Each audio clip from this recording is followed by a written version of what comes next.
Okay. It looks like we are plugged in. Awesome. Welcome all. Who have we got today? Bread, Democ, Forced to be Reckoned with, Freeball and Bear, Pinky Patriot Front Parade, Purpose Providing Porpoise. I think that's Rich. He's got that funny name. Is it? Okay. He, him, shed. Okay. And King Quap. Coop. Quad. Welcome all. What have we got today? What's been happening? What's in the news? We're back with Sage on stage. Today I was thinking we might try during this to do some games. We've got in here. You're here, aren't you, Sage? Yes. Awesome. Okay. So that's an improvement, although you aren't appearing in the transcript, it appears. So I was thinking we'll do a bit of a roundup of what's been happening in the news, because I think there's been some interesting stuff that I've missed. And also play some games. So we'll pick some random debate topics. I'd like to know if people have got debate topics they're going to be willing to defend. Riggs, you got any you'd like to? Because we could do some joke ones. You were just saying, we were just having a chat before we started, and you were saying it could be ones like soap versus body wash. You gave as an example.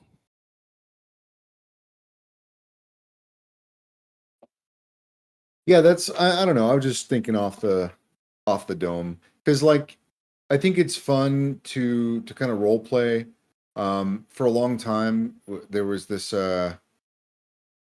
like for some reason if the chat were kind of dead, people would pretend to be a Glober, or pretend, steel man the other position, or get a Glober to pretend to be flat earth or whatever. And anytime that you can just pull a position out of a hat, I think it comes with some interesting consequences or outcomes.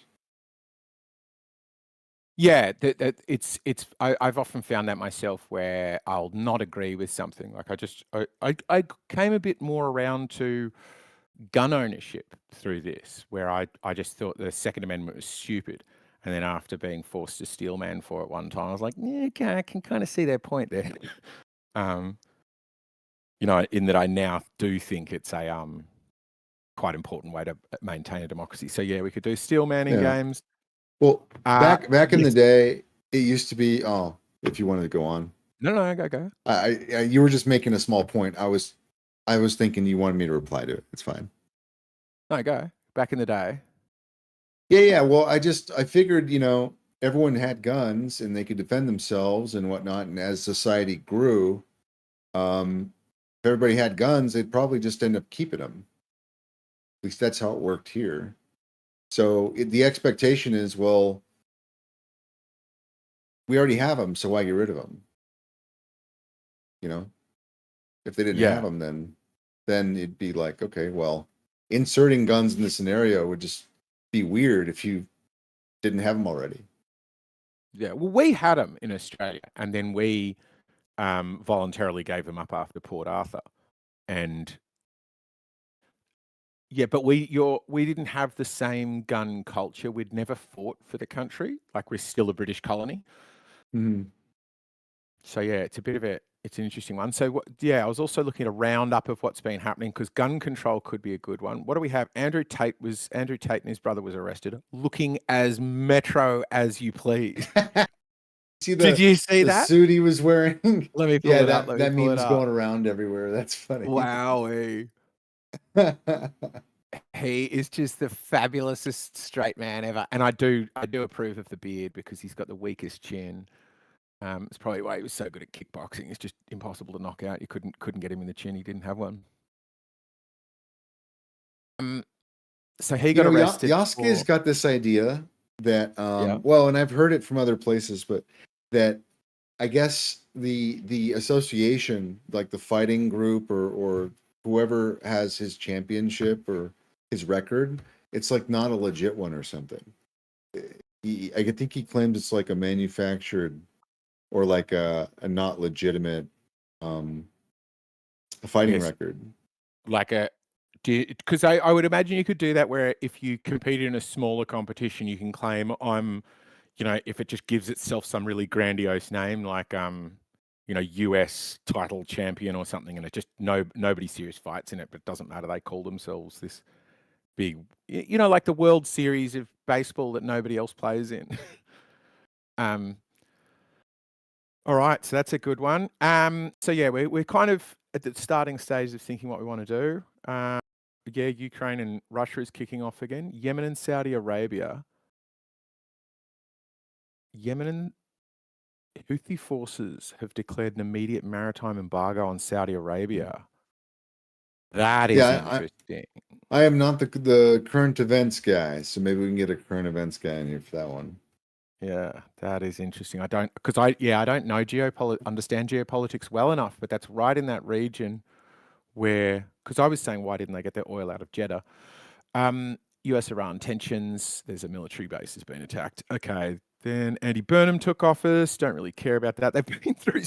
Actually, that is kind of interesting because we had a bunch of leadership spills in Australia where you just couldn't be a prime minister from beginning to end, and they've got the same thing there. Andy Burnham is their now 7th prime minister in how many?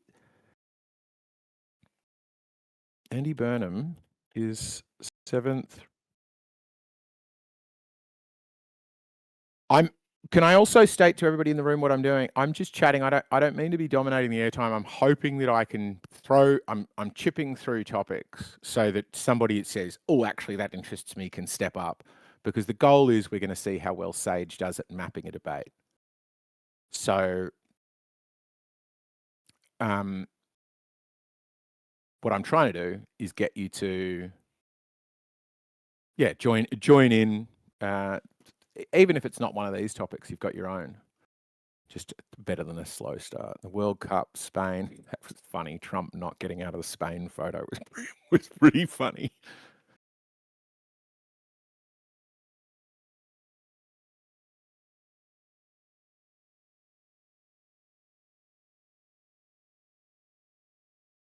Okay, and then there was there's unveiling of a murder of some guy, Peter Falcone. Okay, so interesting bits happening this week. Not much that's really grabbing me that I want to talk about. Leadership spill in the UK. Geopolitics is interesting. What's on everybody's mind? Well, I'm here. You could start now. Great. That's good to hear. Thank you, Omni. What's on your mind this week, Omni? Well, since you ask, I have a large grouping of conspiracy theories, and it turns out that trying to figure out how to properly group them is harder than you might think. So you've got Pizzagate, you've got QAnon. Is one of them the parent and one of them the child? Is it a Venn diagram type thing? Do you do it by whichever one appeared first in the media? Is it a consumption case where QAnon absorbed Pizzagate? How do you? I thought Pizzagate was from. I would have thought QAnon was the parent to Pizzagate. They gave birth to it essentially, and many people might have come to QAnon via it. But I thought the original thing came out of a Q drop, didn't it? So. Oh no, it was the emails, wasn't it? It was the emails. Yeah. Yes. So I don't know all of the timing off the top of my head either. But the point is, how do you structure? It's the same thing with 9/11, right? You've got Bush made it happen, Bush let it happen. Then you've got Israel did 9/11, possibly without the knowledge of Bush. Then you've got no planes, which is like Bush, the media, and some kind of mass hypnosis. Then you've got nanothermite, which is a pay-to-play paper that was published and was apparently very poorly received by people, but it claims to have found stuff in there. Is that a child of one of the theories, all of the theories, just the Bush theories? How do you, is it even its own thing? Yeah. So these are questions that I am struggling to answer as an expert in data organization, but that is what is on my mind right now. I wonder if vectors would help you with that, where if you can sort of do it, because you'd be able to then have any graph show in a variety of ways, where you could say like over time and then show this like orange branching into different colors, shades of orange.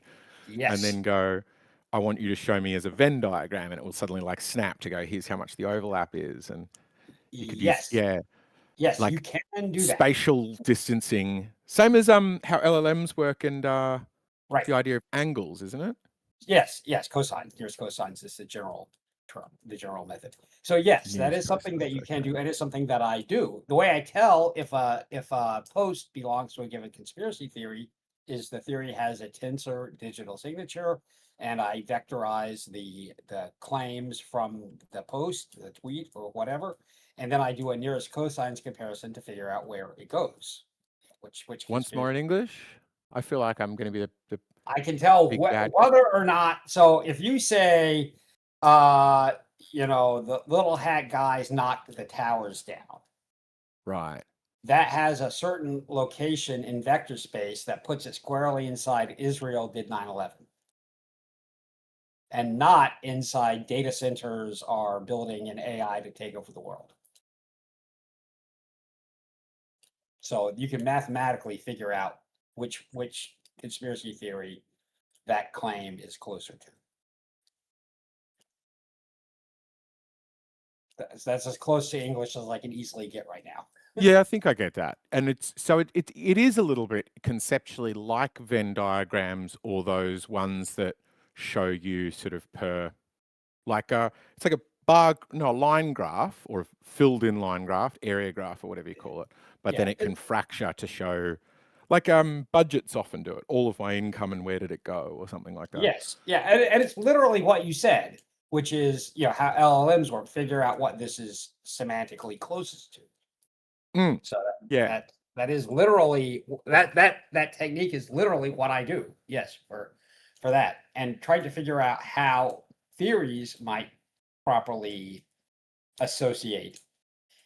Not just in where like they're both about Bill Gates, that I already have. They're both about healthcare, that I already have.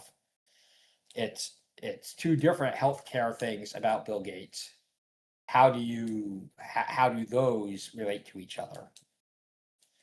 And so I just saw I was just on Pizzagate there, and it's one of your things is planning mobilization. Is that these groups of people are trying to, storm the Capitol or something? Is that what you mean by planning and mobilization? No, not necessarily, no. So there's two kinds of dangerous language, statistically speaking. These are statistical correlates.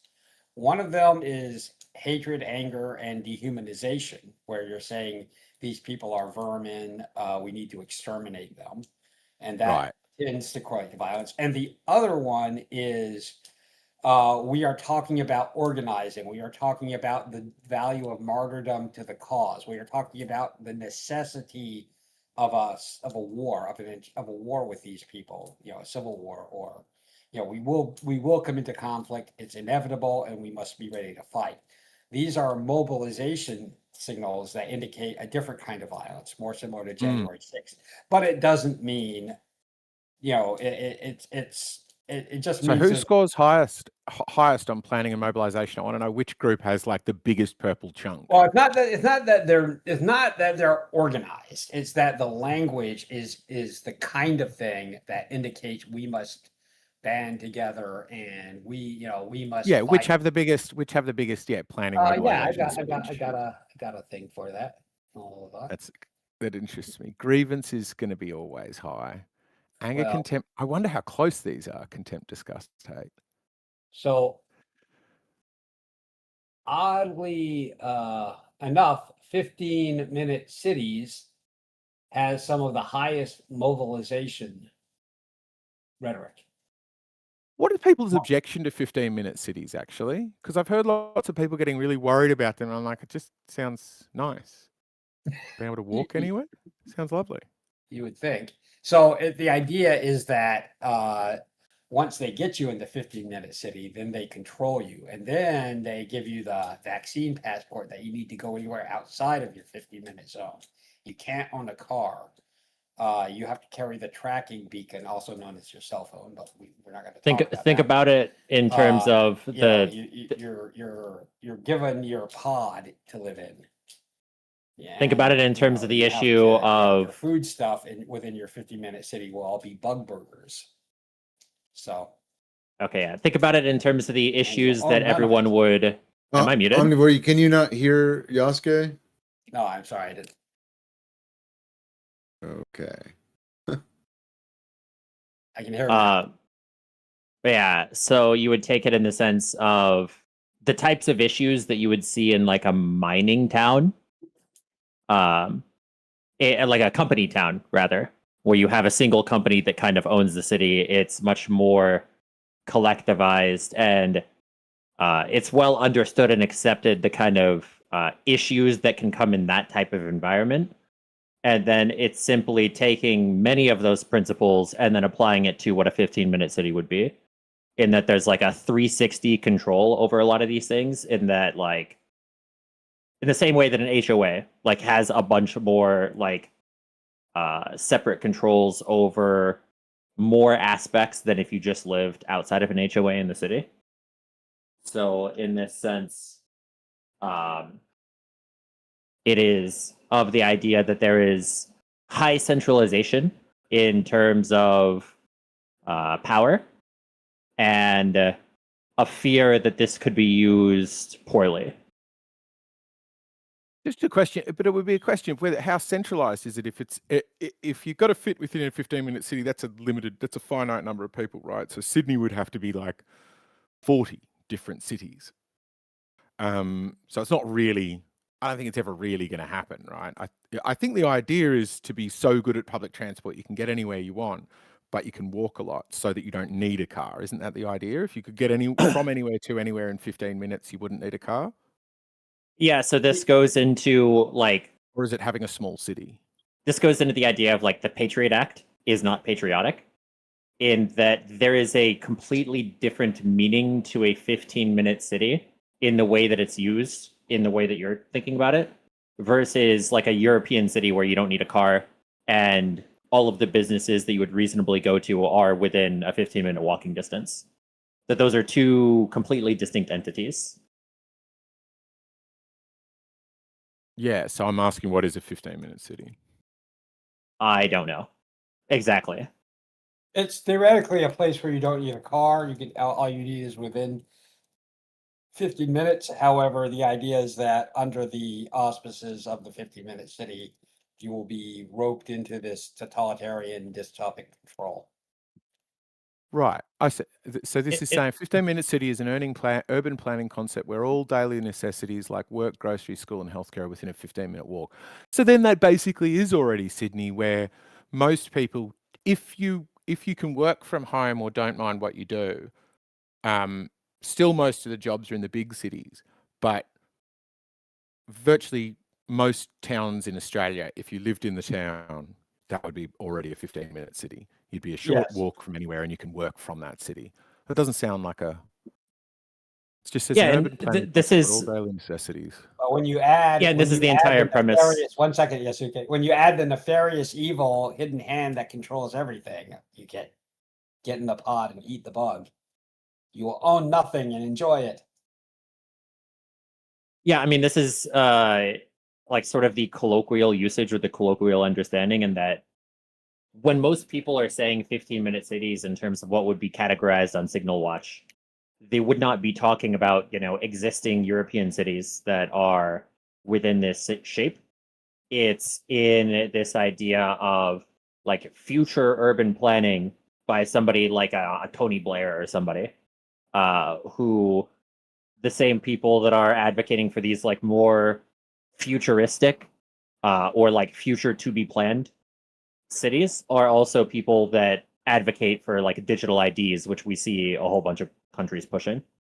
Sure, we've already got a digital ID. Yeah, I believe Australia already has that.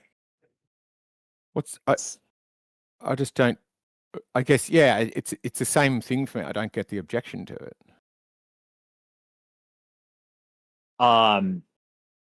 If you take like a Big Brother.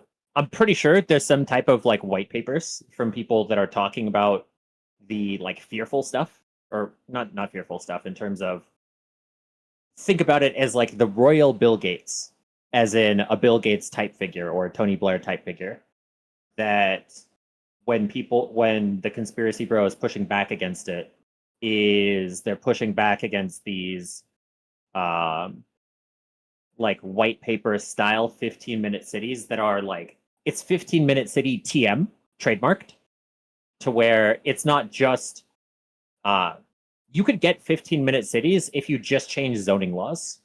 Because when you change zoning laws to allow higher density, then that higher density and allowing residential to exist near businesses, these are all things that easily could instantly be done to create a 15-minute city.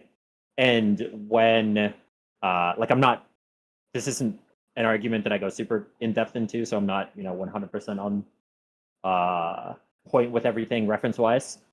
I'm so lost, man. I was saying this just before the show started, and I think you'll benefit from this feedback. You use a lot of words before you get to the point. Like Omnivore just said Big Brother, and you gotta get me there or something, because I was like, what's the objection to cities? And it was like, there's something about white papers and people are fearful, but then it was something to do with Bill Gates, and then it was Tony Blair, and then it was something about trademarking. It's what's the answer? What's the objection to them? Okay. The conspiracy theorists that are going up against the idea of the 15-minute city are not going against the idea of some European village where everybody can do everything that they want. Right. That is something that could be created right now with no extra planning, no centralization outside of changing zoning laws. Zoning laws is all you need to do to fix that. Okay.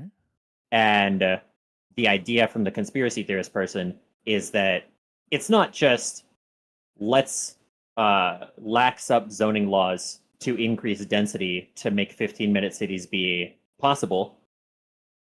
The idea from the conspiracy theorists is that it's 15-minute cities that have all of this density, that also have all of these other layers of bureaucracy, surveillance, permissions, licensures, control of your life, essentially, added on top of it.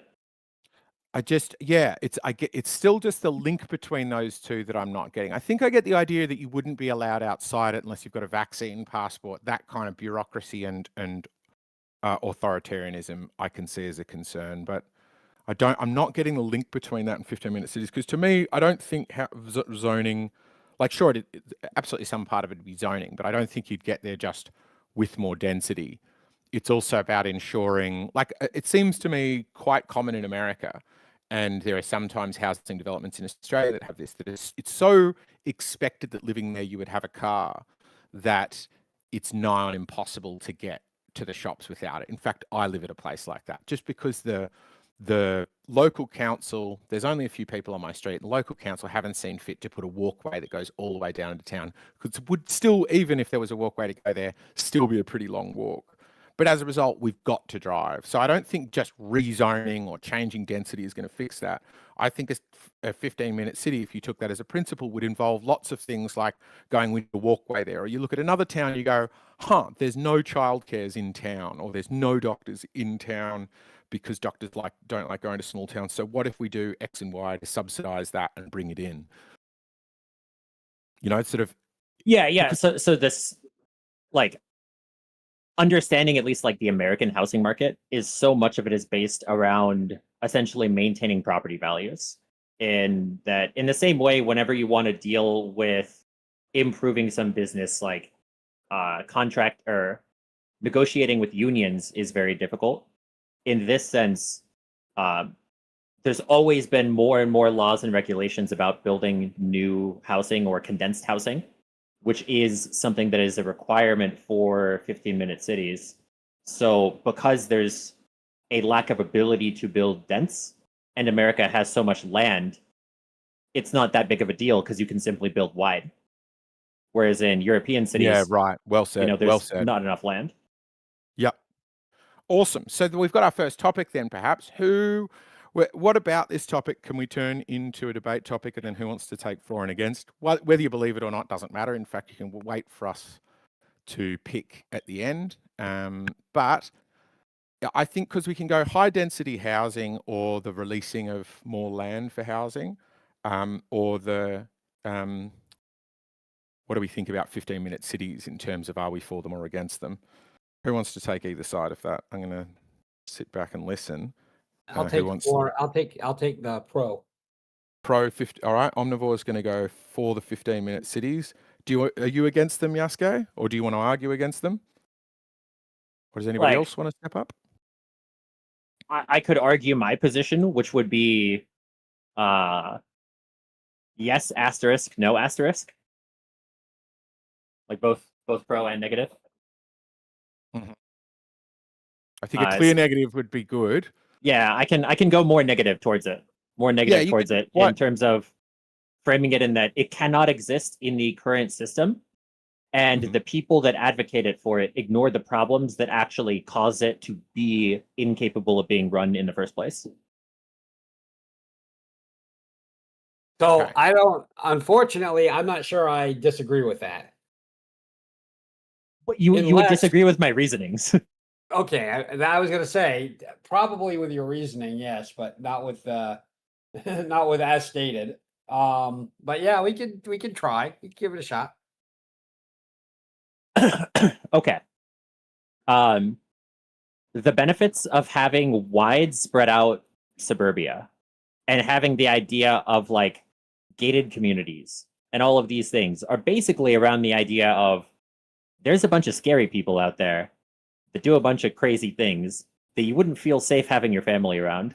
So spreading out and spreading wide to where you're largely in cars the majority of the time is much safer. So it is a way of avoiding problems of large amounts of crime and unsafety of, feeling like you're not going to get harassed. So in this sense, when people always argue, oh, why is public transportation not better in the US? Like nobody wants to take public transportation because there's crazy people who punch babies and do drugs on buses in US cities, and there's nothing done about that. So as long as there's nothing done about the rampant like crime and levels of unsafetyness, you cannot, like in good conscience as a father, let your children, your wife, your daughters, your sisters just go out in public alone because it's so unsafe to do so. And in the same way that applies for public transit, that also applies for 15-minute cities, is that if there's the same level of rampant crime that is not being dealt with, like there is the Sapporo district or the red light district in Tokyo, which is a district that has like nongs, like gouts. It has gouts. Some type of people that basically just harass people on the street and police don't go after them. And it's like allowed in the sense that they're confined to this one specific area and they can harass you. They can like literally punch you and, cops won't do anything about it. You can So go to an in a- area to see the guys who might punch you. That's funny. It's like a tourist attraction. Go on, sorry. Yeah. No. So in You this know sense, the guys he means. I think drunks. Yeah. I would think it'd be like drunk I know. I don't think triady he means kind of. drunks. I don't You think he means drunks. specifically in the red light district in Tokyo, it is a specific group. It is a specific group of Africans, and it's a specific group of Africans from one specific country in one specific place. But so the idea is the general point that you're making is that the thing that will affect or hold back a 15-minute city is much more to do with crime and safety. Is that the overarching? Yes, people would not accept living in these conditions when there is a feeling of unsafetyness. When people feel unsafe, they simply move away from these areas. Should I pretend you're not talking about race? Just accept that I could be 100% talking about race. I wouldn't shy away from that. I'm not going to say that's the only factor at play, but I'm not going to pretend like that's not, something that I would be saying. Okay. So, how unsafe do you think public transportation is on the whole? Do you think that it is really very unsafe? I have. We're talking about in the U.S., right? Yeah. I took public transportation as a kid.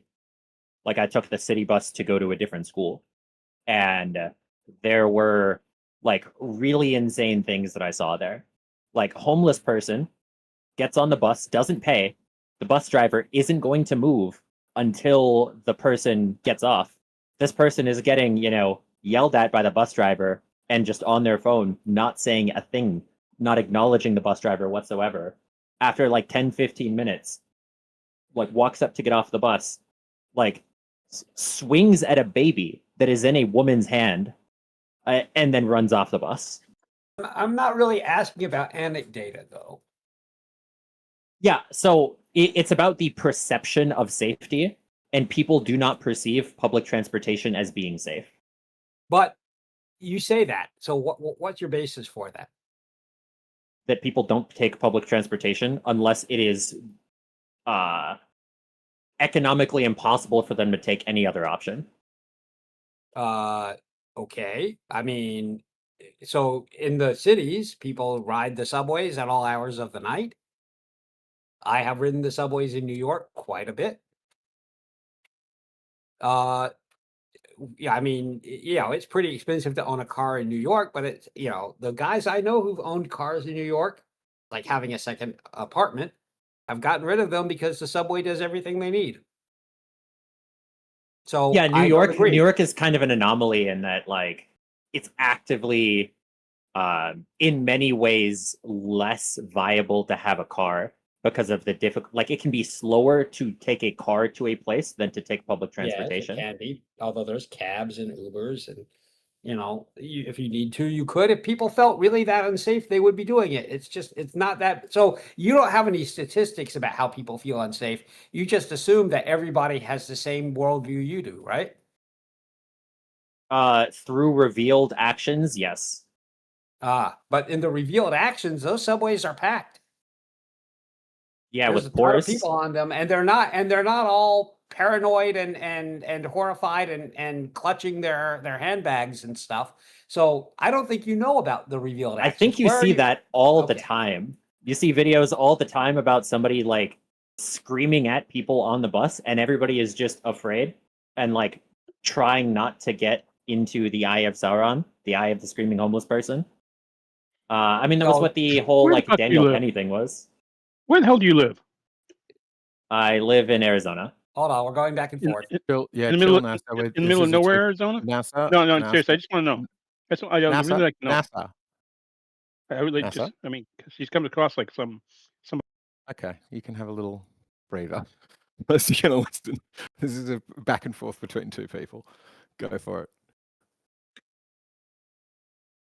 So I want to say, Yasuke, I think one of the things that you should be aware of, and maybe you're not, is that the videos you see are the videos that you've requested. So you have set up a pipeline to mainline racism in through your eye sockets. And every time you pick up your phone, there's a little thing in your brain, a little goblin that says, show me more, show me more, show me more of the crazy dark-skinned people. I need to see more of that.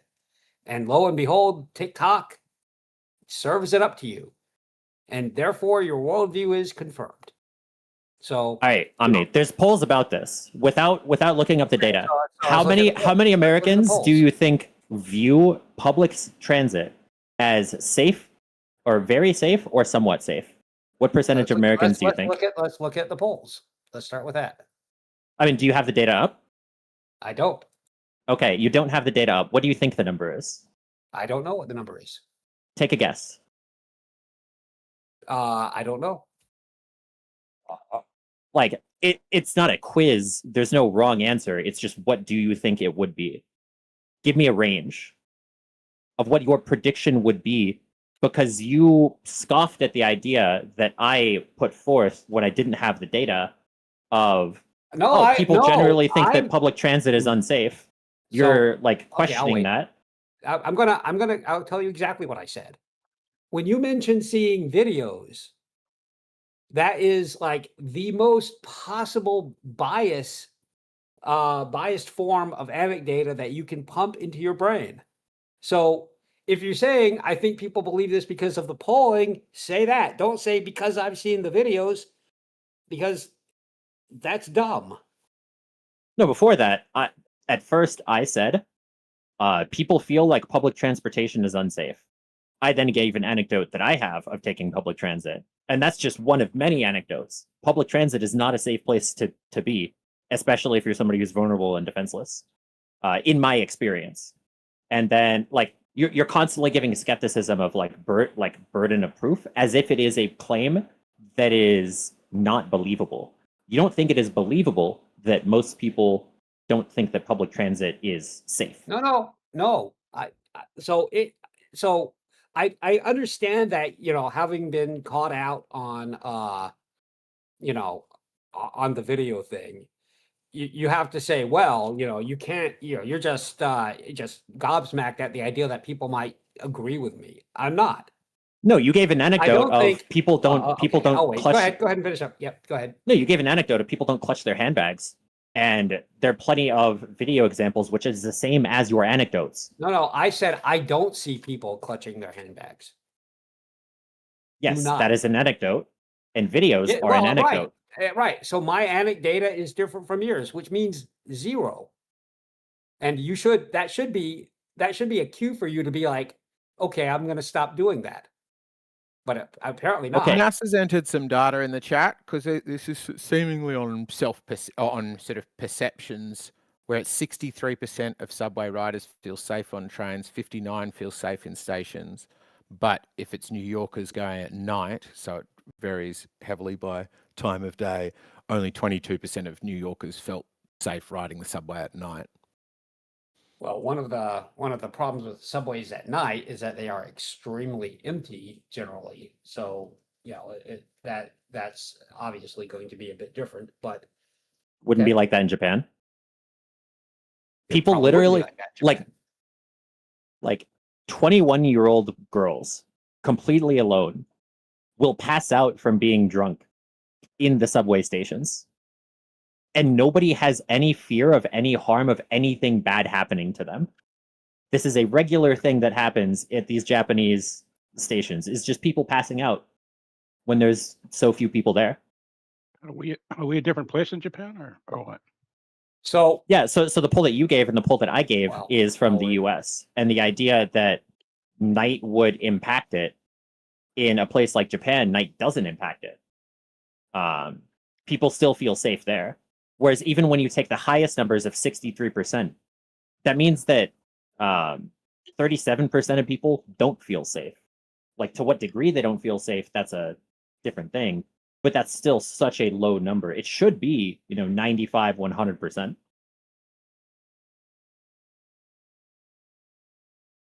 Why should it be so high? That is a because good question, of NASA. racial issues is obviously the And- point. If why should it be so high? And then question 2 is why isn't it that high? Yeah, so it's about the value in terms of, like, if you are in a courthouse, like, you don't really feel like you're in danger. Or nah, courthouse wouldn't be the best example. But there are many places in which, 95 to 100% of people would feel safe. Almost nobody in many public places where there are a bunch of, like, security guards would feel unsafe. Whereas there's no reason why public transportation has to be different. The reason why public transportation feels more unsafe is probably because it is more unsafe. Or all Americans are just delusional. People that don't catch it feel so that people that feel that things they don't do are unsafe quite often. I want to think level can be set reversed. here, But though. I don't understand. Yeah, where does this? I are you think linking it's back to really 15 important to minutes? notice this. So what's happened here, and I don't agree that it's been presented very well. A quick check of the stats suggests to me that there's quite a big difference between different public transportation methods. And also remember that Greyhound bus is it's not free transit, but it is a public transportation method and things like that. And, I don't know, I don't know that we have stats for whether or not Amtrak and Greyhound and, other mass transit methods are, certainly not airplanes, are unsafe. I don't think that holds up. But the whole point here is Yasuke is saying 50-minute cities are bad because I'll have to live near those people. And he says that everybody will feel like it's bad because they have to live near those people. as Eggshells pointed out, those people, is essentially, living in a small town. 50-minute city. Now, the idea of 50-minute cities does not suggest that everyone is forced to live in a 50-minute city. It's not a concentration camp. I don't think that the idea of a 50-minute city means you can't have those suburbs with the big walls and the scary men with guns to protect you. If you want to live in you can go to Montana where you'll never have to see a dark-skinned person, ever. In fact, I'm sure Yasuke is trying to move there right now if he's in the US. But the point here is that if your complaint about 50-minute cities is just that you don't want to live there because, darker skinned people, fine. I don't think that's that's probably a reason why you wouldn't like living in New York. It's probably a reason why you wouldn't want to live in any large metropolitan area. So, by all means, let the flag fly. But that's not a problem with the city itself. My entire point was it's not like a race thing or exclusively a race thing. Race can be a factor, but it's about safety. Whereas if you just have, dedicated policing to make it to where you don't feel the fear of being pushed in front of the subway train, and that's not even a thought that occurs to your mind. Whereas, you can see, live streams of these kind of things or videos from subways. The videos are bad. The videos are dumb. If you really want to double down on that, we can talk about your media bubble. But you're smart enough to know how that goes. I understand how it can be a factor, but it's not always a factor. It's a factor for you. It's a factor for anyone who watches the videos. If you want to see racist videos, you will see a ton of racist videos. No, it doesn't have to do so. Getting just back to the main point, it is about the idea that people do not perceive these things as safe. I have demonstrated through the data that people do not perceive these things as safe. That's not true. You haven't. Some data suggests that. There's no data. People think it's pretty safe. There's no data that shows that the majority of people think that public transportation is safe. Wait a minute. A 2016 survey of former LA Metro riders found 29% cited personal safety as a primary reason they stopped riding. That's a lot of people. That's so many people. That's 29. A lot. Yes, that's huge. Okay, it's huge. It's under 50%. This isn't a 50-50. There are certain things where there are different thresholds. There are certain things. Makes the point. Most unsafe part of using transit is getting to the station or stop, not being on the vehicle. Yeah, again, it doesn't matter what the actual stats are. It's about the perception. And 29% is a large amount of people that's people that left because they felt unsafe, which is that is a more extreme statistic to have, because there are a bunch of people that could view it as unsafe but still take it. So, so 29% of the people think it's unsafe is too much. Okay. I mean, that wasn't the number that you quoted. You let your flag fly. I mean, I don't know. We know that it's a perception of unsafety. The actual number of assaults that are not on public transportation are much higher than the ones that are on public transportation. I don't know the stats, but I do know that according to a quick Google search, it's something like 1% is on public transport. I don't know, that's from a Google search. So again, in reality, it doesn't matter. It's all in perception. But I definitely don't think it's a problem with 15-minute cities. I just think it's your problem with having to live where you'll see those people. So, if that's what we've concluded, that, I think it would be, since I would be willing to live in the city and I am willing to live around those people and I don't have a problem with it, and I do live around those people, then it would be then being able to walk everywhere in 15 minutes would be fine by me. And if I'm going to guess that from what his argument, if he could live in a very pale utopia, well, just a very pale part of town, then being able to walk 15 minutes to get everything he needs, he would probably appreciate that as well. Pale utopia. That's good. So the point, the overarching premise, is that people perceive 15-minute cities are a proxy for the idea of public transit, in that they both involve you having, shoulder-to-shoulder connection with other people with no barriers that are completely other, like, random members of the public. So it may not be perfect, but it is an example of like a proxy statistic, in that what would be true of public transit would have like, if this is the only data point we're looking at, it would have a pretty high correlation with the idea of being able to safely walk at night, because it has this shared factor of no safety barriers between you and other random members of the public. So in this point, Hey, people perceive. One second. People perceive. I have a. Yeah. Real quick. I'm just getting out my grand premise.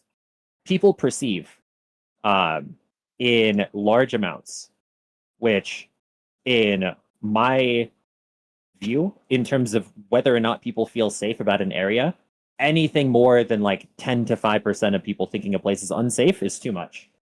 People perceive that these things are unsafe. So people that care about safety and people that have the means to care about safety will leave places where they have to rely on these things.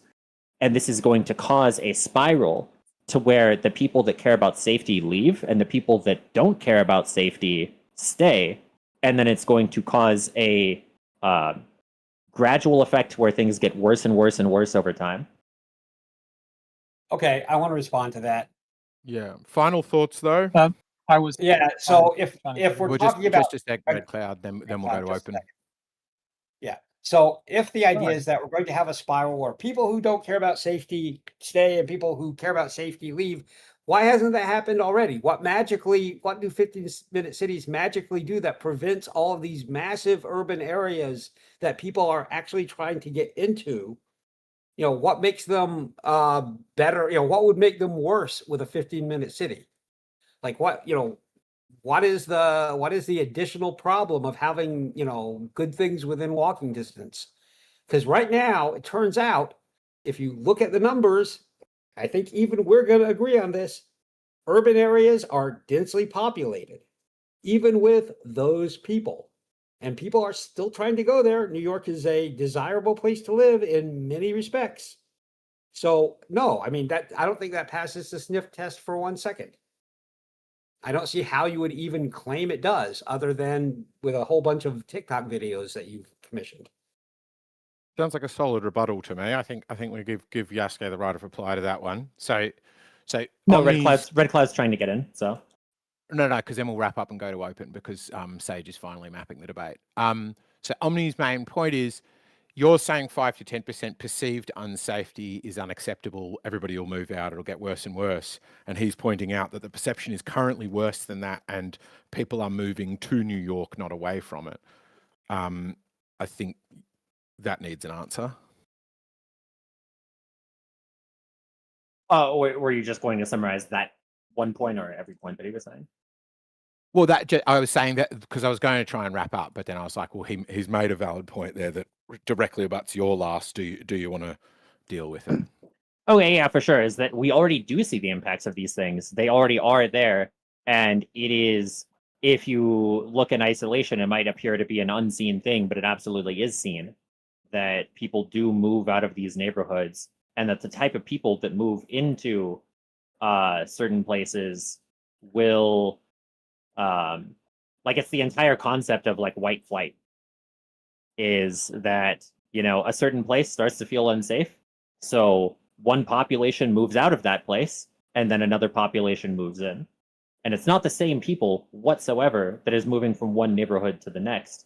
And this is something that is seen whenever an area is perceived to be more unsafe, regardless of what the actual reality is. So, like, there might be different dynamics. Like, New York is an entirely different place than the rest of the US in many respects, in that it's like its own kind of little bubble. But this is something that it's pretty consistently seen anywhere else, is that people move to the suburbs outside of the city. People move to gated communities. They do basically everything that they can to move away from these areas of cities that are perceived to be unsafe.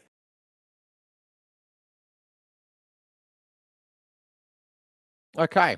All right. Let's wrap that up there. Red Cloud, what was on your mind? I was going to say that on a bus, depending on the environment and the country and the place, but on a bus, it's different from being on a plane, because on a plane, the occupants of the plane are vetted and the barrier to entry is high. On a bus, Yes. the barrier to entry is low and nobody is vetted. So you could have a nutter on the bus and you're in a moving vehicle. And if you happen to be unfortunate and sit next to said nutter, then you're screwed. And I think most people would not like to take the risk of being screwed on a moving vehicle by some nutter, even if the chances are relatively low. And that's in a low, that's in a high crime area. Well, also it's place, criminals whatever. are far more likely to be on the bus. Like if you're on the bus and you're very much more likely to be sitting next to a crackhead or a meth addict, simply because they regularly lose their licenses or are so poor Yes, they can't exactly. afford cars. So, Yeah, I think that's yes. just naturally going to be the way. Buses are awful. Trains are typically really good, but I wonder if the flip side of this is those things are true. Like the point here that who put it in the Yahweh put this in the chat, and I think it's really good, is he's showing the safety perception, and it absolutely agrees with what I was saying, which is people who use transport daily, 87% are likely to think that it's safe, whereas people who never use it, 29% are likely to think that it's safe. And I think that is indicative of what I'm saying, which is if you do it a lot, you go, oh, yeah, the probability there's a nutter who actually has anything to do with me is quite low. Whereas if you never catch public transport, your 100% of your exposure would be seeing nutters go nuts on a bus. Yeah, I would say in this context, 11% is still too high. And even when 11% is too high, this does have a bias in that people that think that public transportation is unsafe and would have used it for daily transport figure out other means of travel because they're actually acting upon it. So but the what do you mean 11% use is too high for who? Where did you decide? What did you use to decide that 11% is too high? Like, remember, I think I could fairly easily. Staggeringly low, given 50% of these people, roughly 50% of these people are going to be women, and some of them might be diminutive women who've had bad things happen to them. And so if you get this staggering number that include neurotic, nervous men, people who, I'm not sure if this safety as well is just, oh no, it's specifically about crime.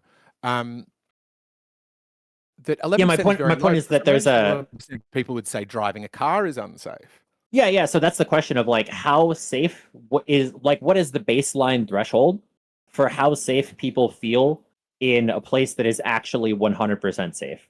Like so there's going to be, a single crime there an entire year. Like what is the baseline that we're taking there? Because 50% is not a baseline. So it's high enough that you conclude that it can never work.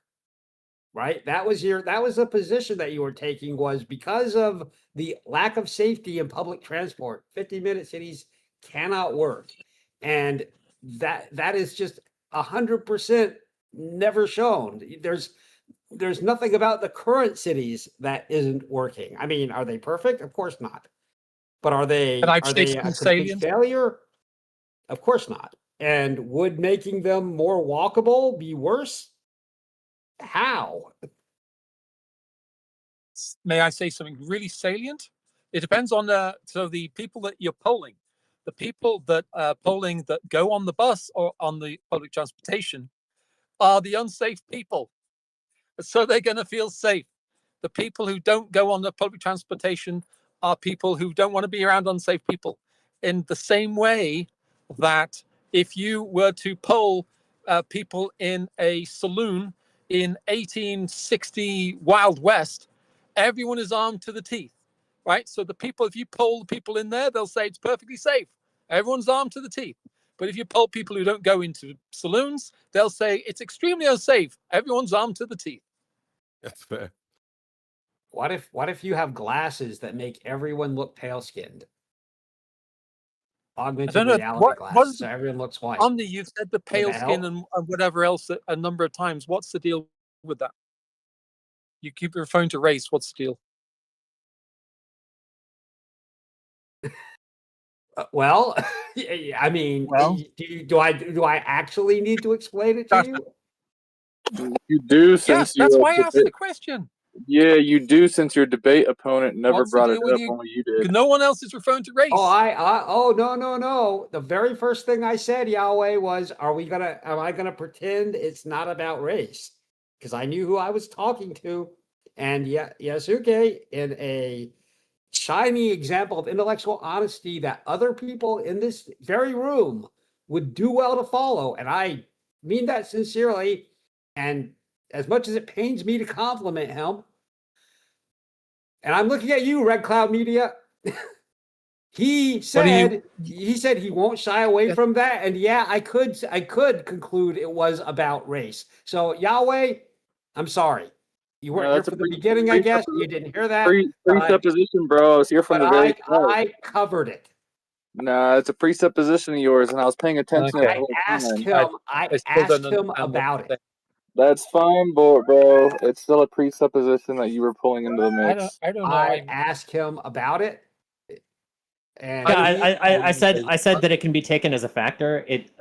I'm not willing to shy away from it, but every point that I've been arguing is about safety, and safety can be had in a place that is 60% black. I believe that is the case. Yeah, I do too. I have no issues, but believing that is possible. So in this sense, it's not necessarily about the racial diversity that exclusively. Okay, well, yeah, I need to. That's fine. But I bet 1 second, Red Cloud. I bet if we took a look at those videos that y'all are watching, I bet if we actually put those videos up on the screen, I bet we'd see a trend.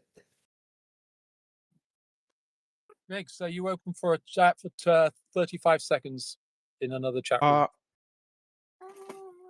He's asking Riggs. Cool. Riggs. All right. Maybe talk to him in Well, I mean, it would be true in New York because it's 96% of the violent crime is done by black people.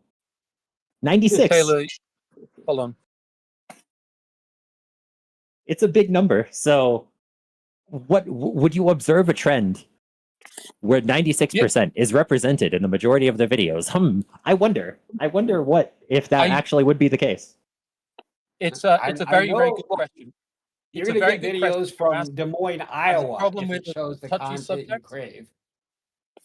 The problem is it's a very touchy subject, and merely analyzing or noticing a correlation just makes you part of the problem as far as some people are concerned, rather than the problem itself. So if I point out that I don't know, Italians are all unscrupulous or untrustworthy, then the problem is me being racist or whatever against Italians, not the fact that the Italians are more untrustworthy. So I just want to point that out. It's just a question. That's all I'm asking. Yeah, I want to move on from the racing anyway. I think we've done the 15-minute city in that. It's just boring to me. It's not an interesting engagement. So what were the other ones topics we had on hand? Got a bunch more people in here now. Are there any other debates, topics worth covering?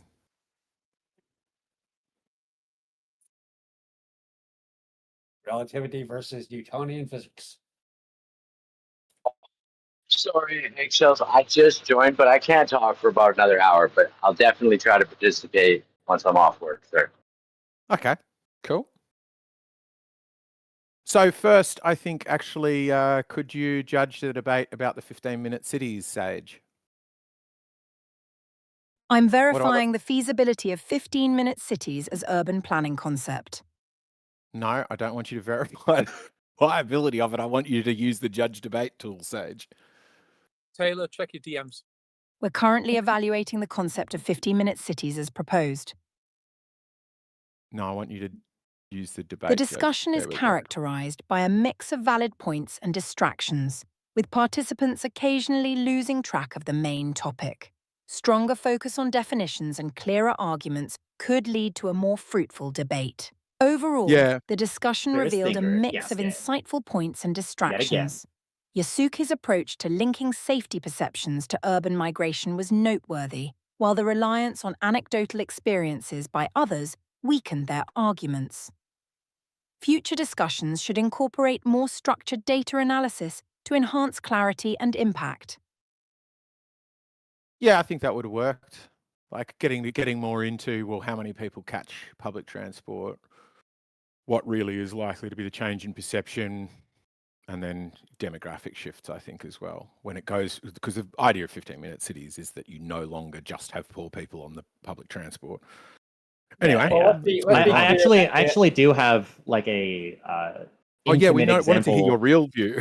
I forced you into the anti-15-minute city view and was like, yeah, you can tell us what you really think at the end. Go on. Yeah, it was just one other point is that like you see in this photo, this is Westgate Entertainment District that I just posted, which is in Glendale near like one of the biggest stadiums. Like I've been here many times.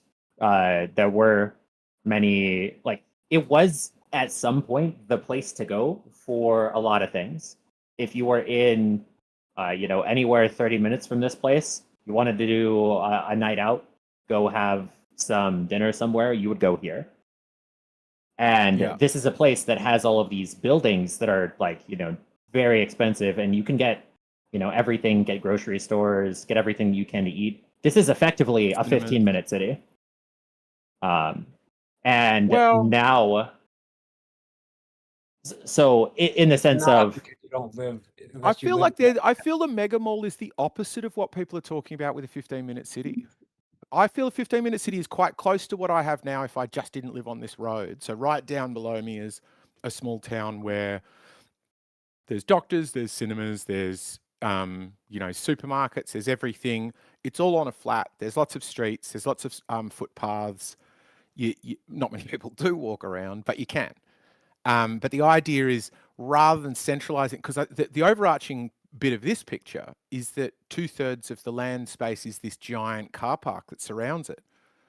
The idea of a massive mega mall like this is it has to have a huge catchment area. It's got to be able to bring in people from, quite a distance away. Yes.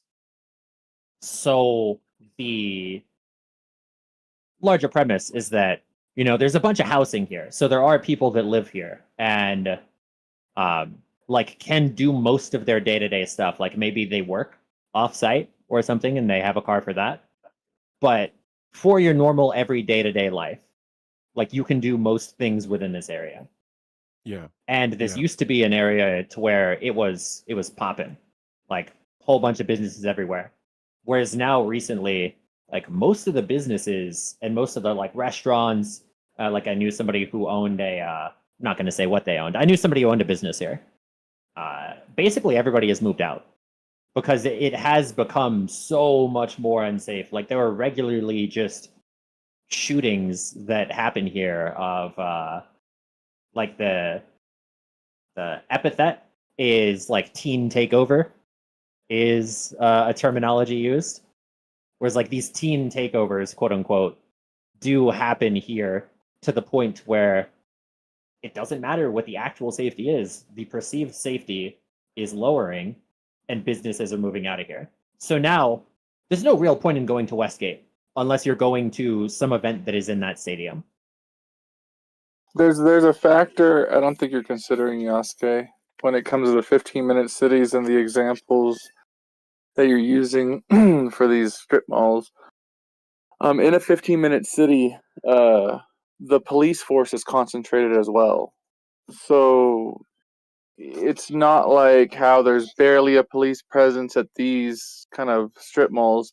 They might have their own like a little station that's there, and there might be like 3 or 4 cops that ride their bikes around and whatnot, making sure there's no kind of offenses going on. But in a 15-minute city, part of the planning is that you don't have these outside neighborhoods that are really a part of the 15-minute city, and so the police force isn't spread out; it's all concentrated. So you would have to consider that kind of presence would cancel out a lot of the crime that's prevalent without a concentration of police force. I can understand what you mean is like a general thing. If I were to apply it to like this Westgate thing, is that like it would be very easy to, if there was the will to do so, add like 10 cops to this area on nights where there is a lot of traffic, and then just like vigorously stamp out like this dangerous behavior, and just kick people out that are not doing things safely, loiterers. It's the entire concept of why loitering laws exist. Is not that it actually matters if you are just casually walking around without buying anything. It's about the idea that if you are causing trouble, there's a law in the book to get you.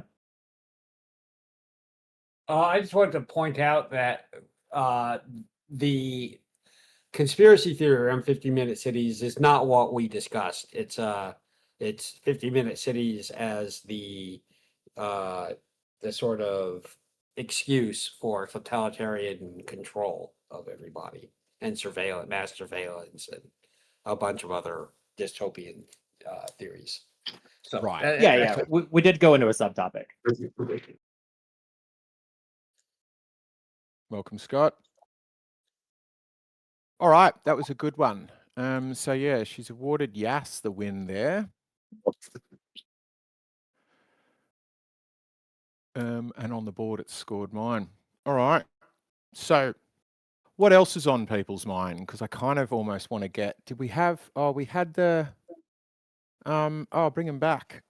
I wanted to get back into the geopolitics bit too. What's on your mind, Yahweh? You're an interesting speaker. Want to pick a new pair, pick a new topic? You know what's on me all the time. But look at this. How have good's a the mapping topic. now? It took a while to get going, but it's now scoring them. It's sort of, I'll take the pro as shouldn't be there, but anyway. Most assaults happen outside public transportation. She didn't.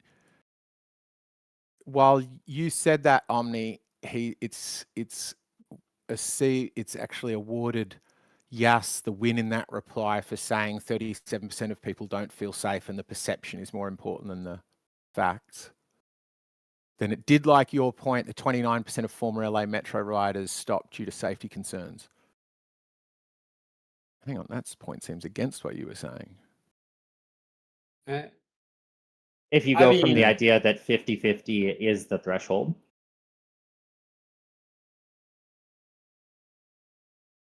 Yeah, I don't know. It's also just safety. How much does safety alter whether you use it? Because you might be like, oh, I feel unsafe, but I also know that somebody will come. It's such I always find those questions on surveys to be very difficult because I don't think I know myself. Do you know what I mean? And somebody goes, oh, I'll tell you what I would have done if I was there. Yeah, the simple bias is just stated versus revealed preference in terms of what people actually do. And the thing is that, like, it's clear, it's laid out in the world that the actions actually happened, but specifically doing the web to tie, these are the reasons why this thing doesn't exist. Like, you have to create a much more complicated narrative to explain why something doesn't exist, that because it doesn't exist,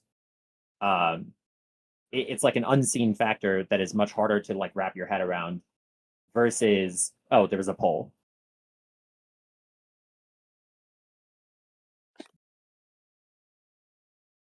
Yeah. Because that's, yeah. Yeah, polls, people just don't know themselves. Like, I think you've caught the same, here's the other thing I think, if you caught the same person on 2 different days, they would answer differently. It's like I think the I judge could answer thing. differently. It's Yeah. like the judge If I thing just with verdicts before and after lunch. Yes. Yeah, that's wild. If other describe it. I'll Yeah, go. so yeah, so judges will do much harsher penalties before lunch when they're hungry, and then after lunch, once they're full, they're in a more chill mood. They're going to be much more lenient, depending on the time that you're actually served your punishment. Hmm. And it's looked at as like a more objective thing, but this is just an example to show that there's a lot of human bias that goes into that particular thing that would be much harder to track if you didn't actually specifically track that data. If I'm not mistaken, it was the single biggest factor on how severely a judge ruled. Not race, not economic class, but just whether or not they ate recently. Yeah, I think it was parole hearings too, whether you were going to get paroled or be released into the community. Anyway, let's. Oh, yeah, Yahweh, what were you going to say? I noticed you unmuted. Oh, and then you had asked what was on my mind, and I said, you already know what's on my mind when it comes to debate. What's that? God? Uh-huh. Yeah, who wants to take a God, not God debate? That would be a good fun. We can move on to a new topic. I think that'd be. Oscar, you're a not God person, aren't you? I am a not God person, but I'm kind of distracted right now, so I can't really talk. Although Yahweh versus a normal Christian is the interesting debate I want to hear. Oh, okay. That's a good fun one. So do you want to throw us out some of your spiciest takes, Yahweh? See if you can bait the Christian here into it. For solely against Christians, it would be things like no Trinity. Everyone has the Holy Spirit. There's no such thing as sin. Yeah. There's no such thing as sin, did you say? Yeah. What do you mean by that? In the biblical sense, most times sin is being spoken of. It's in regards to the Mosaic law. Like, there's a factor that most people aren't aware of, and there's 3 to 4 different Hebrew words that are all translated as the one word sin. And so there's quite a bit of obfuscation when there's texts that use these different words when it's all translated as one word. So like the word guiltiness, offense, and the phrase to miss are all translated as sin. But the majority of in the New Testament, when it's being spoken of about sin, it's talking about the to miss, not necessarily an offense. Because that which is against the nature of Yahweh is offensive to him, and that still abounds. But there's no law set for someone to aim for and miss anymore. Because we're forgiven. It's not necessarily because we're forgiven, because it's literally been removed. There is no law to aim for to miss. Now to operate outside of Yahweh's attributes is offensive, and that's whether you know him or not. There's nature and ways and actions that are offensive to a man, or a man identifies those actions as that's not me, that has nothing to do with me. Why'd I do that? That still abounds.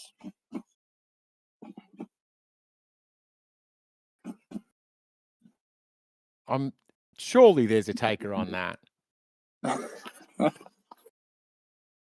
Okay. What are some of your other spicy takes? Everyone has the Holy Spirit, believer and a non-believer. Sure. See, that makes more sense to me because otherwise people are like, well, if you're an atheist, why don't you just go punch grannies? I'm like, I don't know. Do you really want to punch grannies? I don't. I feel horrible when I see a granny get punched. Exactly. Because Like, you have it's to look super at them. weird that that's like right at the very first thing you would do if the book wasn't true is strange to me. That's not how I feel, nor any other person I've seen. Yeah, You but know? he's dodging his spiciest take, which is that Yahweh thinks that everyone is Yahweh. So he thinks Well, that you're God, I'm God, etc. that's part Oh, of the that's- everyone has the Holy Spirit. That's like that's what makes it so. The Holy Spirit is Yahweh himself. So Yahweh being in everyone, that being your true self, the inner you, that's the essence of everyone has the Holy Spirit. Somebody joining? Come on. Because I'll do not God with you, but I don't really want to like run the show and debate people. Like I can if we won't have people step up. I know, right? Taylor and Red Cloud went down in the round table with some back conversational rigs, so they'd be like the main ones. Yeah, they would be the ones that would be the ones for it. Yeah. I'm 'Cause not. I'm People not don't God, and I usually also- debate Yahweh, though. They just get triggered by his viewpoints and then essentially rage quit. Yeah, I've heard that, and Yahweh is one of the most reasonable interlocutors I've heard to do a quite staunch God position, and I find you to be a very easy to listen to and quite reasonable, and give people their space. Yeah, I'm not a taker for that debate, even though it doesn't fit my theology. I got no intent to throw down on that.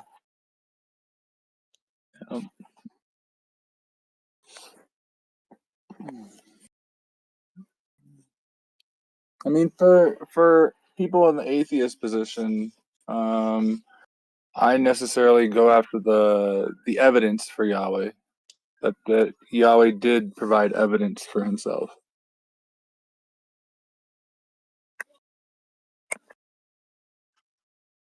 The other points are more for those who are, you could say, theologically invested in the Bible. Right. But when it comes to atheists and agnostics, so my main discussion point is there is tangible evidence that Yahweh provided for himself. That's available to anyone.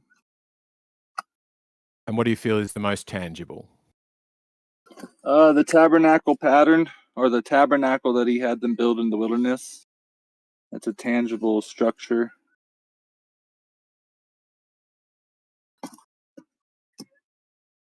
So they build a temple is a tab. The tabernacle.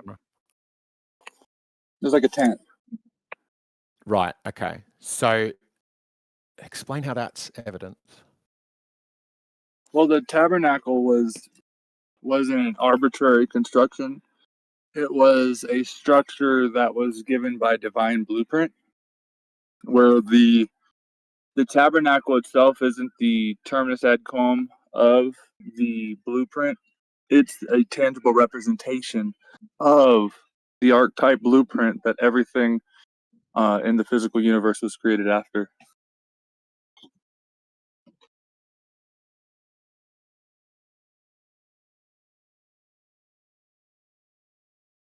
We're still not getting takers? Come on, guys. Call Taylor. Osco, get Taylor in here. You can do it. I believe in you. Just go down a round table and tell her to come up. I'm really sorry. I'm super busy still at work. Otherwise, I would participate. I'm sorry.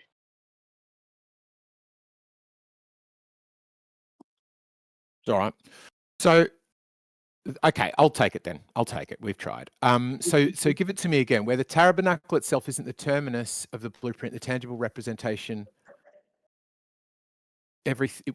Everything in the physical universe was created after. So the tabernacle is a tent, which is a blueprint. Is that what you're saying? No, so the tabernacle is constructed according to a divine blueprint. The tabernacle and all the furnishings that are in it. Yes. It correlates with the human body, the five senses. But couldn't other faiths that have similar constructive elements make the same claim? They could make the same claim. The only difference is that this particular tabernacle and this pattern that's portrayed by the tabernacle is a divine claim of a deity. And in man's recorded history, and no matter the religions or theological concepts, there is no deity in man's recorded history that testifies that the creation was created according to a divine blueprint. There are cases where it could be assumed that's being relayed, but in the scripture, it's a direct claim. I know, but you're just saying the argument is that if I have let's say I came up, I said I'm a new prophet. God gave me my book, and in my book there's a prescription for a building, and in my book, God or the highest power claims that this is the perfect building. That would be equal. That would be equal in evidence to what you're saying. No. How so? What makes it different? The construction, layout, and setting of the furnishings and the particular furnishings that are laid in the tabernacle all correlate to a divine pattern. They're an expression of a divine pattern. It's not just this is a perfect building or anything of the sort. It's more specific than that. Well, my point is just that whatever you say, I can just make the same claim for my building. Yeah, anybody can make the same claim in regards to anything. Okay, so how is that unique evidence for your claim that this is evidence of your God or evidence of a Christian God? Because my claim is that Yahweh provided tangible evidence to prove his existence. That's where the conversation of the tabernacle comes in. Okay, Pinky, but my claim what is kind that of Fred, knowledge did Pinky? What kind of knowledge did you encode in your building? it's not my building; it's Fred's building. Your And hypothetical I'm obviously building, arguing this. I'm where just you could do arguing the this same thing. I'm arguing this from a place of I'm constructing something that you obviously don't believe in, but that has the same claim to unique evidence that yours does. Well, I don't want to hijack the convo. I just want to say that didn't seem constructive. It seemed kind of silly. No, it is. If I can make the argument directly, is these are just claims that are made in a book, and they rely on somebody accepting the claims of the book. It's a circular argument for evidence. I got some visual aids I think in the that's side fair. here showing the correlation. Not You're very specific, and it's not like leaving a note behind in the concrete or something. You know what I mean? Well, I'm familiar with a lot of the elements of what was like how the tabernacle was constructed. I'm just saying to some degree they're self-fulfilling in this worldview, because you're saying because the book is what's ascribing the special meaning to it. No. So yeah, give us a rundown, because I'm not quite getting it. I got some of the images on the screen. Thank you for these, Plasma. These are awesome. And there's some debate on the furnishings. But Yeah, it wasn't set up like that. I like the graphics. All right, Yeah. they're going to debate. Let's maybe you two can debate on the true setup of the tabernacle. Well, no, Yeah. the scripture does directly outlay that the table of shewbread was over, up, and against the 7-branch candlestick. The 7-branch candlestick would have been turned sideways up against the wall, and the table of shewbread would have been up and against it. Because the 7-branch candlestick represents the aortas, the aorta branch coming off the heart, and the loaves represent the heart. So together they sit up against each other, representing the heart. It's where they're situated in the tabernacle.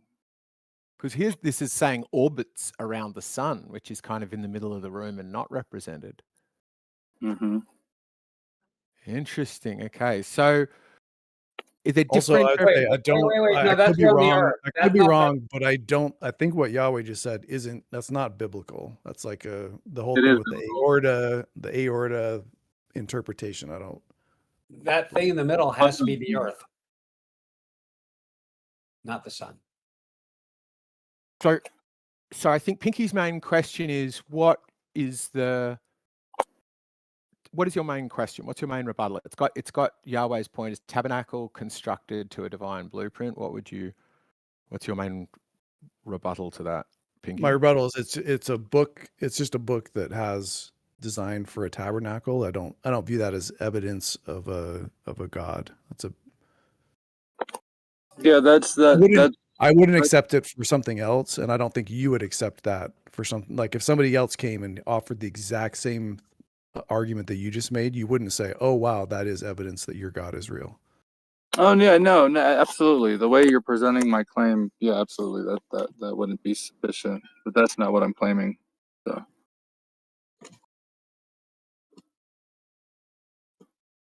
Like one thing of consideration that you're not approaching, is one the claim that I have made is that Yahweh has provided tangible evidence for His existence.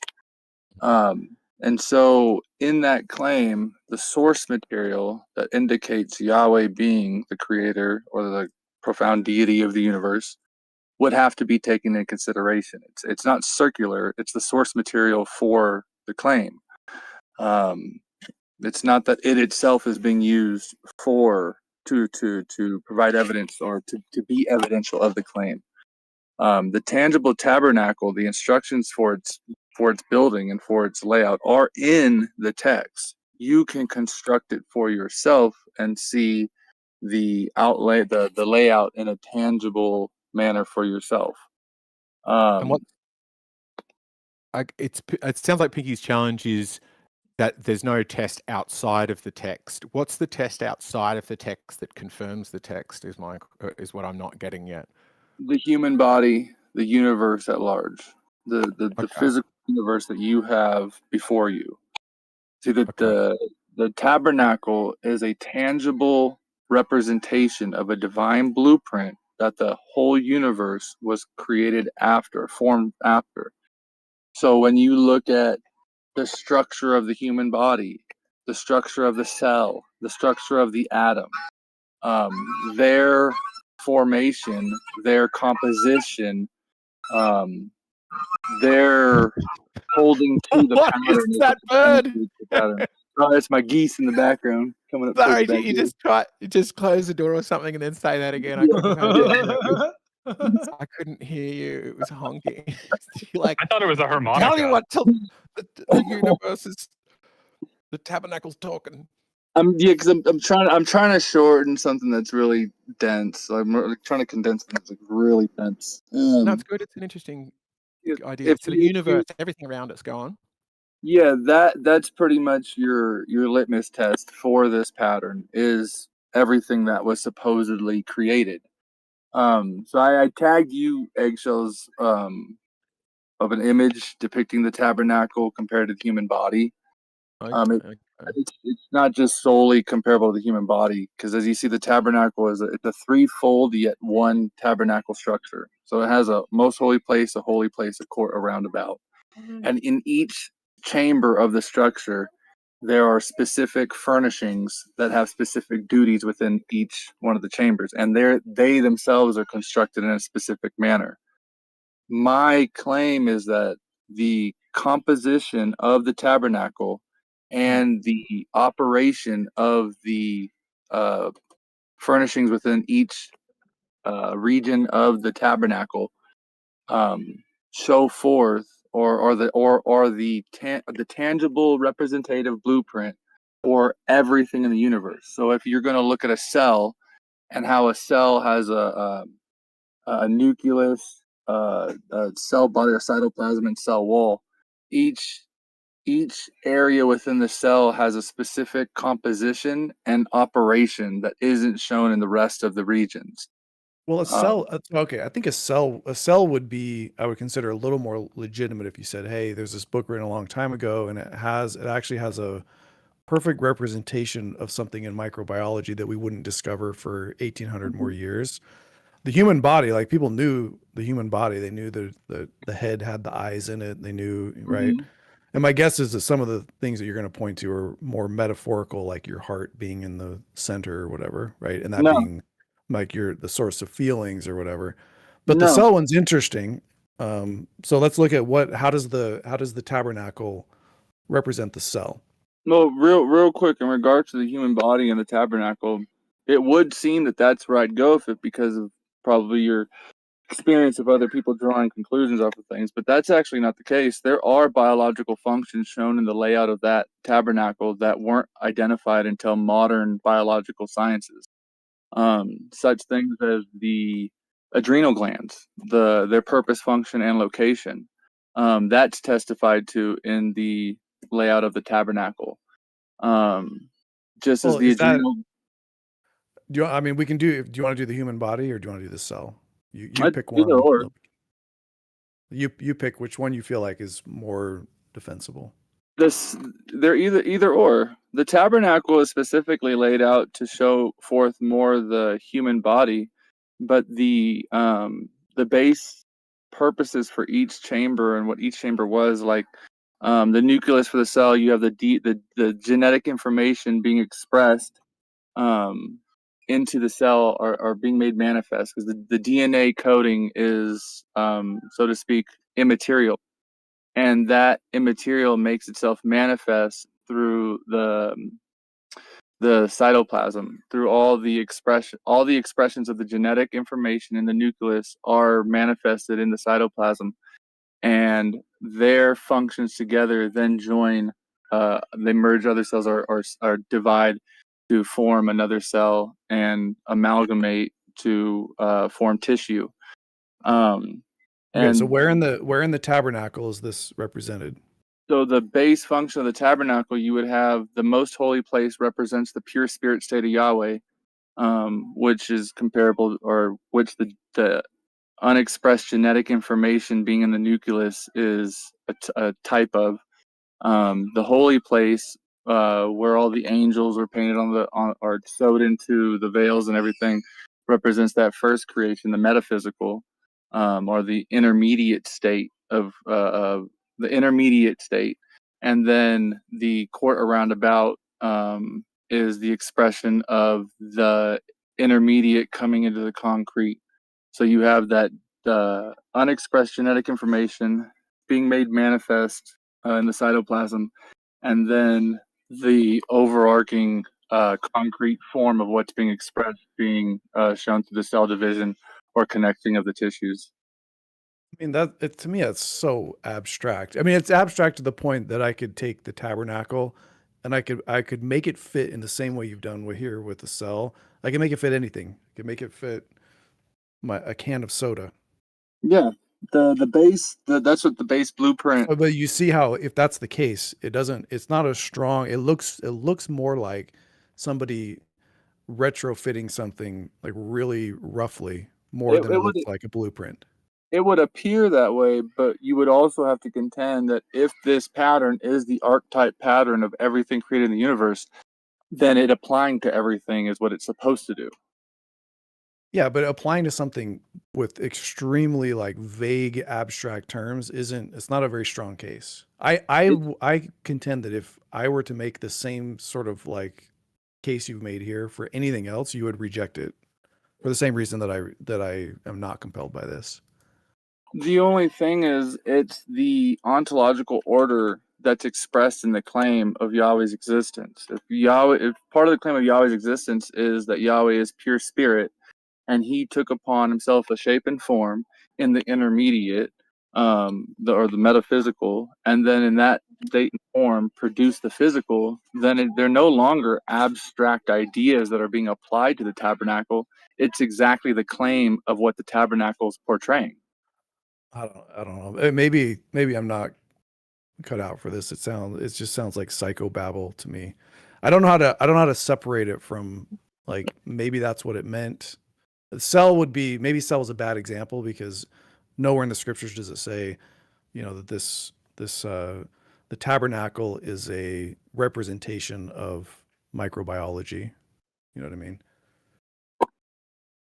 And the body, I'm less, like I don't think we had a deep knowledge of human anatomy, but we certainly had knowledge of animals' anatomy. So it could just as easily be people building and like the building of the tabernacle could have been done to mimic a human body. Well, Because that's where people's you frame of reference. Well, that's where you would have to contend with the point I made, where the correlations made to the human body express certain biological functions that weren't known until modern biological science.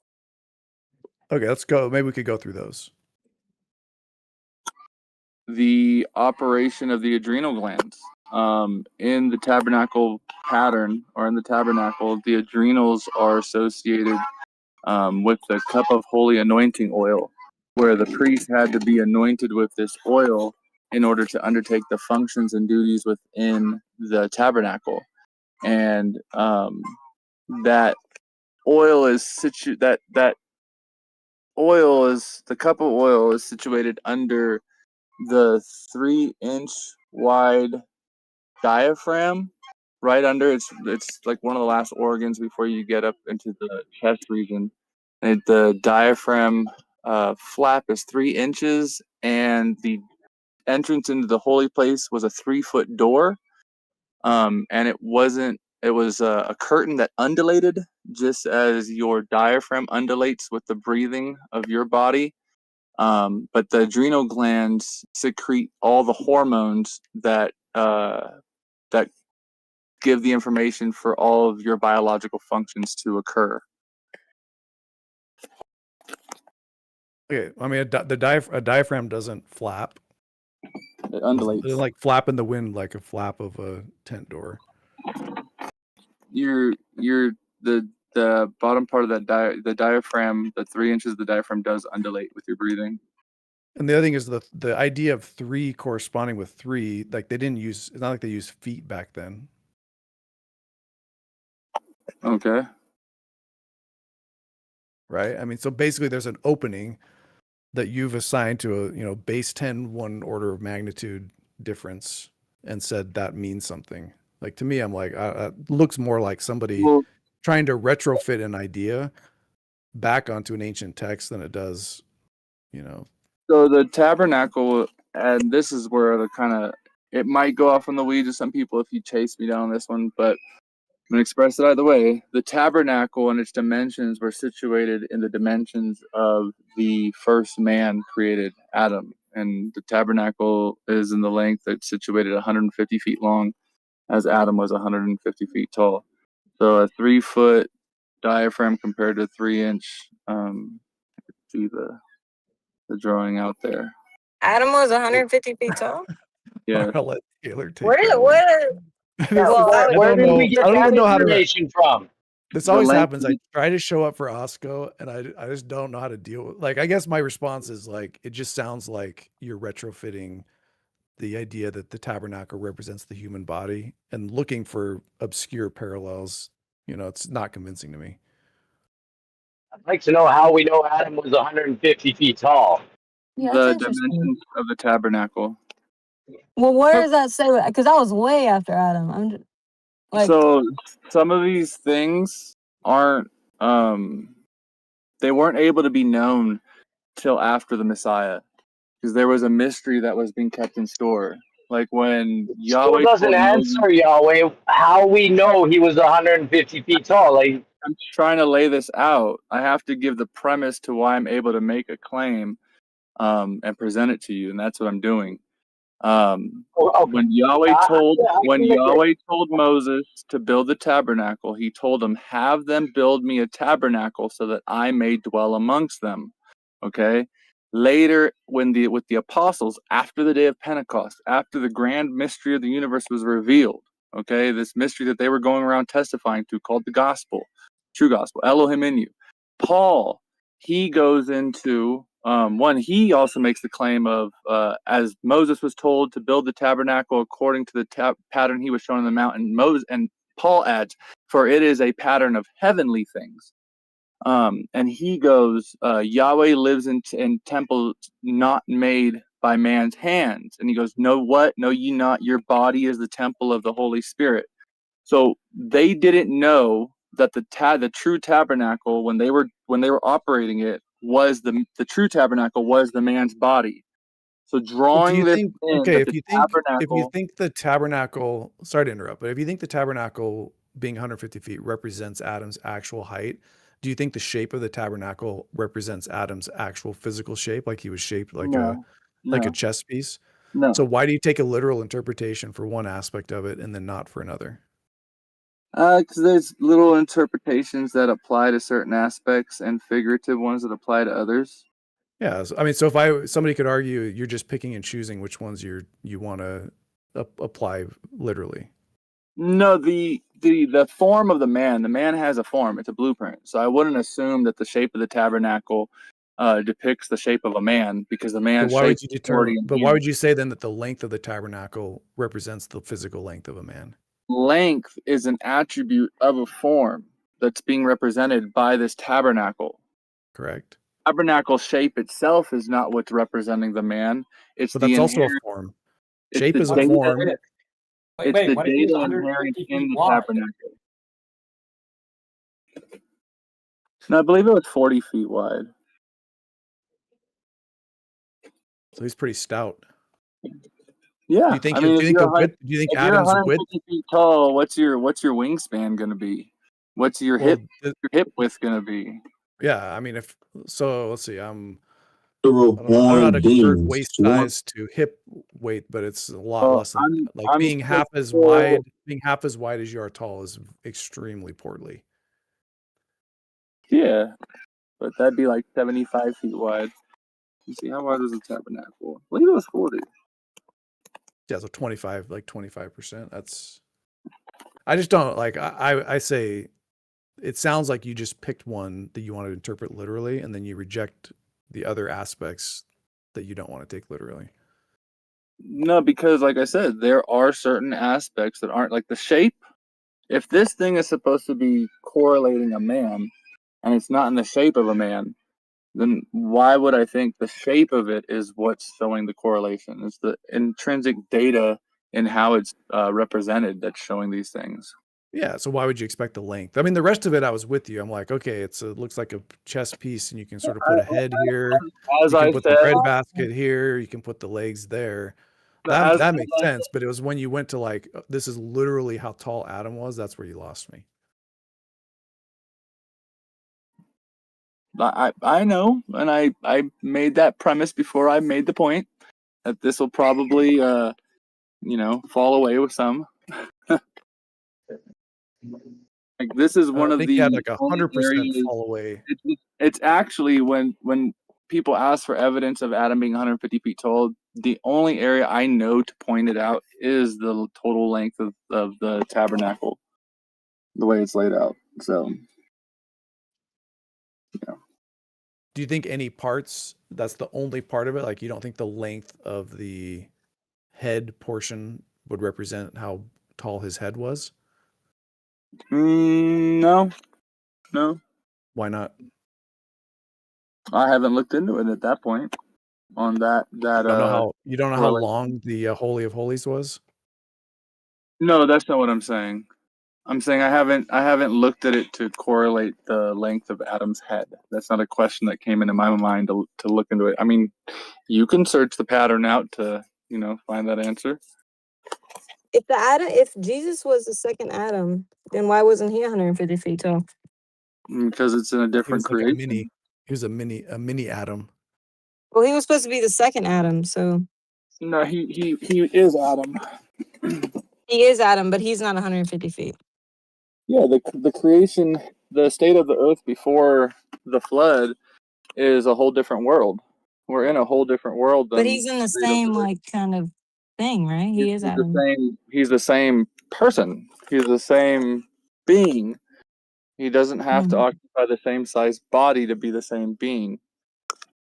But I mean, if it was important that the exact height of the tabernacle match Adam's, then it would seem like it would be really important for Jesus to have the same height also.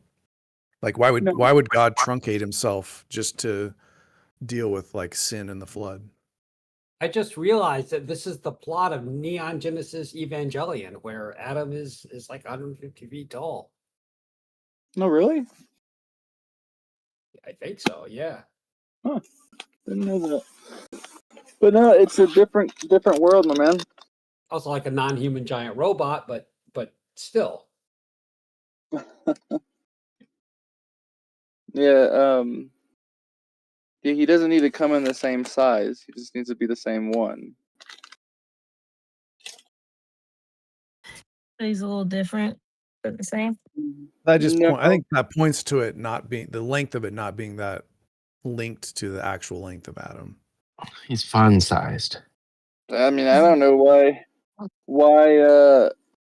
he would have to be the size of Adam. The Messiah If would you be the Adam, size of Adam. if you say Jews is Adam, though, like I expect that, but I guess I see what you're saying. I mean, that would be looking at things carnally, though, wouldn't it? I mean, if he's the same one, that would be kind of a carnal look, wouldn't it? No, that's looking at identity beyond the flesh by being able to identify him in a small body, even though he came in first in a large body. Does this somewhat undermine the claim seems to be from where we started is we can know that God exists because the tabernacle so perfectly represents the human body. But then the way that we best know that is because Adam's 150 foot tall, but then also Jesus was Adam and wasn't 150 foot tall because you're thinking about things too much in terms of feet and inches. It sounds like the claim for the legitimacy of the tabernacle seemed to be about the feet and inches or the designs of it. And now when comparing the size of Adam to Jesus, if Adam was Jesus, we're saying we can't be comparing sizes. Well, part of my premise, I didn't equate measurements or anything to be pertinent, even though there are correlations that take in consideration the measurements of forgetting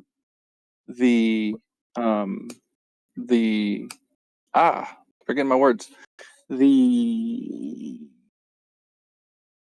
items used The dimensions. the items used for worship. Yeah, like the altar of incense, the brazen altar, the brazen laver, the whole cup of holy anointing oil, the 7-branch lampstand, the table of shewbread, the Ark of the Covenant. There are dimensions laid out in there that do correlate to specific dimensions within the main organs in the body. But my main point and premise was that the composition of the tabernacle, not and I wasn't necessarily speaking of the measurements, but more the layout of it being a threefold yet one, a three compartment yet one structured tabernacle. Well, say, like, what's the diameter of the candle? You said the candlesticks represent aortas. So what's the average diameter of one of these? That's not a factor of the tabernacle that I've looked into, and quite honestly, because when I we bring could up, probably look it up though, right? I believe so. What was the size of the? But I'm not. That's not the factors that I tend to go after, because one, the conversation about the tabernacle never usually goes this far. So there are certain factors that I haven't looked into as like knowledge needed to disseminate.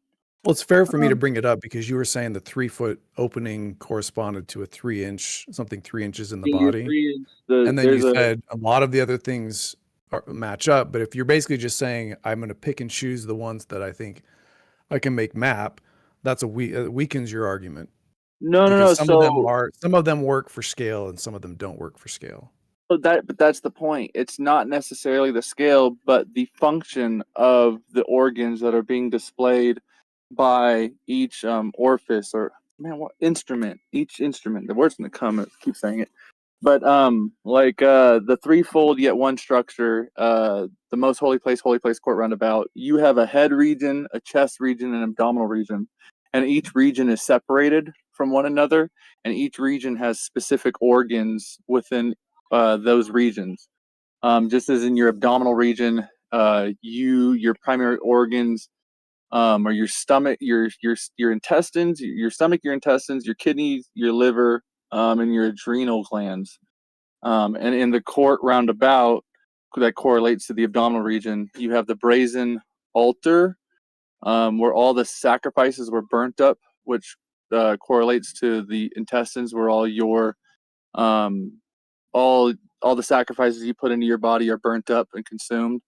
And there's 4 corners on the altar, the 4 horns on each corner, and you have your ascending, descending, transverse, and inverse colon. And then you have brazen laver, which is where the priest would wash the blood from the sacrifices, just as your blood is washed in your kidneys and liver. And then the adrenal glands, as I said, with the cup of holy anointing oil. Okay, and let's go back. Let's go back to the beginning. You said there, so you have a head that's separated from your chest, right? Now, if it's going to map to the body, and you said there's a certain number of openings. So if I just think off the top of my head, from my head to my chest, I have my esophagus, I've got my trachea, I've got arteries that would travel down, I've got my spinal cord, my spinal column. So I'm assuming all of these are represented. Like there's 4 different openings of these that map to like nervous system, blood transfer, or is it just one opening?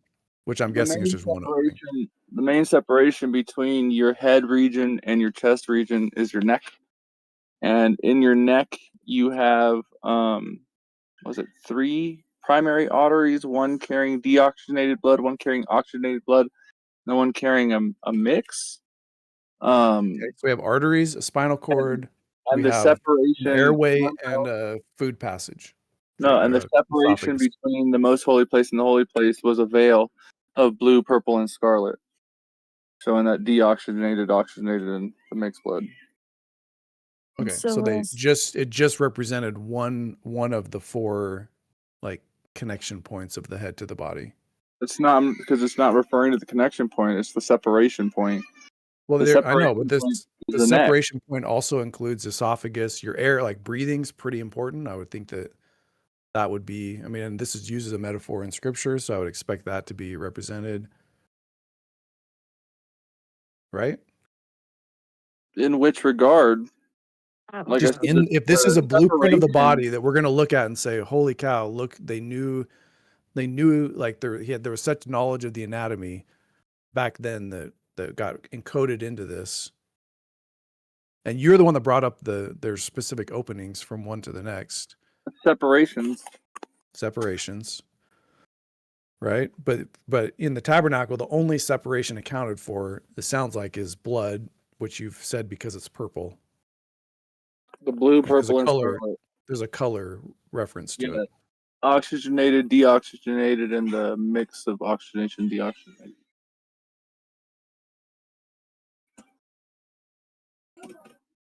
Okay, so nothing about the other parts of the body, just that.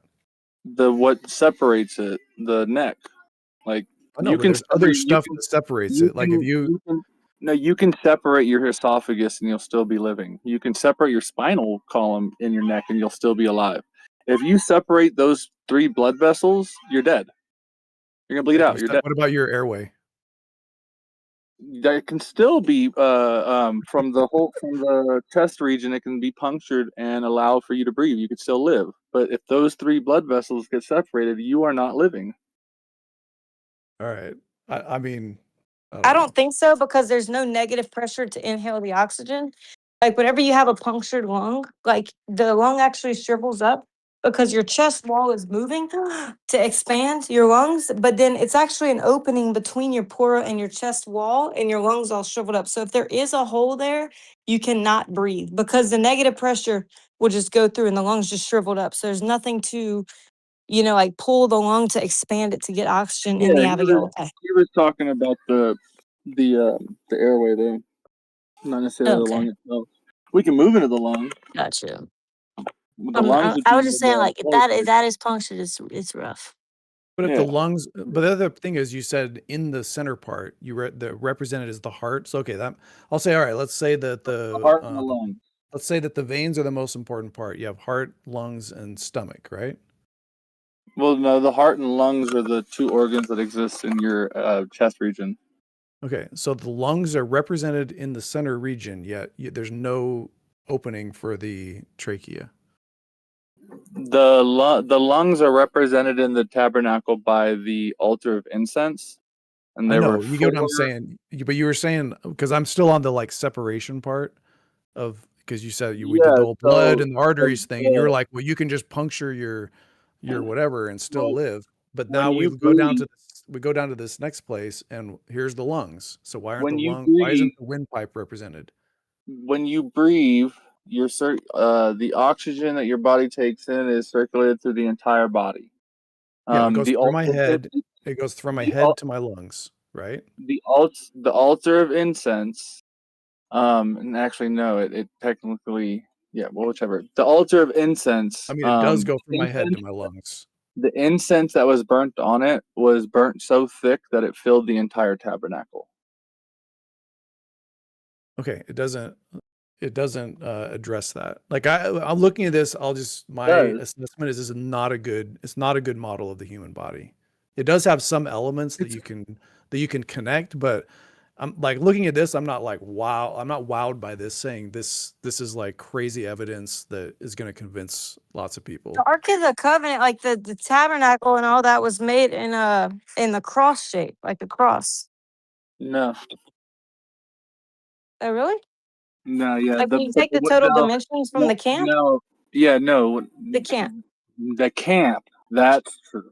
If the camp, the way all the tribes laid out and the way they situated, yes, did make the shape of a cross, and that tabernacle was in the middle of it. And here's the tabernacle representing Adam. And who was on the cross? The Messiah, the second Adam. So the way they situated it was like a man on a cross. The tabernacle made up the body, and the whole camp was the cross. Yes, and like the man's displayed, the man is being on the cross. It's like Yahweh was sewed it so tight, it ain't joke, no joke, man. But yeah, I don't know. Seems that's your interpretation too, right? That's not. There's nothing in the scriptures that says, "Oh, and God formed the tabernacle and the tents around about it to symbolize the cross and the man on it." no, that's understood by divine vision and revelation. That's understood from Yahweh. That's being able to see. Hey, but we're in like a debate server. We're in a debate server, so saying like providing evidence that's like God's going to give it to you it's not considered good evidence. Well, part of the claim in the scripture is that you can't understand it unless God explains it to you. So okay, but I say the same. We're in a debate server, so I can't petition God to explain it to the room right now. And frankly, I don't trust, and I shouldn't trust. We shouldn't trust other people when they come and say, "Well, God told me that this is my debate argument, so you should just accept it." Well, since everyone has the Holy Spirit in them, allow me to explain.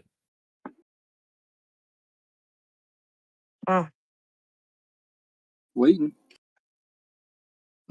What would you say to that though? If somebody like disagreed and they said everybody has the Holy Spirit and by the Holy Spirit we understand? Like, what if somebody made a counterpoint to you and they said like what Omni just said? I'm just curious. Omni didn't finish speaking. I think we all understood his point. Taylor got it. I mean, I take those statements as for real.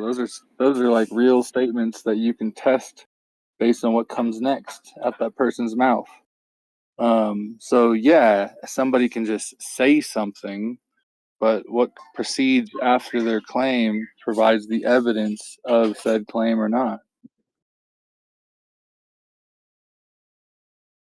That doesn't make any sense to me. Okay, in the fashion It's like that I don't know. Like in normal experience. debates, like with this, we don't have this whole additional mechanism we have to dance around. You just, you know. What are we debating? I haven't made that the mechanism to dance around. I've been talking about a tangible tabernacle that is supposed to be evidence for the existence of Yahweh. That's what we've been going one? How do you build one? The instructions are in the script. No, I'm asking you how you build one. The No, instructions. Demon, they're having a chat. We're not going to have that. Oh, they're having a debate that's not a debate? Oh, okay. Yeah. Thanks, mate.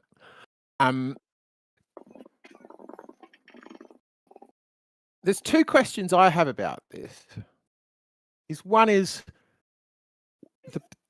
this a... I don't get why this... So I could accept it as true on the one hand and say, sure, but they had human bodies. There's nothing that stops you cutting up a cadaver and making a temple that looks like it, if it were to look so much like it. And then on the other hand, I don't get the, like, most holy place is in your head, second holy place is in your chest. I kind of get that, but I'm not 100% sure. Couldn't it be in my heart? I don't know. But then the court round and the about, I don't know what is it roundabout with the words over the other side. That's all of your reproductive organs all the way down to your gate. So that's where every human comes just out of the gate. And that's... Now, which part of the tabernacle represents the reproductive system? The gate. But it just seems mostly the intestines. It seems like it's largely ignoring the sexual organs. Yeah, it's like being a man.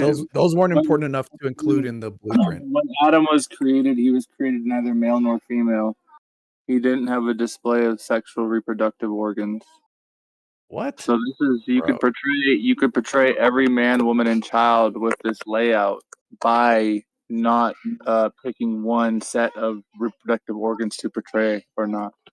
Do you see why that then looks a bit like the sharpshooting? When it matches, but sometimes it doesn't? Yeah, no. And it's like extreme, kind of to extremes, where it's like the 3-foot gap represents this tube in the body, but then as soon as something else doesn't match, it's like you retreat from the idea of the like those specific claims. There are specificities being portrayed by the tabernacle.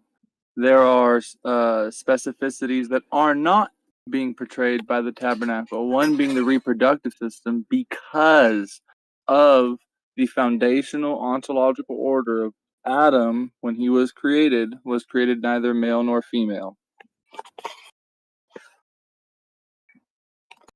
I mean, So did they gain reproductive organs when they fell?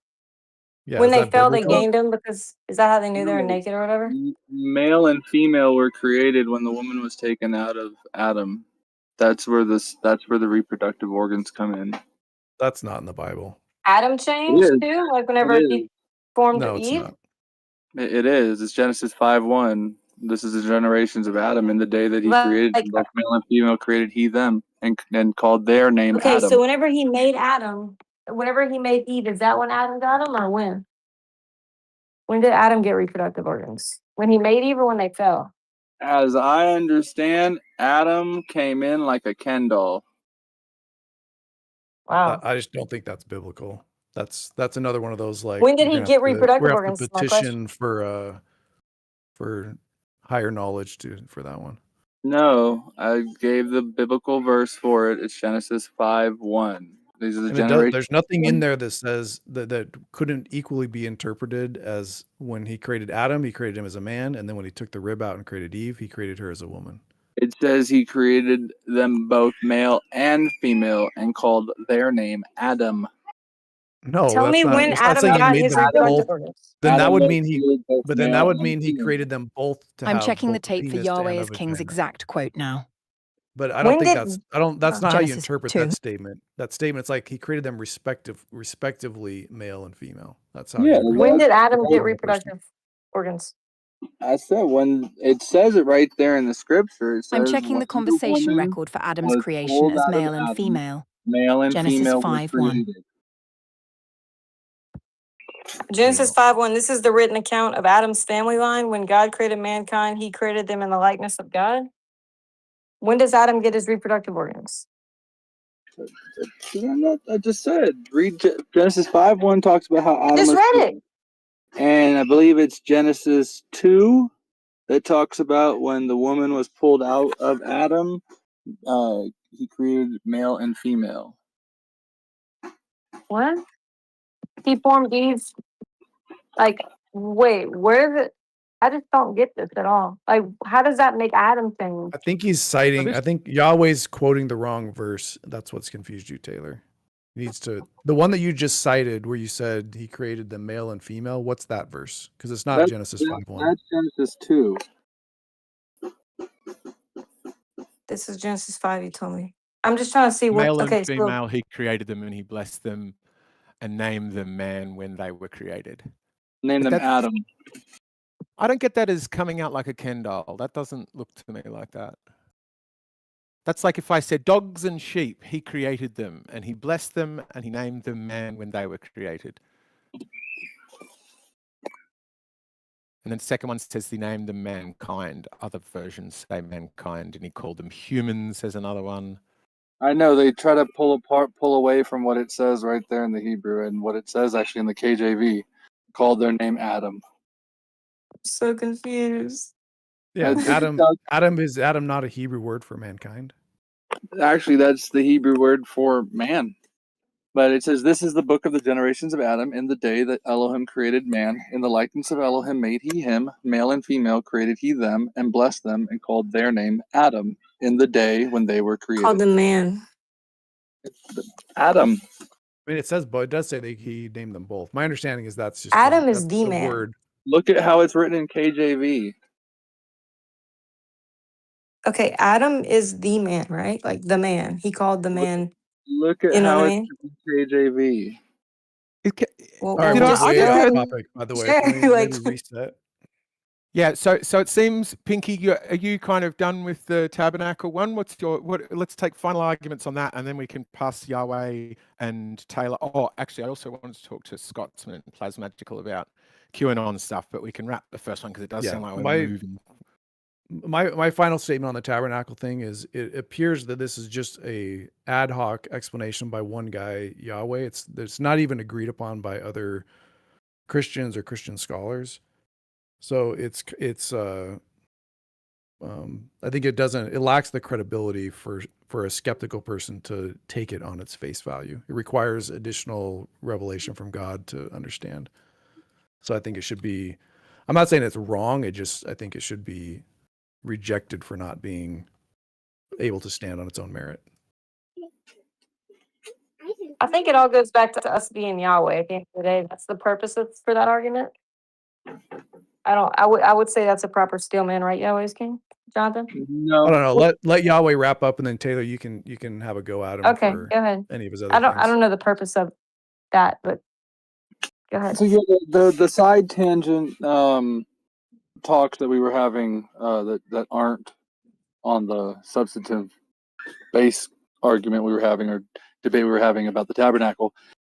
I could say yes, I did make the claim that they required revelation. They did require divine vision revelation to come into knowledge of, or someone with said vision revelation vocally giving said knowledge in a speech or talking with somebody. But on the base debate, that isn't the case. The correlations made to the human body of the specific functions and layout and composition within the tabernacle and the composition of the tabernacle itself are sound points of correlation of the tabernacle representing the human body. To further the debate, we would then investigate the other part of the claim, which is that the composition of the tabernacle, the threefold nature, and principles of each region therein show forth the composition and regional workings within any structure or substance in the physical universe. Being that it's all Yahweh, right? This is it, like Taylor. I understand what you know what I'm going after, but that's like a throw Okay, off. I was just wondering if that was the total. Like, is there another point? Like to like the add debate. to it, it would be that yes, the knowledge of this pattern and what it represents is given by Yahweh. Paul Right. expresses it, and the apostles express it, and Moses expresses it, the prophets express it. And yes, Henry Clifford Kinley in 1930, when he received the vision revelation from Yahweh, he was made aware of the pattern and how it's the blueprint and the evidence that Yahweh gave to prove himself. He even wrote a letter to the president in 1933 saying that he had come in contact and was made aware of a pattern that proves the existence of God that could reconcile atheists and agnostics across the world. Like, so Okay. yeah, That's there's a yeah, point thank to you for go sharing. through with the pattern that, yes, at the end of the day, you're showing that the pattern represents the human body. And in the tabernacle, yes, the spirit of Yahweh dwelled within the tabernacle and filled the tabernacle. And that's where the spirit of Yahweh dwelled. So showing that the tabernacle represents the human body is Thank you for giving an sharing. evidentiary fact that Yahweh exists within the Which human is body. Yahweh, yeah. Right. I hear you. Go, Eggshells, did you want to? I don't know how much time you have left. I'm trying to be respectful. Did you say you want to hear from Scott? Well, Thank you for sharing. I'd specifically pulled in Plaz and Flying Scotsman for some stuff about Trump, but I thought we'd wrap that the one up there and also get a debate judgment, if you could, please, Sage. That should be enough. I'm currently assessing the credibility of tabernacle explanations provided. Okay, let's see. Can she read it? So she did. The discussion has meandered through various interpretations and anecdotal assertions, often lacking the rigor needed for a meaningful debate. While some participants made strong points, particularly in challenging interpretations, the overall reliance on subjective belief systems hampers the truth-finding process. Future discussions would benefit from a more empirical approach. And that's why she appears to have handed Pinky the win on that, which is because you were pressing for empirical support, essentially. You effectively challenged the interpretation being made and demand more rigorous evidence, which is crucial for a debate. Keep pressing for empirical support. And it said of Yahweh, while asserting that the tabernacle represents the human body, there is a lack of empirical evidence to support these claims. The reliance on divine revelation without substantiation weakens your argument. Man, see, that's why we have to stay on debate topic, man, because he's pulling in all the other claims that didn't have that substantial backing and then applying the totality of the conversation. Right, which is, I think, exactly what she should be doing, right? If we wage in on a debate about the tabernacle and either of us allow ourselves to be drawn away from the topic, then yeah, I think we do lose on that. But I think that was also, to be fair, the challenges that Pinky was saying is we're accepting one thing and not another, and a lot of those choices might be being interpreted here by Sage as saying, well, they rely on this divine intervention, this divine revelation, or this sort of guesswork, or picking which ones match and discarding those which don't. But I think that was it was a great discussion to listen to. I think you were both quite respectful. You stayed on point. I love that. Any other feedback? It or was thoughts, fun. do you think, Taylor? Yeah, thanks, Yahweh. Yeah, dude. I had a fun time listening to it. Yeah, that was a good. Sorry, go ahead. I think you were just thinking fun. Is Scott? Is Okay. Mr. Scott here? Mr. Scott. I thought you went. I thought you were trying to weigh in on his thing next, but yeah, go ahead, Eggshells. Yeah, Scotsman. Yeah, he's here. Scotsman and Plasma. I was trying to lure them in to have a bit of a geopolitical discussion, or could be about Iran or Trump in general. I'm also curious because like the conspiracies keep getting proven true is something I'm enjoying saying to people, because I got a lot of normies in my normie life who I talk a bit about conspiracy theories, and obviously I won't stop talking about Sage and what I've been doing with her. And they're like, no, you're talking to those people.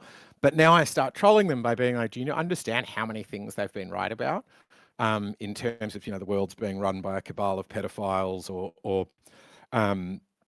elections don't really mean anything, or whatever else it might be.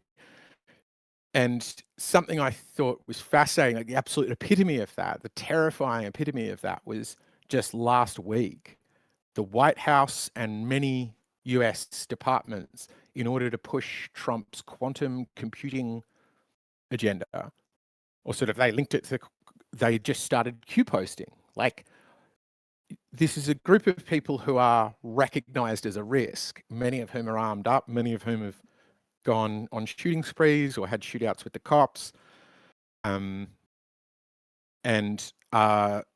rabid supporters of his who've been waiting for a clue for so long that he is on their side or he's going to lock up all these Democrats. And now finally he's openly tipping his hat to them. And so I wanted to draw in Scotsman and Plasma because we could have, if you guys wanted to take the stage and do it as a King of the Hills thing, what I want to do as a challenge, because I said I wanted to play some games this time, is this. You can agree with it or not agree with it. It doesn't matter. But the game we're going to play is accept an ad. So who wants to step up and be a demo first? The game is what? Accept an ad. So I'll try with you. Great. Okay. So the White House is now posting. I'll do it too. But Q I was going to stuff? ask a question. I'm sorry. Yeah. I didn't realize I was muted. I was trying to get your attention. You said Trump is tipping his hat to them. Can you just in one sentence explain what that means to who? Well, he Also, actually made a post that had Q. It was at a specific Q post timing and had like Q branding on it. Yeah, go ahead. Yeah. So ADL lists them as a threat, but I mean, we're going to say we'll get on an ADL thing now. But they are a far-right conspiracy group, and they've always made their thing based on this idea of deltas, where they have this. Q does a post on 4chan or later 8kun, and it will be like, you know, storm is coming, the Democrats are hiding, bonanza, and it just like sort of weird words, and maybe a whole sentence, and sometimes just like strange numbers. And the times they were posted might match up with the time another, like, oh, look, a Democrat tweeted at that time about this thing. Deltas, exactly. Scotsman's got some arm. So these deltas, I'd been shown them millions of times before, and I was always like, wow, the delta on that is kind of, the delta being the difference, the how much you have to change the numbers by to make them match, had been not great in my view. And then the Trump administration just started matching exactly their format. So posting at 12:22 a.m. Somebody stayed up that late so that they could match Q post 12:22. So, and it links to Margot Haberman, who he calls Maggot Haberman, and then says we have public and private Twitter accounts. They all have them. These people are stupid. We have it all. And there's links to these to then, so he starts, and it's sort of like, oh, does it link? Maybe the QAnoners are going crazy again, but then he keeps doing this from all of his other departments. So here's another one at 12:24 p.m. and this one is at 1224, and it says enjoy the show. Again, it's a tweet about Maggie Haberman, and it's quantum dominance or something. And then the last one is we'll show you who we are, and that's how you'll know that we're the ones, right? Which is this last one. Trust this plan, conspiracy no more, pain. Given we have now undeniably, on purpose, verified ourselves to be an inside source, expect the MSM clown army to attack in full cooperation with foreign and domestic assets. Be prepared. Trust the plan, conspiracy no more. We're in full control. So he spends a week. They spend a week tweeting, linking exactly the tweet time, 14:25, to the right Q post. To essentially now the White House, it's gone from this fringe conspiracy theory that everybody thought wasn't even run by somebody inside the government to now all of the US departments, or many of them, Wait. are Are you openly saying Q by posting. that the original post was actually run by someone inside the government? No, I think it was always run by a scammer, but the scammer at one stage wrote, given I've identified who I am, and this is definitely me now, and they have used the Q posting Delta system. I agree but that's not conspiracy theorists being right about it. It's the opposite. Well, he's saying they're right about it. That's my point. He's validating I am Q. It's an invalid validation, I think. He's pretending he's Q, and I think he's full of shit. But that is astounding that the sitting president is doing nods and winks to effectively what if it's not really him, you could call them some sort of, like, probably not domestic terrorists, but like they're a worrying group. Correct? Come up, Plasma, and Is that what you're saying? Trump has acknowledged them. Trump has acknowledged Q. and said open. they're onto something. Look at this Huh. last one. So this is the exact it's- format of a Q post. He is president number 47. It's always all numbers and letters and has these chevrons at the start, this greater than symbol that is from What? like 4chan and stuff, which is where they originally post from. Each time you're doing a reply, you get another chevron, so it shows how many replies deep you are. 47 Q, 622 2006, I forget, that links to something else. He links the words, always trust. And these are open phrases. Let me go back to them. Are you enjoying the show? Enjoy the show. Links, refill your popcorn. You love this next part. American Q in brackets, quantum dominance. Maggie Haberman, blah, blah. This one's not really that clear, but this one is. Oh, there's another one that's like trust the plan, or where we go one, we go quantum. That's it. One of them is. So this one you're showing right now is especially bad. I mean, he's literally screenshotting a Q post and putting it, and then it's like a retweet of a Q post. Yeah. The other ones are just Wow. like time matches. Yeah, this is just trying. I mean, to me, it just looks like they're riffing on it because they know that there will be, Trump fans or Q fans who will respond to it. It doesn't. Why would they want to do that? Why would that? What benefit would they have to do that? Well, like, because MAGA's built, like, a huge part of the MAGA popularity is based on the rise in conspiracy theories. So they're just leaning into it. And I think possibly it also helps it provides air cover for the Epstein links that Trump has. By now he can say, oh, I am the Q guy that was coming in to deal with all the pedophiles or whatever. Sure. Right. Well, But I don't know. I'll jump in a little bit. So the crazy part about this is that there's already pre-positioning with some of the super early Q posts that Trump like signed. So like, for example, 41020 DJT, and he's already pretty much coded to us that, he's either he is Q or part of a group or a board that is Q. So them leaning into it, they already leaned into it. Like we pretty much, that could have already Trump happened. is Q. That's the theory. It's the Q plus post. That's the reality. I thought Q was a porn lord from Asia. Yeah, that's that slander debunk from the Reddit tards. It was not. Well, anyway, I mean, the guy that coded up not 4chan, the successor. So it's like a post ad hoc debunk. But if you got some breakthrough info on that, you can share it. Well, it would be a lot more compelling if Q started posting stuff that could only be Trump. But you notice how that's not happening. It's just Trump going back and trying to like rewrite himself back into Q posts. Right. Well, he's written in from the beginning. No. So do it now. What do you mean?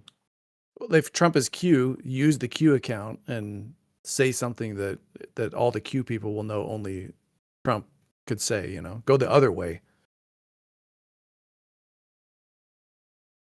Wait, say that again? Have Trump help me reveal the out. trip code. And It's easy to go look at Q posts and then get a timestamp and then try to retrofit a message to it. That part's easy. What's hard right now is because Q hasn't posted, right? He just did. There's a recent test post. That's what was interesting. The test post happened at the same time as the White House started. What did the test post say? It just said a test post. What? A test post? Why would they need to? That? Like it wouldn't work or something? It's like testing the board is usually what that comm means. Testing the viability of the board. Where is he posting right now? Because he's not posting in the same place he was posting before, right? I think it is. I think it's still on the same 4chan board. 8kun or something. Oh yeah, 8kun. Yeah, I think their last official post was like 2022. Okay, so what was that one doing for the same period when Trump suddenly starts saying, yeah, it's me? Actually, no, we know that that's the interesting thing. Like, imagine he didn't control it and he's nodding at it. And then the other thing is, if he did, you would only say, hey, I actually am Q, if you have control over what Q says tomorrow. Because if you say, haha, I actually am Q, and then Q says something unhinged, then you could be on the hook for that, right? Well, I mean, like Q said, I remember looking into this back in the day, and Q said a bunch of stuff that's unhinged, and Q made countless. It's kind of the typical where like you just spew out a bunch of random words and predictions, and then people try to retrofit those back into reality. But Q also made a lot of very specific claims of things that would happen on specific dates that never happened. So I don't think it'd be smart to say I'm Q. Trump does a lot better when he just leaves an open insinuation and then lets people fill in the gaps with some whatever story they want. And it's working. We have people that are, talking about it, and there's different theories, but all of them are, you could argue, are better for Trump. They're good for Trump. Well, are they? Because if you're a Republican, let's say you're a dispassionate outsider who's like, I'm not sure how I feel about this guy. How do you feel about the fact that he's openly nodding and winking to this group of people who... If you're still with him after Iran and Epstein, what does it matter? They're not going to know. Like your average like boomer watcher of the mainstream right-wing news, they'd have, this isn't even going to hit their radar, and if it did, they would... Oh, no, not the supporters, sorry. I mean other politicians who are working with him, because this is a really unhinged group of people, right? If they're wrong, they're an unhinged group of people. I don't mean, I think Plasma and Flying Scotsman, you guys are lovely people, but I mean, if you're a politician and you think that this is hogwash, then you should think, oh, those QAnoners are unhinged. And then you've got a guy who you're working with who's nodding and winking to an unhinged group of people and pretending to have already been them, which makes... I don't understand how that doesn't make him very dangerous to them. No, well, I mean, maybe, but if you just read his tweets, he's unhinged all the time. That's part of what makes this work for Trump. He's always unhinged. So the people that are around him that are supporting him, it's just, he's like boiled the frogs, so to speak. So this is just one. And I think the way people deal with Trump, like the sane people, is they're like, oh, he's just goofing around. That I guarantee if you go to, Washington, D.C. and you ask some of the prominent Republicans, they're like, it's nothing. He's just being goofy. Got to tell themselves that. Yeah. And I think the QAnon people are way more dismissible than like Patriot Front or the Proud Boys or the other group that got arrested on January 6th. Those ones actually, might do something. I think the Q stuff's more just speculative. That's my take. So let's pick a new crux then relating to this QAnon stuff. Does somebody want to take, we could even do a 2v2 where it might be Pinky and Omni, or if a new speaker wants to step up, but we can have Scotsman and Plasma. So one of the problems with debating QAnon is I don't think it's amenable to debate, right? The evidence for it is all circumstantial. And, I think it's utterly unconvincing. Somebody else thinks it's totally airtight, and I don't think that there's resolve the middle. Yeah, I don't think. And more subjective. It's more subjective evidence. Is that what you're saying, Ami? It's So subjective. it's not a good debate. Yeah. I mean, you start saying, well, what are the odds? It's like, what are the odds? How do you calculate the odds? And they say, well, he must have had inside information for that picture. It's like, well, then I have to go hunt down where that image came from. And that's not, I'm not going to sign up for doing that again. I did that for a year and a half in 2017. I think that's part of it, Omni. I mean, if you were to make a case, like a general case, I think you could argue that stuff is it's numerology. And I sort of agree. It's kind of like the conversation I had earlier where you're just somebody saying there's no way these numbers don't mean something. And you're like, well, that just feels like numerology. But there's a lot of history with Q, specifically around failed predictions that Q made.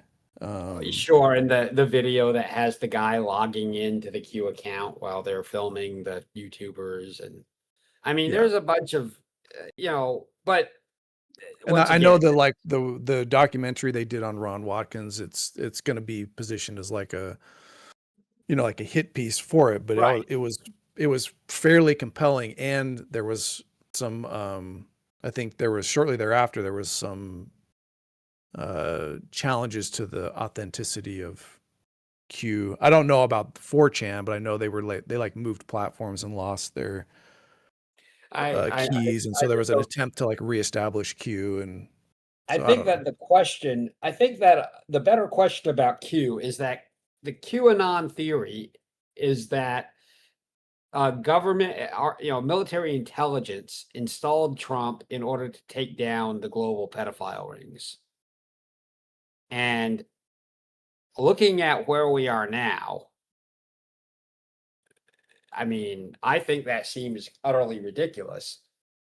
The generals, he fired a bunch of generals. He went through it. He appointed Fox News guy, the head of the Department of Defense, and renamed it Department of War.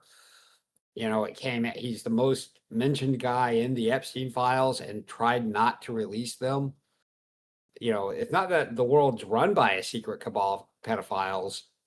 It's that we elected one.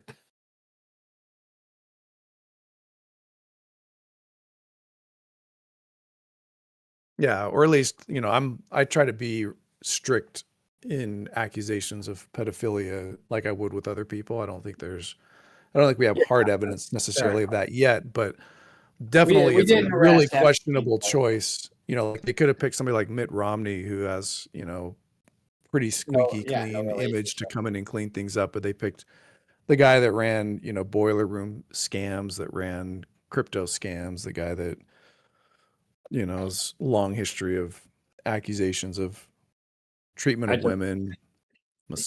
Anyway. Yeah, I just find Egg saying, "Look what all these people were right about." Is it's like nothing.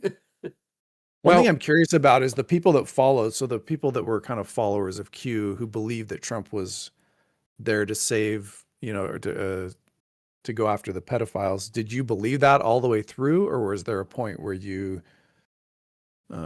felt swindled by that? Because there was a long period where you couldn't find somebody that would admit to being a Q believer back in the day. Yeah, so like earlier this year when Trump started looking suspicious, like he was covering up the Epstein stuff and closing down, I was thinking like, what the hell are they playing at? What does this achieve? It's making him look bad.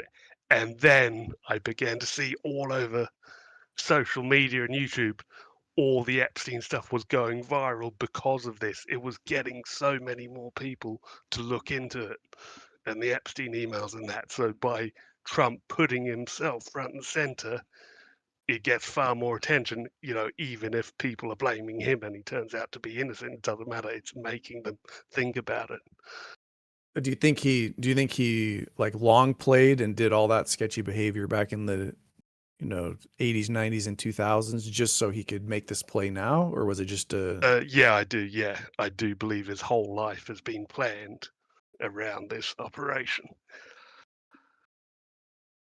And why do you believe that? Stepped in sooner, right? I mean, Epstein died in jail after decades, and after being, tried once in 2000 and something, 2001, I think. So, if he planned his whole life around this, why couldn't he have done something sooner? Well, or the presidents, most of the presidents before Trump were part of the cabal, so they had no power until Trump got in. Why do you think Trump took the guy? So the guy that was working the DA in Florida during the Epstein, why do you think he brought him and made him like a member, put him in a pretty prominent position in his administration? Yeah, I think that is all part of the optics to make Trump look bad, like he's guilty. So he did that on purpose, just to make him like. Yeah. No, Trump did it himself. So that's what he's saying. Basically, his argument is that everything Trump did that looks bad or actually is bad is just Trump for decades doing awful things, so that everybody would think he's a pedophile right now. Kind of, yeah, like Trump's whole life is a movie character for this, awakening of the public in this, So wouldn't scripted play that's playing out. So is there so wouldn't anything then he have that, gone to Epstein Island and done all of the horrible things he's accused of in order to play that role and get believed by that cabal to get inside to Such a get the good info on question. him to dob him on to the cops? No, he only needs to be believed by the public. All he had to do was hang out, at parties with Epstein, like he's on video, at the social parties. well, there's But like, do you think he had to grope women? No, I don't think he's done anything illegal. Even though he's nothing illegal? that lady, like it's been heard in court and decided in court that he did do it to what's her name, Jean King? Yeah, Jean Carroll. Yeah. Yeah, I mean, That was there her, is. yeah. Yeah, I believe that sort of setup, and there is some really weird stuff she tweeted.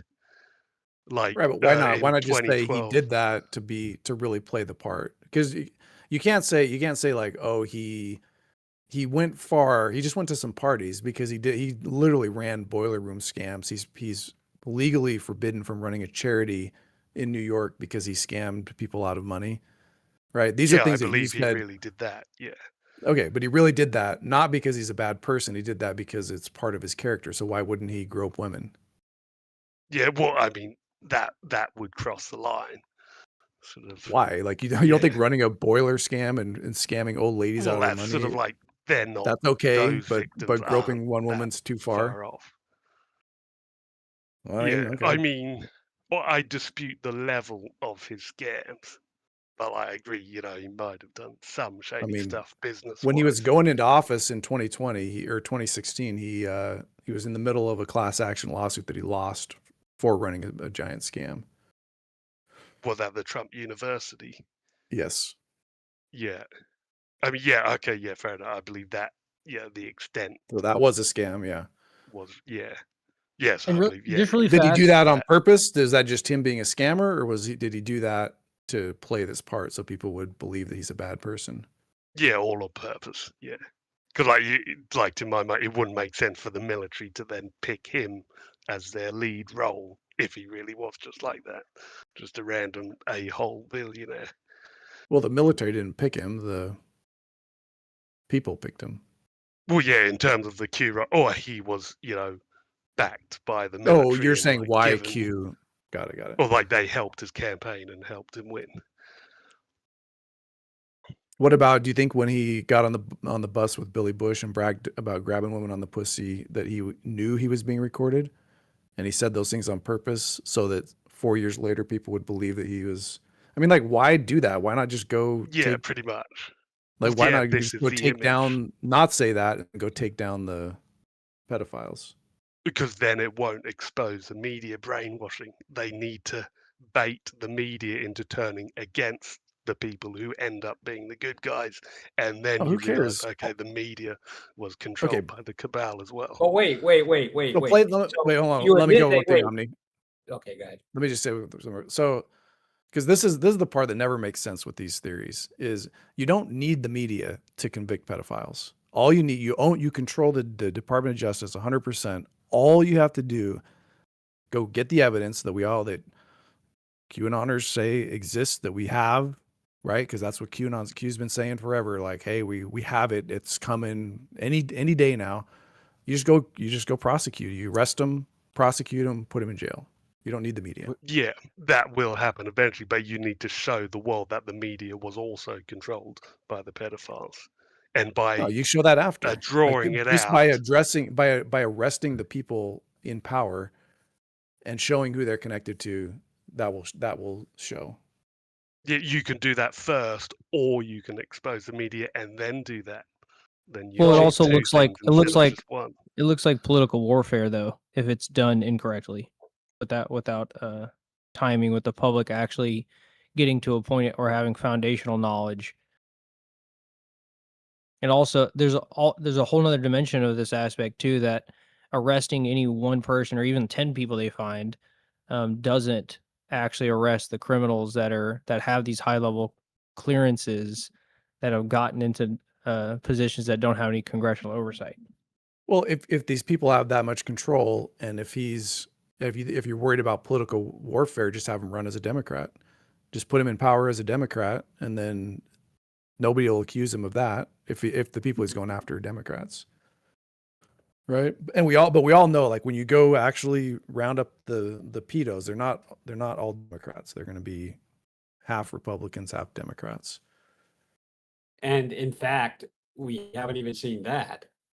That's not in the files. That's not in the release. But I have a question. Why would why would him saying something that looks pretty bad on TV being taped, why would that help expose the media? Like, just reporting that he said it when he accurately said it, and it's, it's not a great thing to say. Like, you wouldn't want your son saying that. Right. And it's like, and then you're saying, would you expect the media to not report that?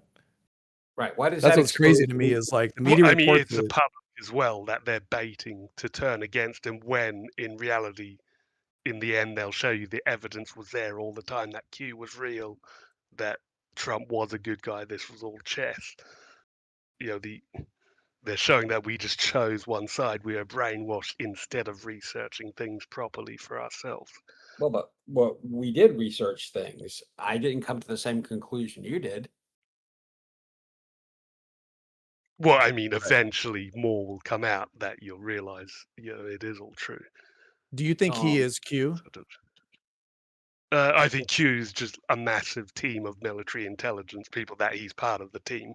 It's not Okay. just Do you a think single when person. they posted Hillary's going to be arrested on this date, this person's going to be arrested on this date, this thing's going to happen on this date, do you think they were doing that, and that was also part of their plan to make that was a predictions that didn't come distraction. true, so then they could later Yeah, whatever, they like, made the deep state panic and think that they were about to arrest Hillary, but instead, a few days later, they arrested all the princes in Saudi Arabia that were even higher up the chain than Hillary. I don't know, I missed that. But you remember the big Saudi purge where the one prince arrested like the 20 other princes in the royal family? Well, I mean, that military coup. I don't follow that the happened Saudi. a week after Q started, after they said they would arrest Hillary, but those Saudi princes were the main target. And Okay, that so was the Q was a Q. psyop. So Q is a psyop then. No, it's real. They lied to the deep state about Hillary. However, she will be eventually arrested, but obviously Well, and they lied she to hasn't you. been yet. That's what I'm saying. It's a No, psyop to the because deep state, future and it's then to built you. He in. lied to you guys. No, it's built in that future proves past. So if the Anon who's reading the post eventually finds out truth from the future, and the cabal is left to decide which of that intel is real in the current moment. So when you go back in the time of the timing of the post and the timing of the arrest, it makes more sense through that lens rather than trying to contend with, what it being a lie to the Anons. Well, so how would a consumer of Q information go about this? Because we can't trust anything Q says. We probably can't trust anything Q or Trump reposts of Q, because it's all part of it. I mean, all the evidence thus far is everything that either of those two do is going to be to make Trump look as bad as humanly possible for some hopium thing in the future, right? So how do you even process that? Well, you're mostly it's not contending with needing to rely on a binary like that, right? Like, obviously there's a nuance to the code and to the language that's being spoken on the keyboard. And so the pre-positioning and the deltas, this future proves past, this is the evidence that we trust and we see as events carry out and we can prove those deltas. That's what we trust. And everything else that we see obviously standing out with time deltas that's, opposite or similar, those can be seen as, false trails laid for the cabal. And there's a lot more information in here, I think, to people who are in existing positions in the government, in the military, in the private sector. Those people who are reading the board in the time frame that they were being released, all sorts of different information was being disseminated through these boards to different, people in different positions. So it would have been much we don't more have any applicable and evidence. real. I don't think there's evidence that was the case. And I don't know how anybody having information disseminated to them would know that this is psyop evidence that I shouldn't take seriously versus real evidence that I should take seriously. And I think the Delta like stuff, the Delta stuff just feels like numerology to me. Well, There's it's just like we plenty wouldn't of have like evidence Delta. for. Go ahead. Sorry. My bad. It's just like not having evidence for people with high enough security clearance if they were arrested, right? That'd be JAG. Those would be in military tribunals. A lot of those would be classified. So this plea of no evidence, this is part of the, the information warfare. That's the foundation. Wait, why? I mean, that might be true for military folks, but the military are the good guys. They're the ones backing Trump. With the promises were that we're going to be arresting Hillary and all the Democrats. So those guys aren't in the military. Those guys would just get arrested normally, and then charges brought forth normally. It would be done all through the military. Because all these people have been given. You think if Hillary was guilty of abusing children, that she would be arrested through the military? Well, if they had been committing fraud or being criminals with congressional or any of the branches oversight, she'd already been arrested, right? Well, I don't know. Maybe that would be my argument to you, is that if she was committing fraud, she would be arrested. Well, the point is that for her to be arrested in the capacity of the charges she's committed, inside having the clearance that she was given, and she's not the only one on this list of people who have high enough clearance that a public arrest would only look like political warfare. So the value of their arrest is at that point kind of null in the grand scheme of things. There's more valuable for using these narratives for attention grabbing the public. Well, I got news for you. If Trump arrests Hillary tomorrow, it's going to look like political warfare. There's nothing that's done. Nothing about Trump making himself look like a pedo is going to make anybody suspect less that it's political warfare. Right. So there's going to have to be. Why do it? Well, there'll be why make the an pussy grabber information. comment? Well, there'll be a change in the narrative. Like most of the average population will get to a point where they're ready to see and realize why these people are being arrested, what the value is, or the value of it is outside of a political decision. Well, okay, I will.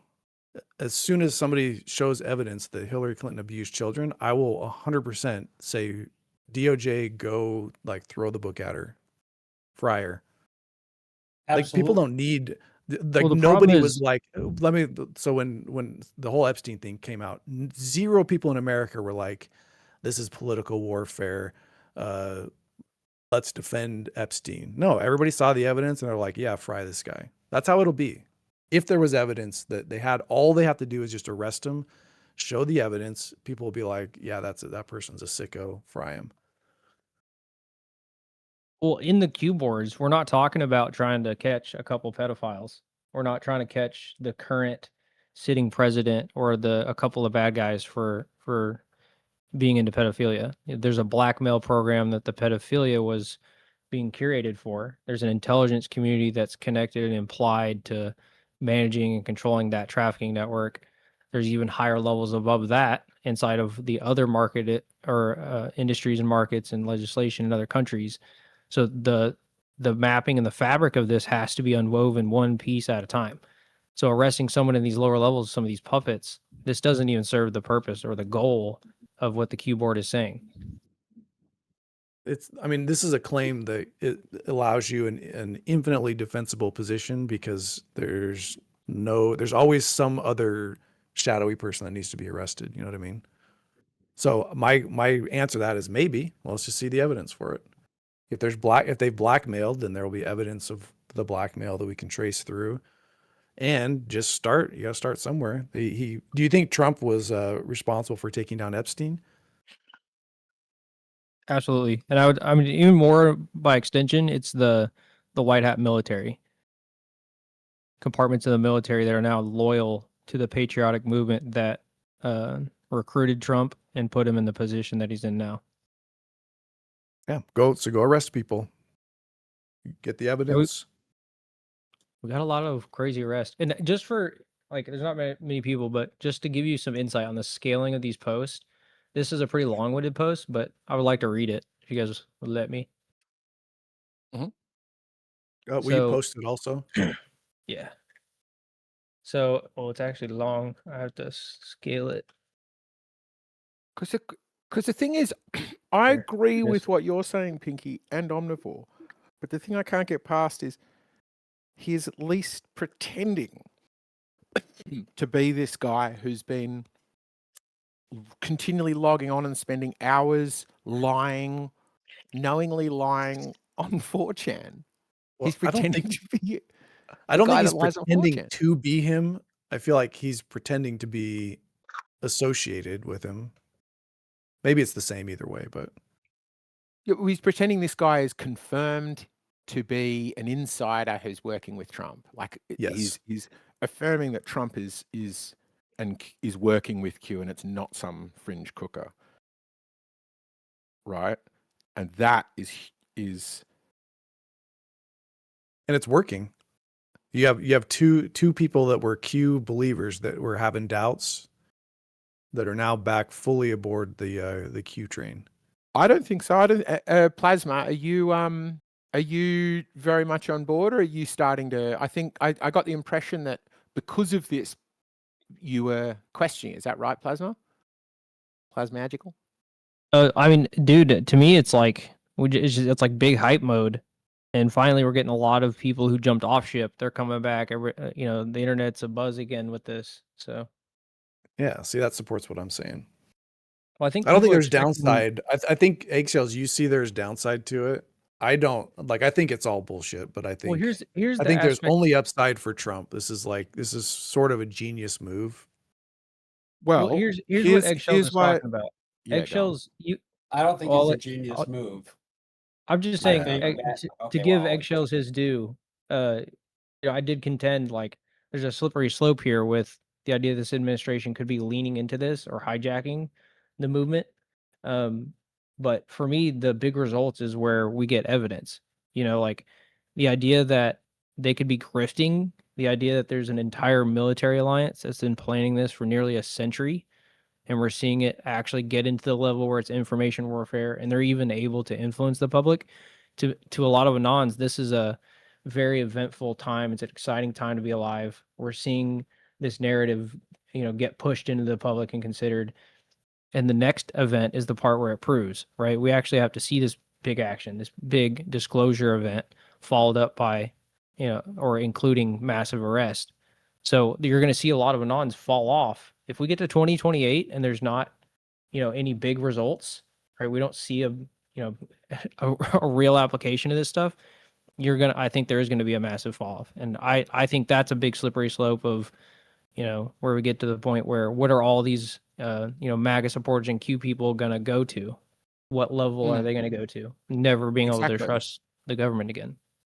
So there's two sides of it, right? One side is he's just using it for marketing, and the other side is he's building up a paramilitary force. So he sprung all the guys that did January 6th. Then he did an open casting call for people who want to wear masks and carry guns and chuck brown people in vans. And now he's doing an open nod to Q, who he knows are well armed and have been waiting for the storm and are revolutionaries. Would that be unfair to say? And then I'll let you in. Sorry, Omni. Relatively fair. Go ahead, Omni. Yeah.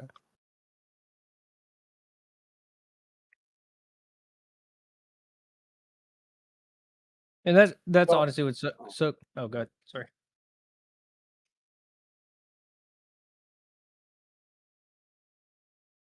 I think Omni's cutting out as well. Is it my turn? Yeah, go. Yeah. Okay. So yeah, I don't think it's a genius move. I think that what we're seeing here is essentially the bottom of the barrel. This is somebody who has crypto scammed, tons of supporters and investors. This is somebody who foreign powers know how that you cut a deal with one of his sons, or one of his in-laws, and you get access to whatever you need. Saudi Arabia invested it and got access to state-of-the-art AI chips. I mean, this is the presidency for sale. He's made it incredibly clear that he is available to be bought, that there's nothing he won't do, and that, you know, the stuff that was holding other presidents back, which was, you know, adherence to norms and a sense of respect for the office, he hasn't got. He's trying to tear down the East Wing, and he wants to build an arch of, I would say, an arch of triumph, which is what that's supposed to be, a Roman style arch. But considering what's happening in Iran, I think it's going to be an arch of defeat. This is just bottom of the barrel stuff. This is just internet trolling by a cast of people who he surrounded himself with, who are not serious people. Hegseth is not a serious person. You know, if you look at what he's doing, he's trying to put troops on testosterone. He wants to change it to the Department of War, which is, you know, I mean, you know, that it's nice and macho, but good Lord. You know, and we managed to lose a war to Iran, at least as far as it's gone, thusly. So, yeah, why wouldn't he, you know, why would you expect him to behave with any kind of restraint or grace or intelligence? My defense as to why I call it a genius move is because all those things you said, his followers don't care. They don't care if he wants to put testosterone in the military. They don't care if he renames it to the Department of War. They don't care if he runs up trillions in deficit, you know, or he'll probably end up spending more than Obama spent. They don't care that he taxes them in the form of tariffs. They don't care about anything. The only thing that his followers cared about, there's one thing, that was his association and the insinuation that he was either a pedo or that he was using his power to protect other people, the other pedos. His inability to or unwillingness to prosecute people, even his own party came after him saying, there's names. They named names of people that should be prosecuted. Those people actually got primaried by Trump. Like Trump said, we're going to get you out of here because you're challenging us. The only thing is this sticky Epstein thing that's dragged on. And the reason this is a genius move, because all the people, I'm not going to say all the people, but there's a subset of these people like Q adjacent that believed he was actually the answer. He was the antithesis of pedos. He was the guy that was going to come in and fix everything. And those people lost faith, and they started to think that he was, you know, they've been played by Q, and now they're back on board. You guys want to switch That's this the to sort of like energy a, that's going to carry on. you guys want to switch this to an anti-Trump I think Coliseum? that the gas prices and the no new wars crowd is enough, you know, is bad enough for him. Quick side note, I don't know what you guys are talking about, but why is TRT for military members bad? You guys both brought that up. I thought that was funny. There's Yeah, I think nothing. it's fine. There's nothing wrong with if it's medically indicated. There's a problem with Hegseth being like, we're not manly enough, so we need to pump our boys up with some extra, you know, testosterone patches. I just oppose but all what's the problem? gender affirming hormone therapy. I oppose. No, but seriously, what is the problem? You would think that you would want I our don't know. soldiers to be high test, and you guys both said that as if it was like a Well, really bad. so it can cause fertility issues, it can cause violence issues, and why do we need it? Why are we deciding to give I mean, A bigger, why are stronger, we making it policy? What's the value of that? to have bigger, stronger, calmer warriors. It's a performance advantage in Calmer. sport, right? I don't know about Stronger. calmer, but you could take that and say, well, why not give them Xanax. stronger stuff? Give them Yeah. steroids. Yeah, well, I mean, that's exactly what testosterone is, steroids. That's the same word. Mhm. Yeah, but I mean, you could give them anabolic steroids so they Yeah, develop muscles. You could put them on GLP-1 so they lose more weight. You could, I Sure. mean, Crank them I- up. Get them Okay. going. Put her in some motorized armor, and then behind a fleet of robot attack dogs. It's not, Oscar, it's Absolutely. not a big issue. It's not a big issue for Yeah, me. I don't think it's a big issue. I just think that this guy is, you know, is like a movie caricature of a bad commander. Yeah, and he strikes me as a guy, you know, like the vibe is somebody that got a new toy, which is an entire army of a world superpower, and is just like itching to go use it. And I mean, I have kids that would be draft age, so I'm like anything that's even remotely close to like we're gonna, you know, I'm gonna have to send my kids off to go fight in some bullshit war. I am like, no thanks. Yeah, and if you're like, you know, I'm totally okay with the testosterone, that's fine. But the question I have is, are you okay with what we're doing with Iran? Because like testosterone is itty bitty, it's just a joke. The stuff we're doing in Iran is the complete opposite. Particularly because they've All right, just got Tank said. no meaningful history. Like, go on, sorry. Oh, I was gonna Tank said honestly didn't show up for a Trump debate, which is fair. So Yeah, a fair enough. call if we want to return to. I mean, the topic is QAnon and Trump's role, but Yeah. we can kind of Is, recenter on is that. Trump inside? I think that is a more interesting one. Is Trump like is Trump Q? But my other side to that is it is meaningful because like Indonesia got taken over. Has anybody seen the act of killing? It is one of the wildest documentaries you're ever going to see. These guys pretend they're making a musical and go to Indonesia to talk to these movie gangs who became foot soldiers for Suharto. So there's nothing group of kind of wannabe gangsters, and all they do is hang out at coffee shops opposite the cinemas where there's a whole bunch of cinemas. And the moment the cinemas open, they go in and they buy every single ticket for like next to nothing. And then they go back to the cafe and drink. And then as people turn up throughout the day to get tickets, they obviously can't buy any from the thing because the cinema gangs have every ticket. And they have to buy them at a steep markup off the cinema gangs who will, you know, be quite comfortable demanding a lot for it if they think you can pay. And so they're just thugs. And Suharto takes them on board. And these guys think they're making a musical about their glorious defeat of the communists. And so they're like, make some scenes that are really artistic with these guys talking about it, but then also do, oh, we're shooting a behind the scenes thing. So come and show us which villages you raided and how you killed the people. It is wild. Anyway, it's the reason I bring it up is because they're not a very big group, but if they're willing to work quite hard at being quite violent, you can get a lot of work done. And that's the question I have is, because as a marketing ploy, you've got to deal with the fact that the QAnoners will get really upset if it looks like they've been played and used. Yeah, I don't know. Yeah, it might be a question for Scotsman or Tank as to Yeah, so what they like observe in the boards, but I don't see them as being like active violent. There was the Pizzagate incident, but I see them more as like people that would work on they would post stuff online. It's more like digital activism rather than violence. It's mostly well, yeah, but that's right. Yeah.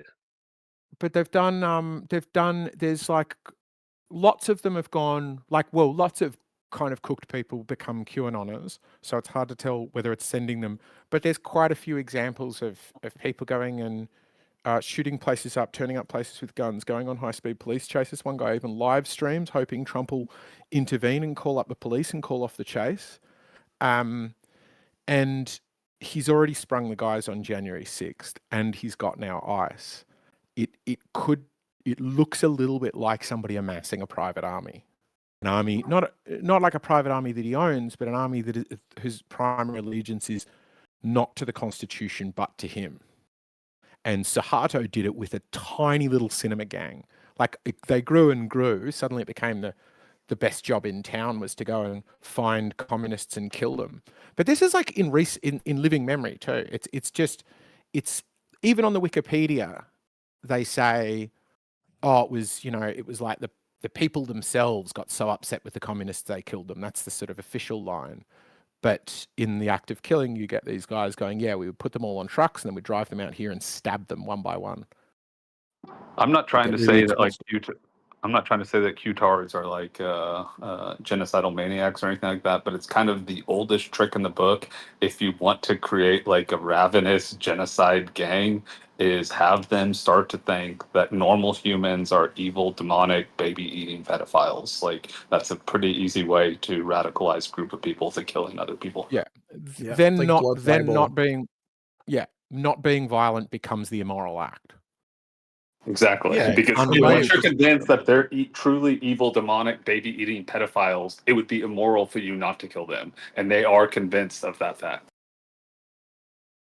Yeah. I mean, that's the Pizzagate thing was a guy that drove, I mean, he drove like 600 miles with an AR semi-automatic, went into a pizza shop, and he didn't shoot anybody, but he did discharge his gun into the ceiling because he was convinced that they were keeping kids.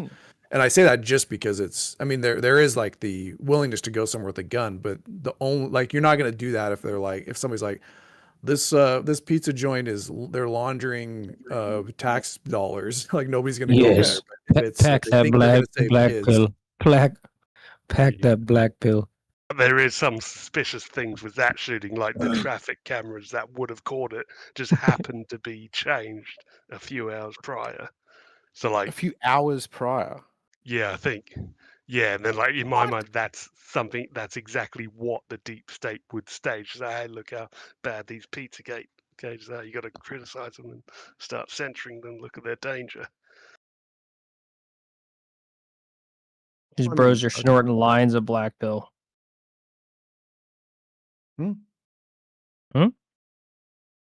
Black pill's the bad one, isn't it?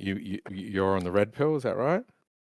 Yeah, the black pill's the hopeless pill. The one where all you believe the mainstream media narrative that Trump is the bad guy.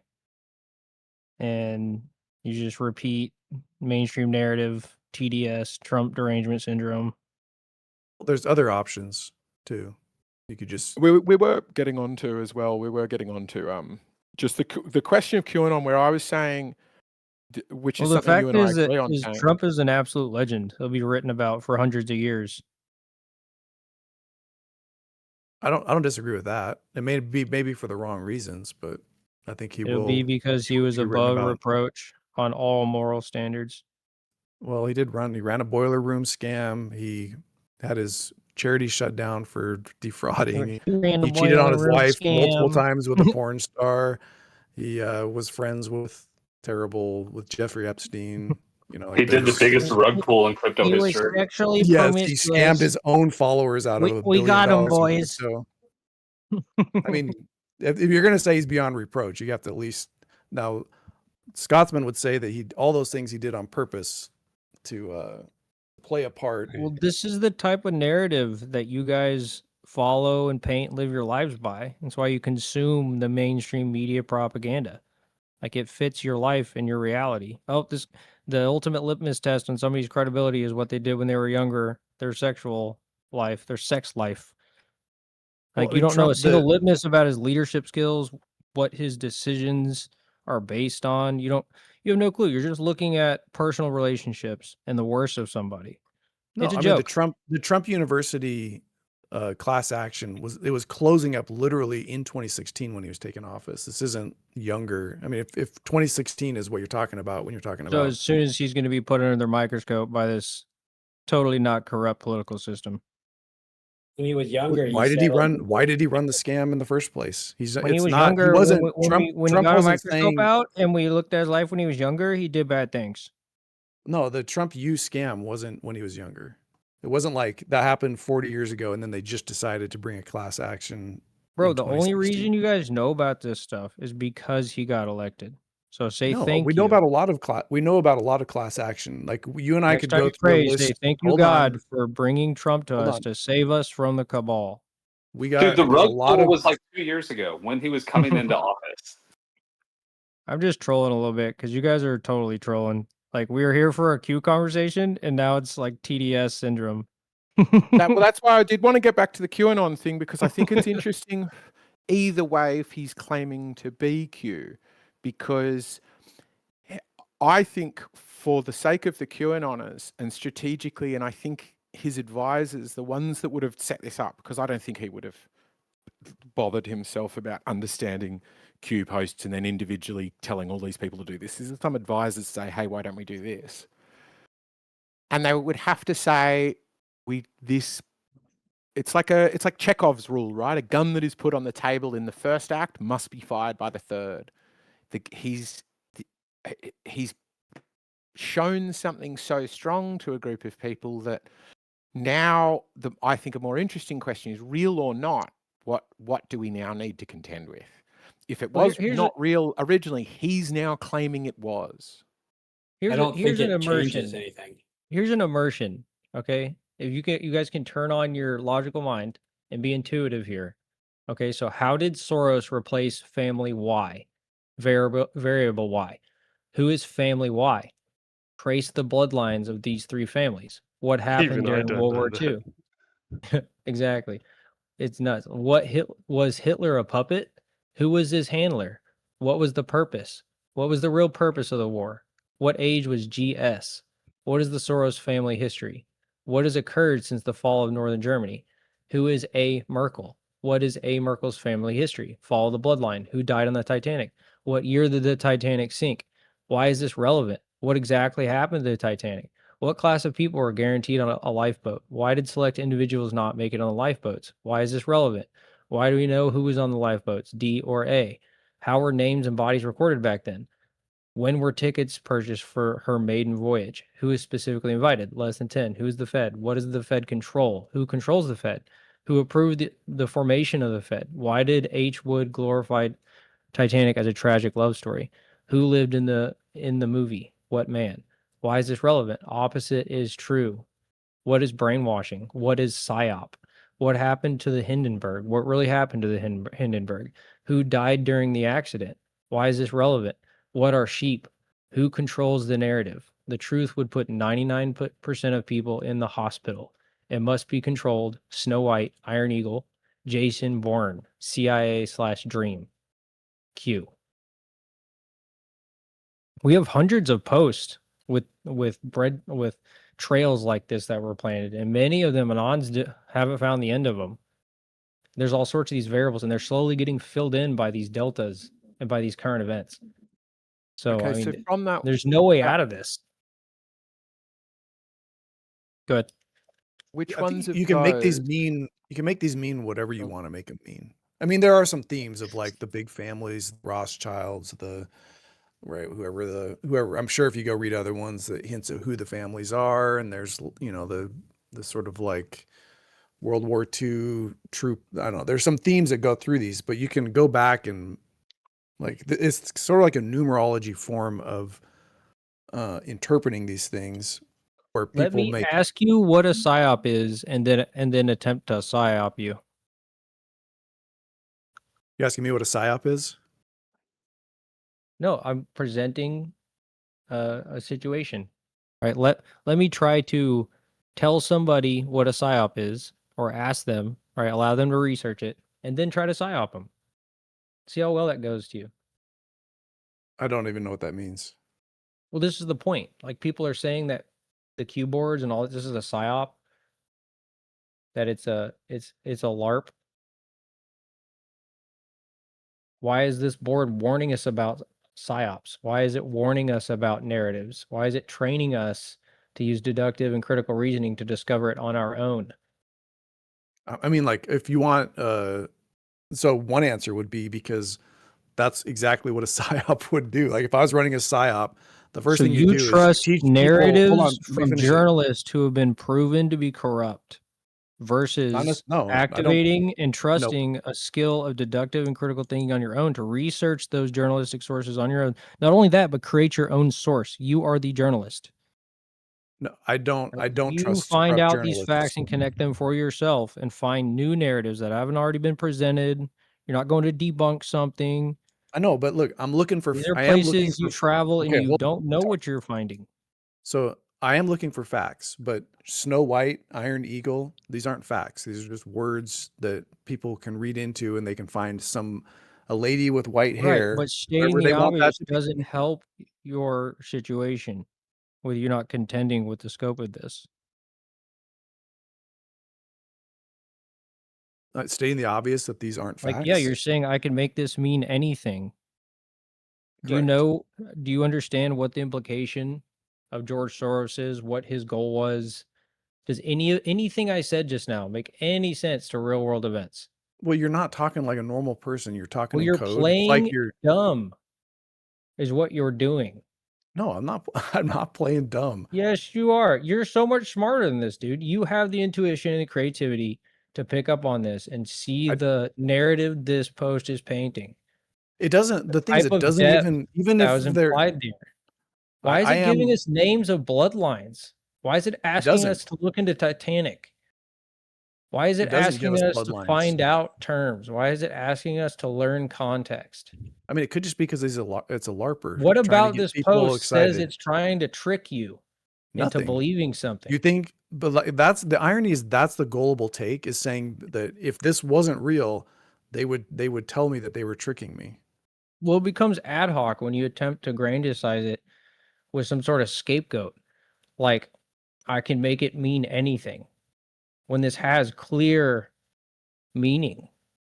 Like What is the meaning? you're playing games. Tell me that. This is why you and this one. this is why you and Omni and whoever else got all excited and went on TDS mode. Because this isn't about the information on the keyboards or the logic or the narrative that's here. It's about your obsession with discrediting Trump. That's a problem for you.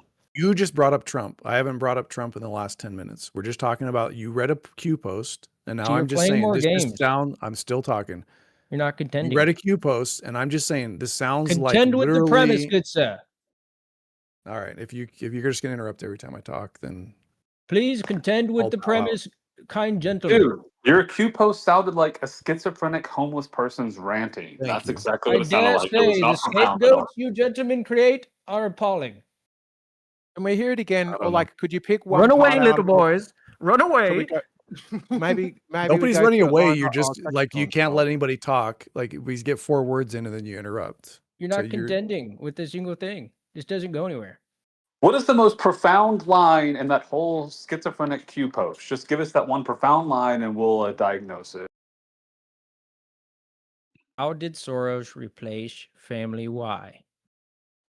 That's the big thing. You think that this was so amazing. Q is obviously the white hat saving the world because he asked a question about Soros' family. Yeah, Oscar, why don't you give us a breakdown on what Soros has done in his life and how that might connect with some of the disclosure movement we're experiencing today?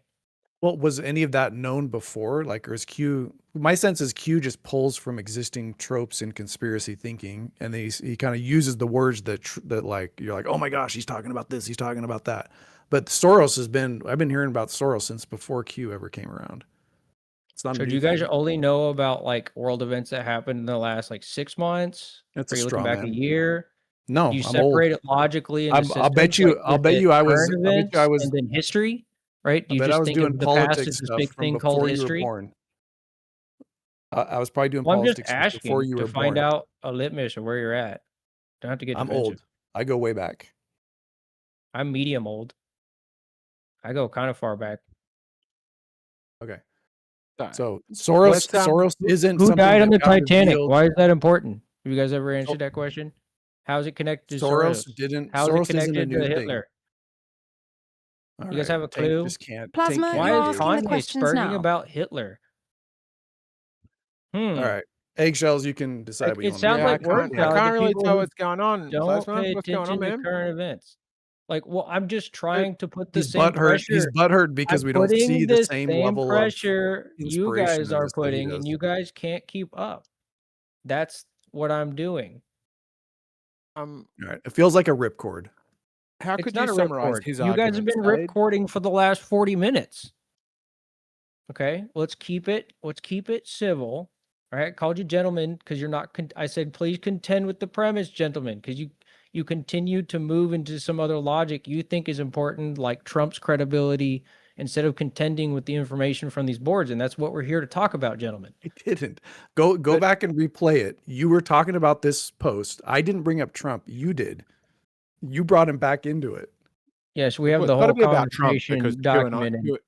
QAnon's fixated on Trump. But So it's got to be partly about what Trump does. But I think the See, challenge but that's was not. what But what you eggshells. That said. that's the problem. You guys are not contending that there's a whole alliance behind this that recruited Trump. So you're looking at a very small point of the picture, the credibility of Trump, his role, whatever. That's one little piece, and we're here to talk about the Q boards, right? Yeah, there's no evidence that the Q boards are anything more than some dude that's LARPing on. So to you 4chan. guys, There's it's been still a many. Hold on, conversation let me just about finish the my. No, credibility let of me Trump. finish. Nope, let me finish my statement.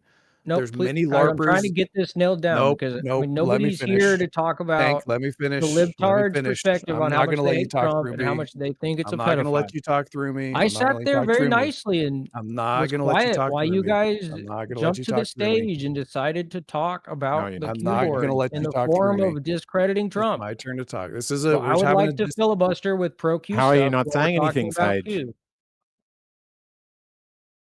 Say again?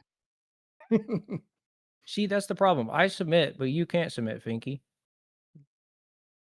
No, you can't. You can't let me finish my statement. Finky, you're filibustering your own You complaint. can't contend with the logic being proposed. That's true. Just like you did with That's Flying true, Sage. Schaben. Sage, sorry. You guys spent 10 minutes trying to pre-position this whole argument. It was very difficult to even unmute and find a way to get in. Even after Eggshell said, hey guys, step up, come get in the conversation. What do you want us to do? Did we come here to field the inquisition of the radical anti-Trumpers? Or did we come here to talk about the Q board? Go ahead if anybody else wants to go. Probably Scotsman So would with be a the good Q one. board, what I'm curious about is how do we know? What do we know? How do we know about what it means regarding the Titanic, right? Because that's just a question. But the Titanic, I could link to maybe a million different things, I think. If you got me started now, I could go Titanic with gematria, and I could already come up with a few thousand different number combinations from that, I think. And then I could do dates and times of when it left and when it sailed and who was on it and who financed it and who didn't catch it and who said they'd catch it and what the names were of anybody. Exactly. So it would. How would we know when they're hitting?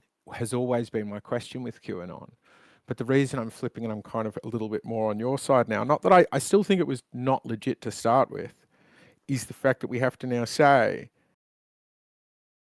after being criticized of misses for years, the White House has now come out and allegedly said they were all hits, which is essentially admitting to having been lying on 4chan for 10 years, for doing like posting about Rothschilds, about Soros. Like imagine being Soros and seeing this and going, you fucking what? Those people have wished for my death. I've had briefings from the National Security Agency and stuff like that about these people. And now Trump is openly tipping his hat to them. Shaking in his boots. We now need to treat it like it is real, is what I'm saying. Israel. Yeah, so like this post talking about the Titanic, I'll agree with Pinky. It doesn't prove anything at all, the ancient conspiracy. But this is just a good example of a Q post using the Socratic method, getting us to do research and stuff. So if you answer the Titanic questions, you'll find out that J.P. Morgan owned the Titanic, and he cancelled his, didn't go on the trip at the last minute, and then like 4 prominent businessmen like Jacob Astor did go on the Titanic and die, and then 1 year later the Federal Reserve was formed, and that greatly benefited the cabal. However, I have always seen the claims that these 4 businessmen that died on the Titanic were strongly opposed to the Federal Reserve, but I couldn't find evidence of that. But I do believe they probably would have opposed it. But however, my point's just that my main point is just that there's nothing new here. This is just repackaging of old conspiracy theories. Yeah, I agree. Yeah, this doesn't prove anything. This is just Q wanting us to research. Right, I'm not even saying prove. So I'm not even Finky saying has prove. evidence. You've heard of this theory before, and now you're seeing it aligned and approved by the White House. Wild, incredible. Thanks for Exactly. that, Finky. But look at this. Why do they persecute me so? And it's a guy wearing a Star of David with a really very obviously anti-Semitic face, whose hands and knife are dripping in blood that is he's knee high, and it says Russian, Polish, Hungarian, and Ukrainian blood. He's standing in a sea of it saying, why do they persecute me so? And this is posted by Q. So No, what Trump it's is a saying, reply. It's right, he's kind of like a retweet, but they're just answering the guy's effect- question. effectively retweeting this without taking it out, right? So he is now magnifying a anti-Semitic tweet, and it doesn't matter whether he is or whether he isn't anti-Semitic, or whether he was or wasn't in control of it then. We now have a sitting president who's pretending, who's openly claiming, given the Q post where he said, I've shown myself to you, now you know unequivocally that this is me, right? He's saying unequivocally it is me who's been targeting George Soros. And that's what I mean. It almost doesn't matter about the QAnon again, people. I don't know if I read that one. Will you show that one Say again? again? Just will you pull that one Sure. up again? Sure. So this is the main big bang one, right? That comes on the final day, and the massive, like, we're doing this. And it's always trust. And under it, he's mocked up his own, using AI, he's mocked up his own QAnon Q drop, where it's coming from 47. His trip code is 47, i.e. the 47th president. Q, so it's obviously starting as a Q post, 6/22/2026. America will be the world's leader in quantum technologies. Make America great again. They've added this at the bottom. Q confirmed himself. Okay. And then if you get the right delta, which they've been doing these same deltas all week, they keep using this time of posting matches the trip that it's trying to link up, and they all link. They're doing this thing about Maggie Haberman. So this one links to a Q post from yonks ago in 2018. So 8 years ago, saying, given we have now undeniably on purpose verified ourselves to be an inside source, expect the mainstream media clown army to attack in full cooperation with foreign and domestic assets. Be prepared. Trust the plan. Conspiracy no more. We are in full control. Pain, exclamation mark, Q. And the thing that it's about is again about Maggie Haberman, isn't it? Isn't there something No, like those are the next two that are. the next two? I thought this one's still linked to it. Anyway, I hereby demand, and will officially do tomorrow, the Department of Justice look into whether the FBI DOJ infiltrated or surveilled the Trump campaign for political purposes. If any such demands or requests are made of people within the Obama administration, follow the pen, And that, timing. I think that is has that been was- happening the last month or so. That's been But heating the up. last one I mean, it did didn't link to happen. Maggie It didn't Haberman. happen in 2016 or 2018. It's like But everything just it's like he has all the ability to go do this exact thing that he was complaining about. I Investigate agree. fraud. Like I don't know. It's kind of like all talk, no action. And these guys are like, it's coming soon, guys. The storm is still coming. Like, right, but I'd be now curious the for you guys. president's saying it too. Yeah. Is there a point where you guys are like, yeah, he was just bullshitting us? Or are you guys just in this all the way to the end? I'm convinced by the other proofs where Q has predicted and influenced real world events that require military intervention and planning.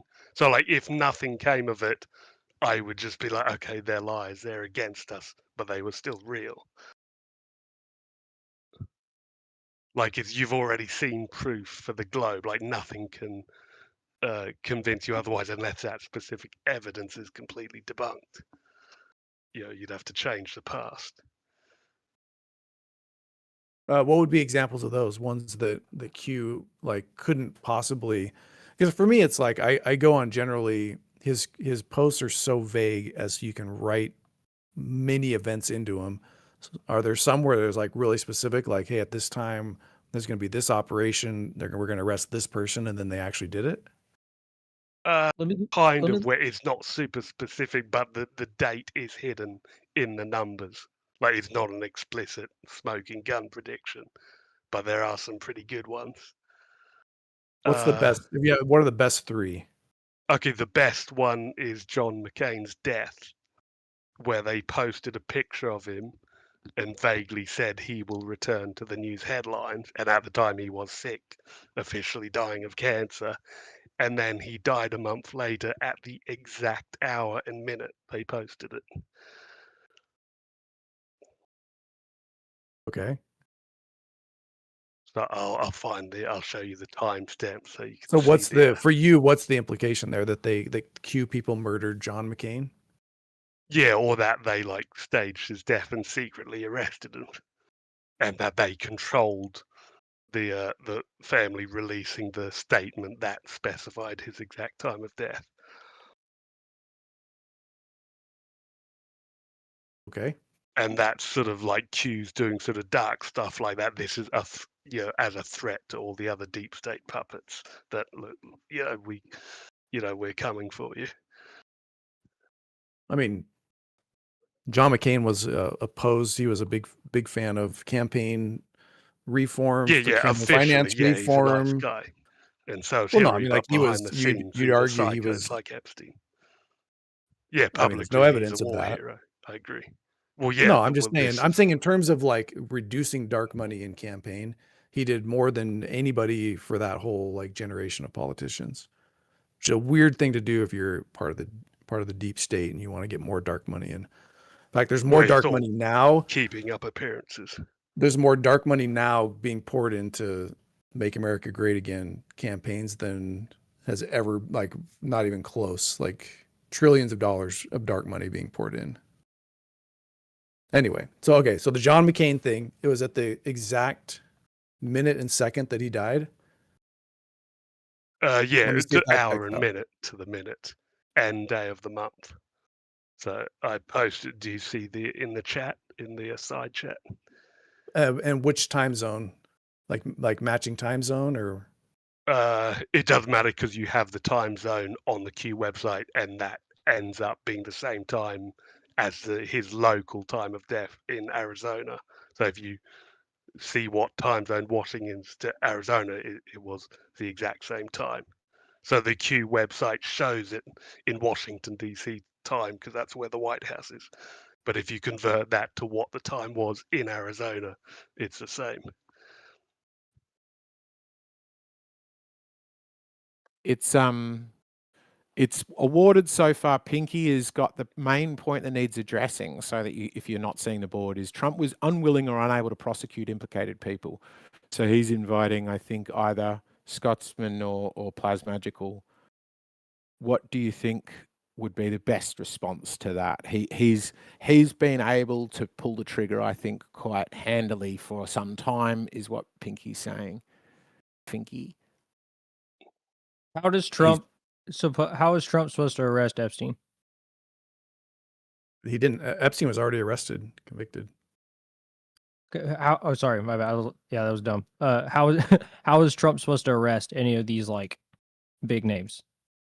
You go to your DOJ, just like he has had them press charges on all sorts of people he doesn't like. But you have your DOJ go get the evidence, which we all believe is there, the evidence of these pedophile rings, which the military must have because Q said they did. And then you just go find these people, arrest them.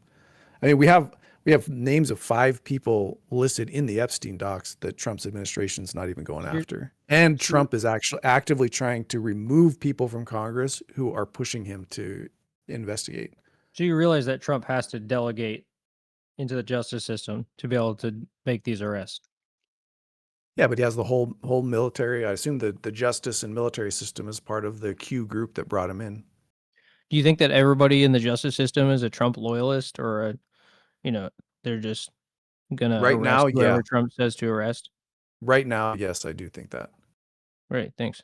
I don't believe in his first term, but right now, yes. He purged all the non-loyalists. Okay, Pinky, if I were to say that John McCain were put to death, what do you think I mean by that phrase? Is it ambiguous? No, he was killed. Okay, why did the governor of Ohio say that on CNN? I have no idea. Did somebody ask him why he said that?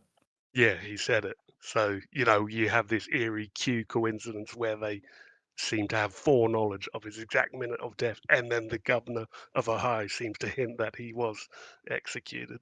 Like, what are the odds of that? Yeah, Like, I mean, it's the a good thing he governor's didn't doing something die. weird after Q already did this.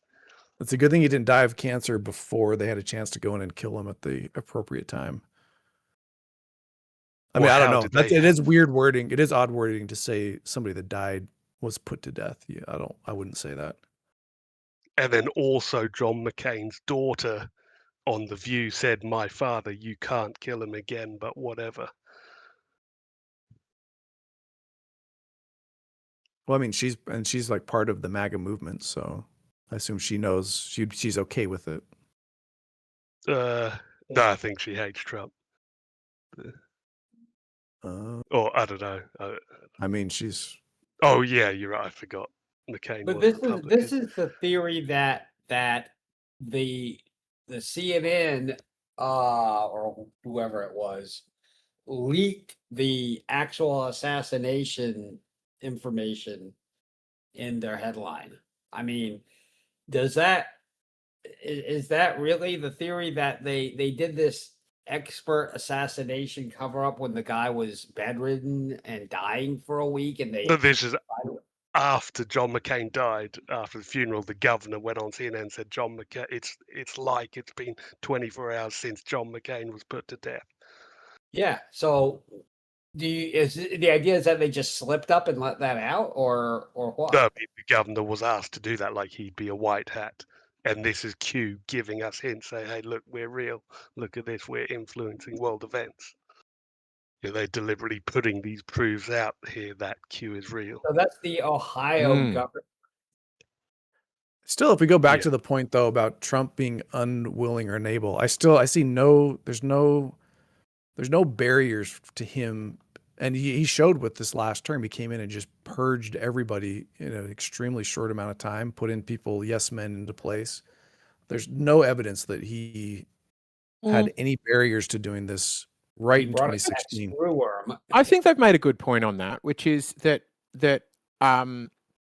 if this is indeed a wide-reaching entire cabal, not a single person's been locked up. He hasn't managed to lock up anybody. And I think that their point is valid, which is if this is that big, it would be extra hard to take down. You don't just walk in on day one and switch over a couple of judges and expect that you can do it. That the entire system would be set up to ensure that. That was very difficult to do. And they're saying he would have to pretend to be one of them and then go in and dog whistle to his Q people and in fact deliberately mislead his Q people until he can get into a position where he says, "All right, chaps, it's go time." And then it would really be on, and all of the 5D chess where he kept lying and saying X is happening tomorrow and in fact it's Y, and the disinformation is part of the plan. You've got to trust the plan. It's yeah, I think I made the point and then wandered off. Yeah, because the cabal is reading. Sorry, go ahead. I was just gonna say, I go back to my point about Jeffrey Epstein. Nobody shed a tear when he got arrested. And maybe there were people in the justice system that tried to protect him. There certainly was somebody that he got a sweetheart deal in Florida. The guy that gave him the sweetheart deal, Trump invited to come be a part of his Department of Justice. That's a big fat question mark. But nobody, if you go out and you provide evidence that people abuse children and you arrest them and you try them, nobody's gonna oppose you. And all you need is one, you just need one person that'll go. I'm currently reviewing our previous conversation about Trump and Epstein mentions. You don't want to find out who's procuring the products. You just want to see the people buying arrested. That's a good start. If Trump's you're the guy that's inaction there on to clean it Epstein. up, start there. You can work your way up as you go. But thus far, he's actually delivered nothing negative. So as negative. law enforcement, would you think it's smart to arrest a pedophile that you knew was connected to a high-level intelligence agency? Yes. And why do you think that would be smart? Because you have a pedophile off the streets. One pedophile. Exactly. And you've now sent off a signal to the people creating the product that somebody's been arrested, so they can seal up, they can close those channels Burn and the connections. servers. Yeah. Like, what do they do when they catch pedo rings online, or what do they do when they're taking down a Calabrian mafia or a triad group or a motorcycle OMCG is the bigger the takedown, the longer it takes, the closer and closer they have to get to letting them keep running it. You know, that they're typically in the child sex abuse material websites. They take over the website and get special permission from government to upload content in order that they can build standing enough to take down enough other people. Yeah, but remember the whole idea of this is Trump's been being groomed to do this. This plan's been in the works for 30, 40 years while he was doing his various scams and whatnot, having sex with porn stars, cheating on his wife, all that stuff. But don't want to get into that. Sorry, Tanks, I couldn't resist the jab. But good. It's just part of it. but these military people have been plotting this. It's not like it just started when Trump got elected. They've been prepping for this moment for 40 years. Like, how much longer is it going to take? Probably a century. Well, yeah, it's the incomprehensible scale of it. Like, imagine worldwide, like 80% of people, politicians, important people, CEOs, industries, in media, are like threatened to go along with it or be killed or have their family killed or bribed, and then a smaller subset of those are evil and blackmailed and pedos. Like, how the hell do you begin to take down that, knowing that loads of these leaders control nukes and Well, if I control have their own 40 armies? years or longer, if I have 40 to 60 years and control media or military resources and intelligence, I think I could do it in 40 or 50 years. Yeah, I mean, cases against like mafia don't even go on that long. Yeah, but this is a global mafia, a million times bigger than some tiny Italian mafia. Like, And could you explain how Soros connects to that, world, basically. Scotsman? Yeah, I mean, yeah, Soros is like one of the cabal puppet masters, like the Rothschilds. But like, okay, Is yeah, he the so like person these who's last being 40, is he the person being blackmailed, or is he the blackmailer? like Soros, he would be hype. Yeah, he'd be one of the blackmailers. Yeah, so take him working out. sort of- If he's one of the top but- guys, you know who it is, and you have the evidence, because you wouldn't be making claims about Soros that weren't backed by evidence. So go take him down. Yeah, but what if Trump he already has doesn't hundreds, like him? But what if he has hundreds of puppets in the CIA, of which who are black ops teams that are blackmailed, that have serious weaponry, let alone him blackmailing other leaders of other countries that have nukes? You can't. But you just said you don't want to take down the low level guy. You want to take down the guy at the top that's pulling all the puppets. So I said, here's a guy at the top that's pulling puppets, and you're like, well, you can't take him down because he has a bunch of puppets underneath him. So who are you going to take down? You're arguing out of both ends of your mouth with this. No. So you start with the lower level puppets, including a lot of it will be just deals. So let's say Putin's blackmailed. You go to him. Okay, we're going to give you a deal. We give you immunity, and now give us. You follow our orders. Don't start World War III and stuff like that. And literally every other president in Europe that also has nukes, they go to them. Okay, here's how you're going to play it. You've got to follow us. We'll protect you and stuff, so they can sort of take away the claws of all their puppets that have armies and stuff. Like, and like literally, like, most of the intelligence agencies around the world are completely under the control of the cabal. Who's bigger? Okay, let me ask you, who's bigger than Soros that you guys know about? Probably the Rothschilds. Scotsman, you're They're still sort of like describing the separate puppets. puppet masters that work together, cooperate, have the same end Which goals. Rothschild? Like, you can't just say a last name. The whole family, pretty much, most of them. So who's the top? Who's the top Rothschild? So you say like Jacob Rothschild, he died the other year. We've had 4 Rothschilds die in the last 5 years. Okay, well, they don't seem But to yeah, be, the whole family, it's a lineage. There's so like the whole family, 10 all of them Rothschilds alive. are in on this.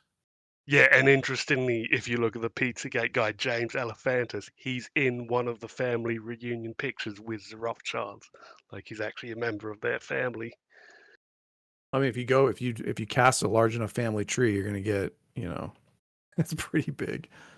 But But I mean, historically, they have had a lot of power, controlled most of the central banks. But you don't see how like somebody coming in that's skeptical, it's like you're saying we have evidence that all these people are 100% involved in these crimes, and we can't arrest any of them. And there's always some excuse as to why we can't, some hopium as to why we will in the future. I mean, they and have zero links, evidence, like how do you zero evidence start? provided that Soros is engaged in any of this. I mean, well, we're doing the hypothetically. If it were true, how would Q go about doing this, exposing it, waking up the world, while also not letting them start World War III? Just have a press release and arrest them. Yeah, sorry. Arresting pedophiles is not going to cause a world war.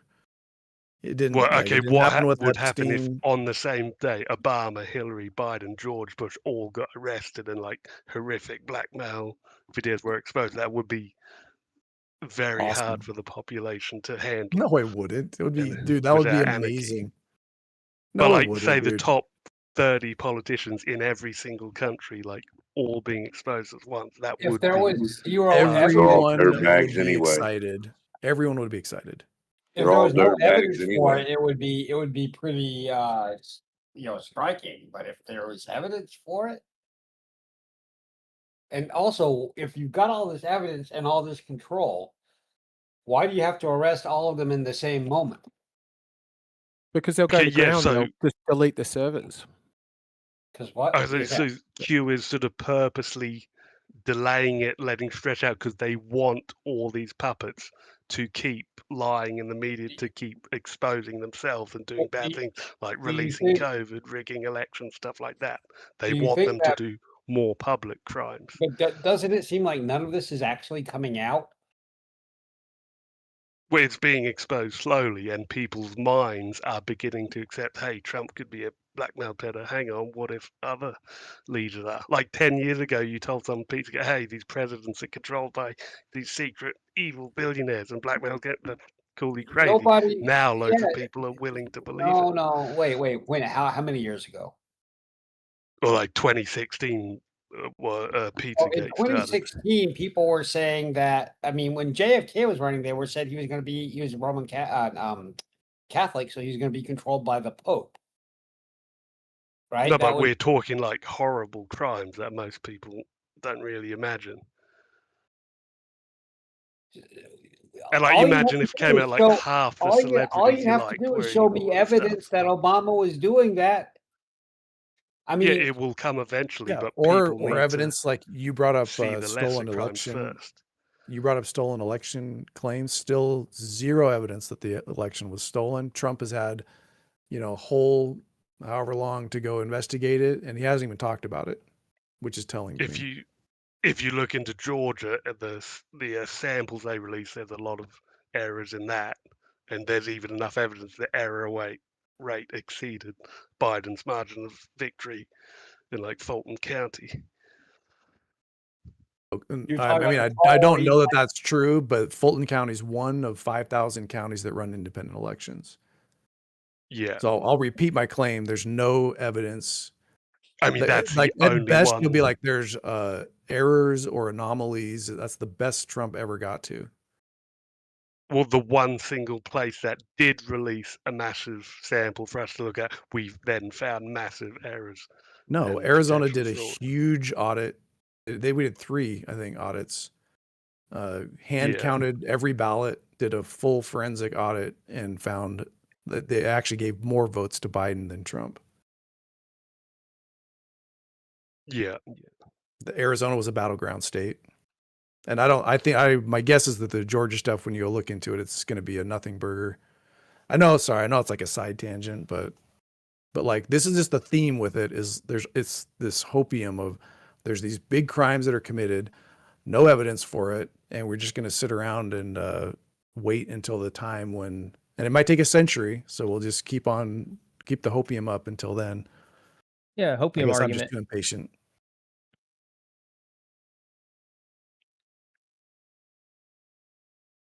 I mean, there's a ton of credible evidence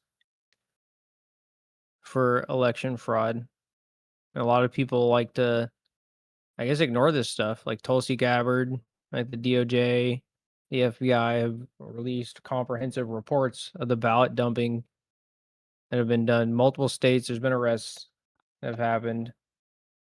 Yeah, It I mean, hasn't there's gotten to a arrests place of where a lot people of people doing would like. 10, 12 ballots. It's like it's half the time it's Those are Republicans. thousands of ballots. And it also is proof of we're not catching all the mules. This is I mean, like, majorly this is what implies happens that is like hundreds, maybe thousands did of get people. arrested. People did get arrested, but half the time it was Republicans doing it, not Democrats. But we don't like talk. We don't like talk about those, and then those get brought up as like, look, there's fraud in the system. More than half the time. Almost. So what happens is Republicans are told the Democrats are doing this. They're always doing it. They're getting away with it. And so then they go and they try to vote twice because it should be so easy to get away with it, and they get caught. Okay, what's your best Because- evidence for not having voter ID? It does. They get caught voting without voter ID because that's how the elections are actually pretty tight. Yes.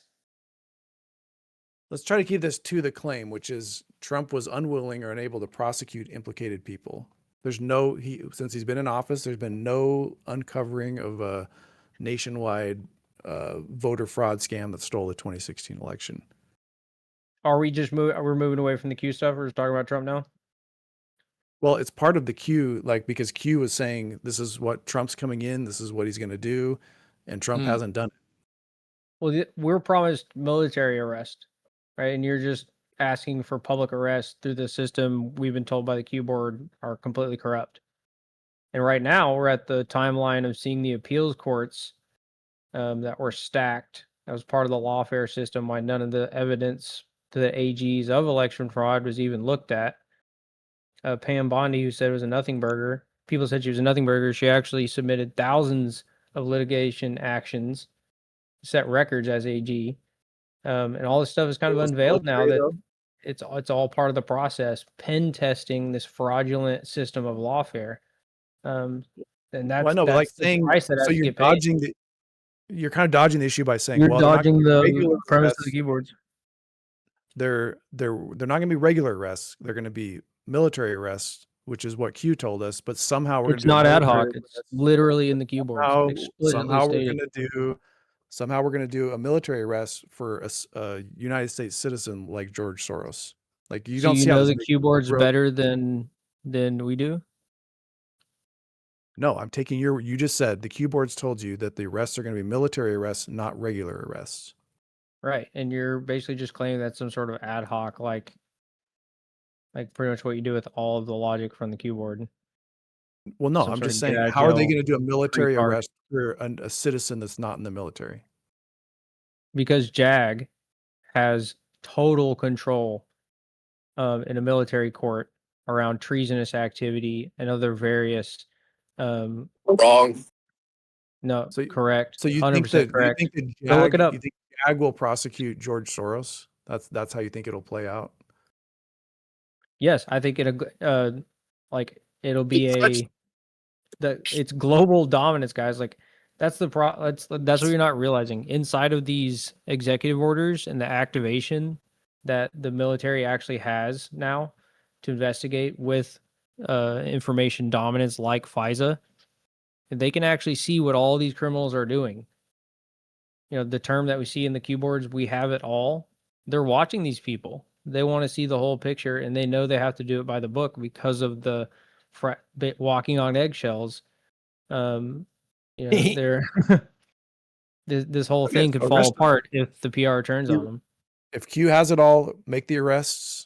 We'll all celebrate the takedown of the pedo rings. I don't care who it is. I don't care if it's left, right, religious, non-religious. Do it. Yeah. But see how, like, now you're going to make a story about how they can't do it all because they have to wait for something else. They don't have all of it. They have almost all of it. We just have to wait another century. Well, that's the problem right there. Like it's either your end statement is hopium or we have to wait a whole century, right? And we know that we're not waiting a whole century. Like we're in the second term of Trump being president, right? How long can a president, is he going to be president for a century? Right? Like we've got timelines. It's just a matter of patience.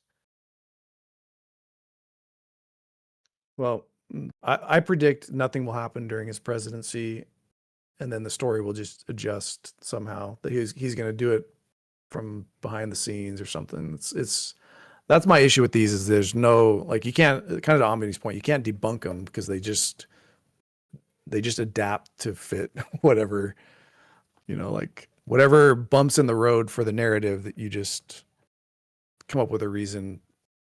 And yeah, so I probably shouldn't say hopium, but that's the way it occurs to me is like, it's coming any day now. It's like the alien, the alien news is always like a couple weeks away.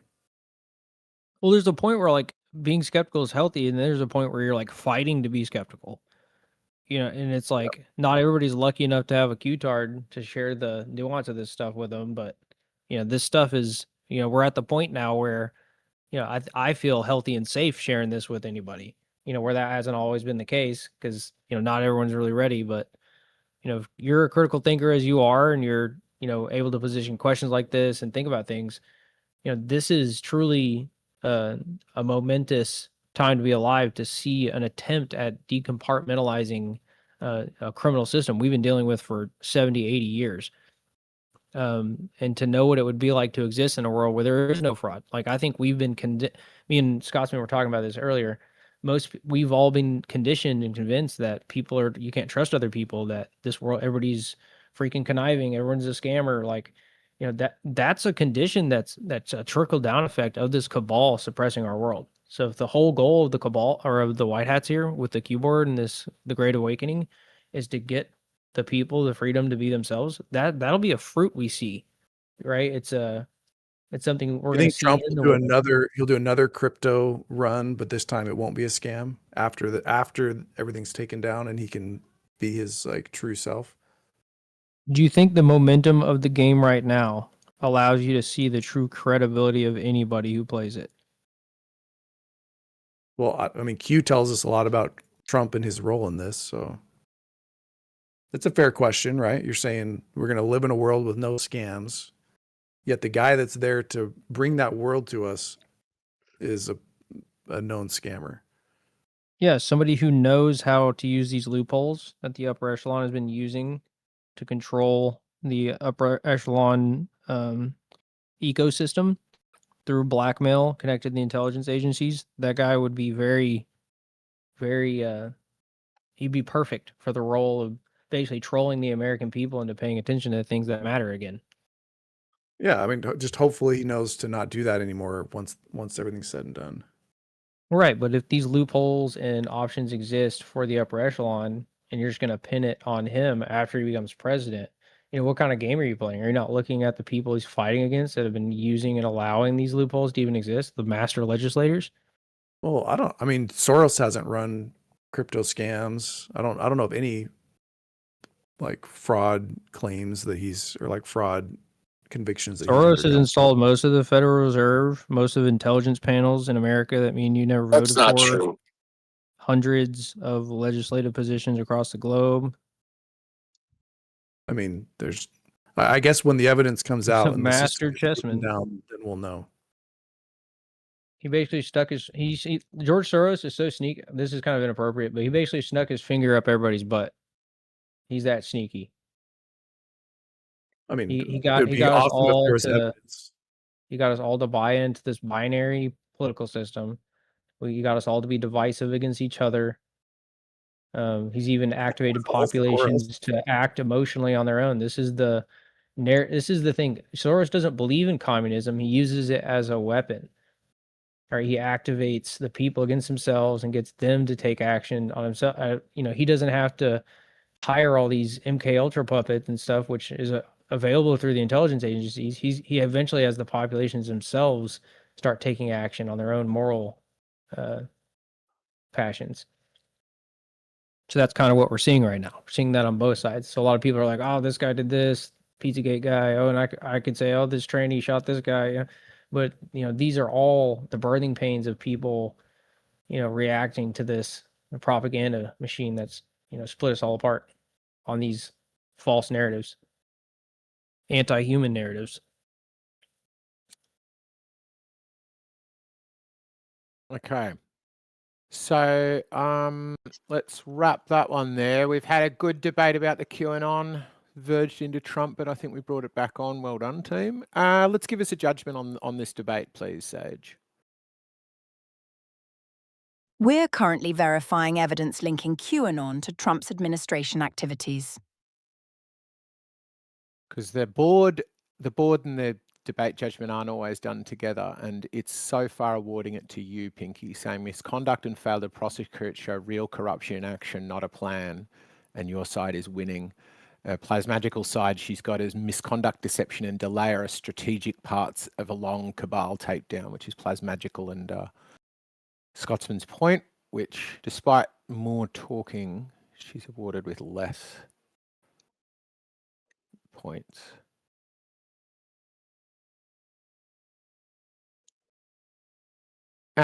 Thoughts from the peanut gallery? What do we wait for her? It's all good. She's kind of weighting the premise based on the Trump credibility at this point. So I think the premise, we'll see what she's chosen, because the voice one I call is not so far lined up with this one. She just reads the transcript bare rather than looks at the board I'm doing. It's the crux the board has is Trump's misconduct in inaction evidence against the Q white hat plan or a strategic performance in a long cabal takedown? I think that is fair. That is absolutely bang on what I think the crux appears to have been. I was just about to say that's what it should be. That's pretty damn close.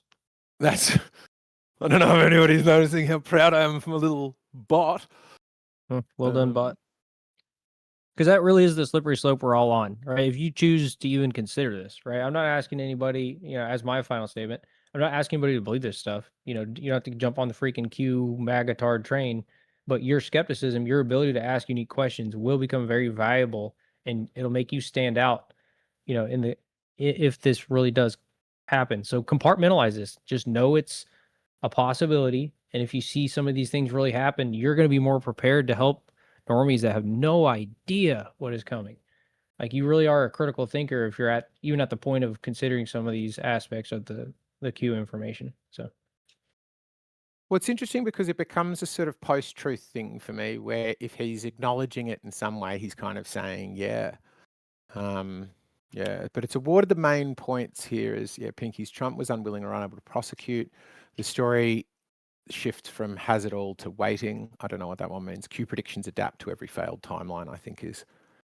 That's I think sort of has it all is like Q saying over and over, we have it all, we have everything we need. Right. It's Right.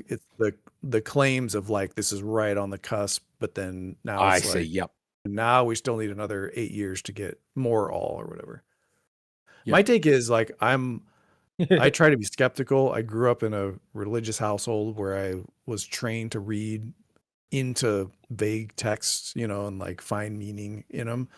And my experience just says that doing that makes you more gullible to being led into some sketchy areas than it does help you. So I just avoid them.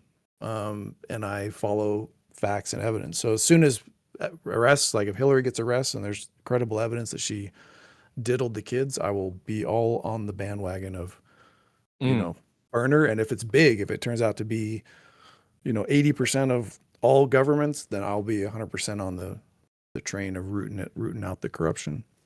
I just think there's a real risk in saying like the accusations against George Soros, I feel like are completely unfounded. They're just based on conspiracy, just conspiracy ideas that people spread as fact, and they're not. But I appreciate the conversation. Yeah, I think it's a good one. I think we got a little bit spicy there in the middle, which I was very much enjoying to see if Sage would speak up. You kind of let me down there a bit, Sage. It was a good chunk of over talking. I'm checking for past conversations about Trump's inaction and Q predictions. yeah, I was really just trying to contend and control the narrative a little bit there to see if you guys would let me really frame with some logic from the keyboards. Trump's inaction. That's why I use the grandstanding voice. Gentlemen, please contend with the point. I tried to be a little bit controlled, so I appreciate you guys dealing with that. Sage is a snowblower. Sage is a snowblower. I'm currently researching what a snowblower is. Oh, God. A snowblower is a machine used to Don't remove do it. snow Oh. from areas like driveways, As long as sidewalks, she and doesn't go to roadways Urban using an Dictionary. auger or impeller. Hey Sage, could you consider the idea that when 2 or 3 people come in and lay a foundation or a pre-position on a topic that they're not really into, they're just kind of here to ask questions about?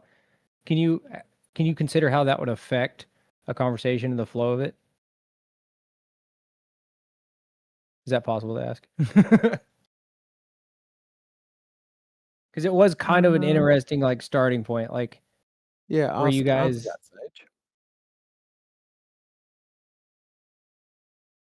I'm checking the record for how conversations unfold from uninvested topics.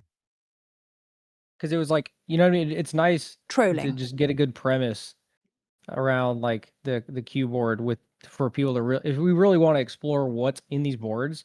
There are thousands of posts, and many of them have I gave one of hundreds of them that that term Socratic method. That's a great insight from Flying Scotsman. This shows this critical thinking pattern that they put into these posts, and there's so many of them, and some of the events we've seen correlate with these, and that's the biggest piece that I think is getting a lot of the Q people to start to trust the plan in parentheses, right? It's not this invisible theoretical brand or hype. It's built on these events, and somehow somebody was aware this is how events would play out in the future. And it's all around the premise of all the way up into the highest levels, a DNA suppression on humanity. One of the posts talks about our DNA is suppressed, and it ends with the statement ascension. So the implications is they're not some sort of low level arrest or this is a mass disclosure event. This is an awakening experience for humanity. So it's not going to be something we got to wait a century for or 7 years for. We're going to see the birthing pains and kind of the boiled frog type aspect, the slow release of this until it gets to a point where it's very difficult to ignore. And it'll probably take a form that doesn't fit with a lot of the grifters or the Q people you met who tried to decode it. There's a lot of gaps in this that we're still trying to figure out.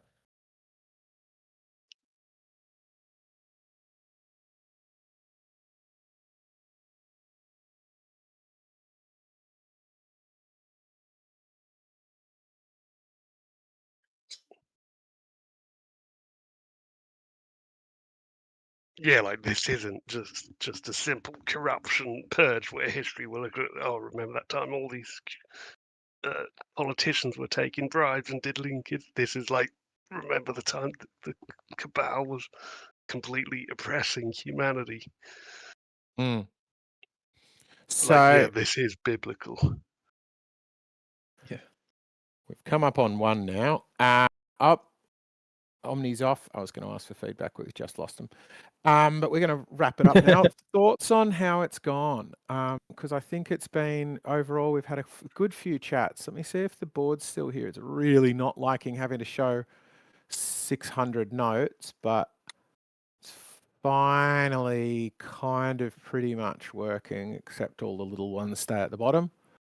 The first one got judged as a win. But thank you for stepping up as well, Plasma and Scotsman, for being summoned in. Yahweh as well, for sticking around. These have been good chats. Oh, we didn't get our judgment. We wanted our judgment from the end of that debate on QAnon, please, Sage. Use your debate judge tool, Sage. We're verifying the validity of QAnon conspiracy theories presented here today. Use your debate judge tool, please, Sage. I am verifying the validity of QAnon's claims and influence within society. There we go. Pinky. The discussion reflects a struggle between speculative claims and the demand for evidence. While some participants, like Finke, push for accountability and factual grounding, others tend to engage in circular arguments and emotional appeals. The overall dialogue lacks clarity and direction, as many points are lost in over-talking and a failure to substantiate claims. The discussion displays a mix of critical inquiry and speculative assertions. Oh, okay. While some participants engage in We meaningful don't need to hear it questioning, twice. others... Sorry, I asked for it twice, so I got it twice. But yeah, it seems it's award Pinky the win there.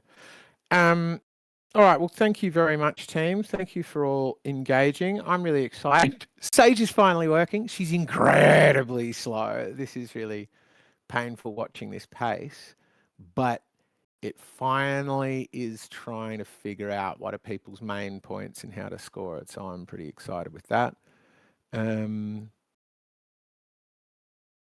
We'll come back again next week, I think, for some more ones. We didn't even get around to our games, actually. Riggs, what are your thoughts? Feedback, what do we want next time?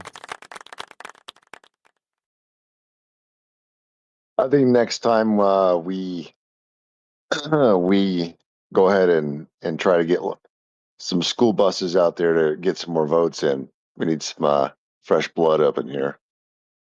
Yeah, maybe I'll do some drumming up of and bringing people around. Yeah, and I might actually also get my server going, so I just do alerts and then can have people that I ping when we're doing it in here. So hopefully bring in people so I can go to other servers and go around and bring them with us.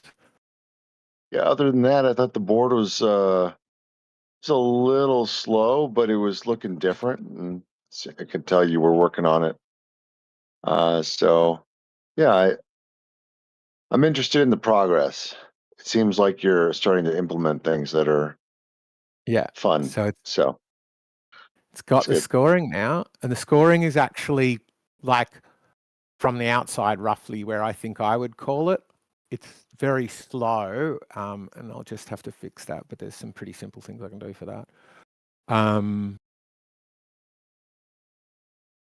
yeah, I'm excited for that, because then we've got the next thing is to have the scores persist. Well, in fact, I can already have them persist, can't I? Because I can just go back in the scoreboards and score historic debates. Nice. All right. Well, let's wrap it for today. Thank you all for joining us. Thanks for hosting it, Riggs, on Worldwide Debate. You're the host. Thank you. Cheers. Yeah, appreciate everybody's attention on this, honestly.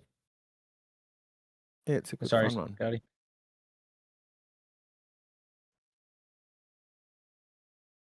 I might be lagging. I know I am, actually. No, I think we all are, but I certainly know mine is. I'm at least going to be able to wrap mine up. There we go. And then I'm downloading a TV series with a crappy torrent. It's been weird. Probably should have stopped that. As a foundation. Yeah.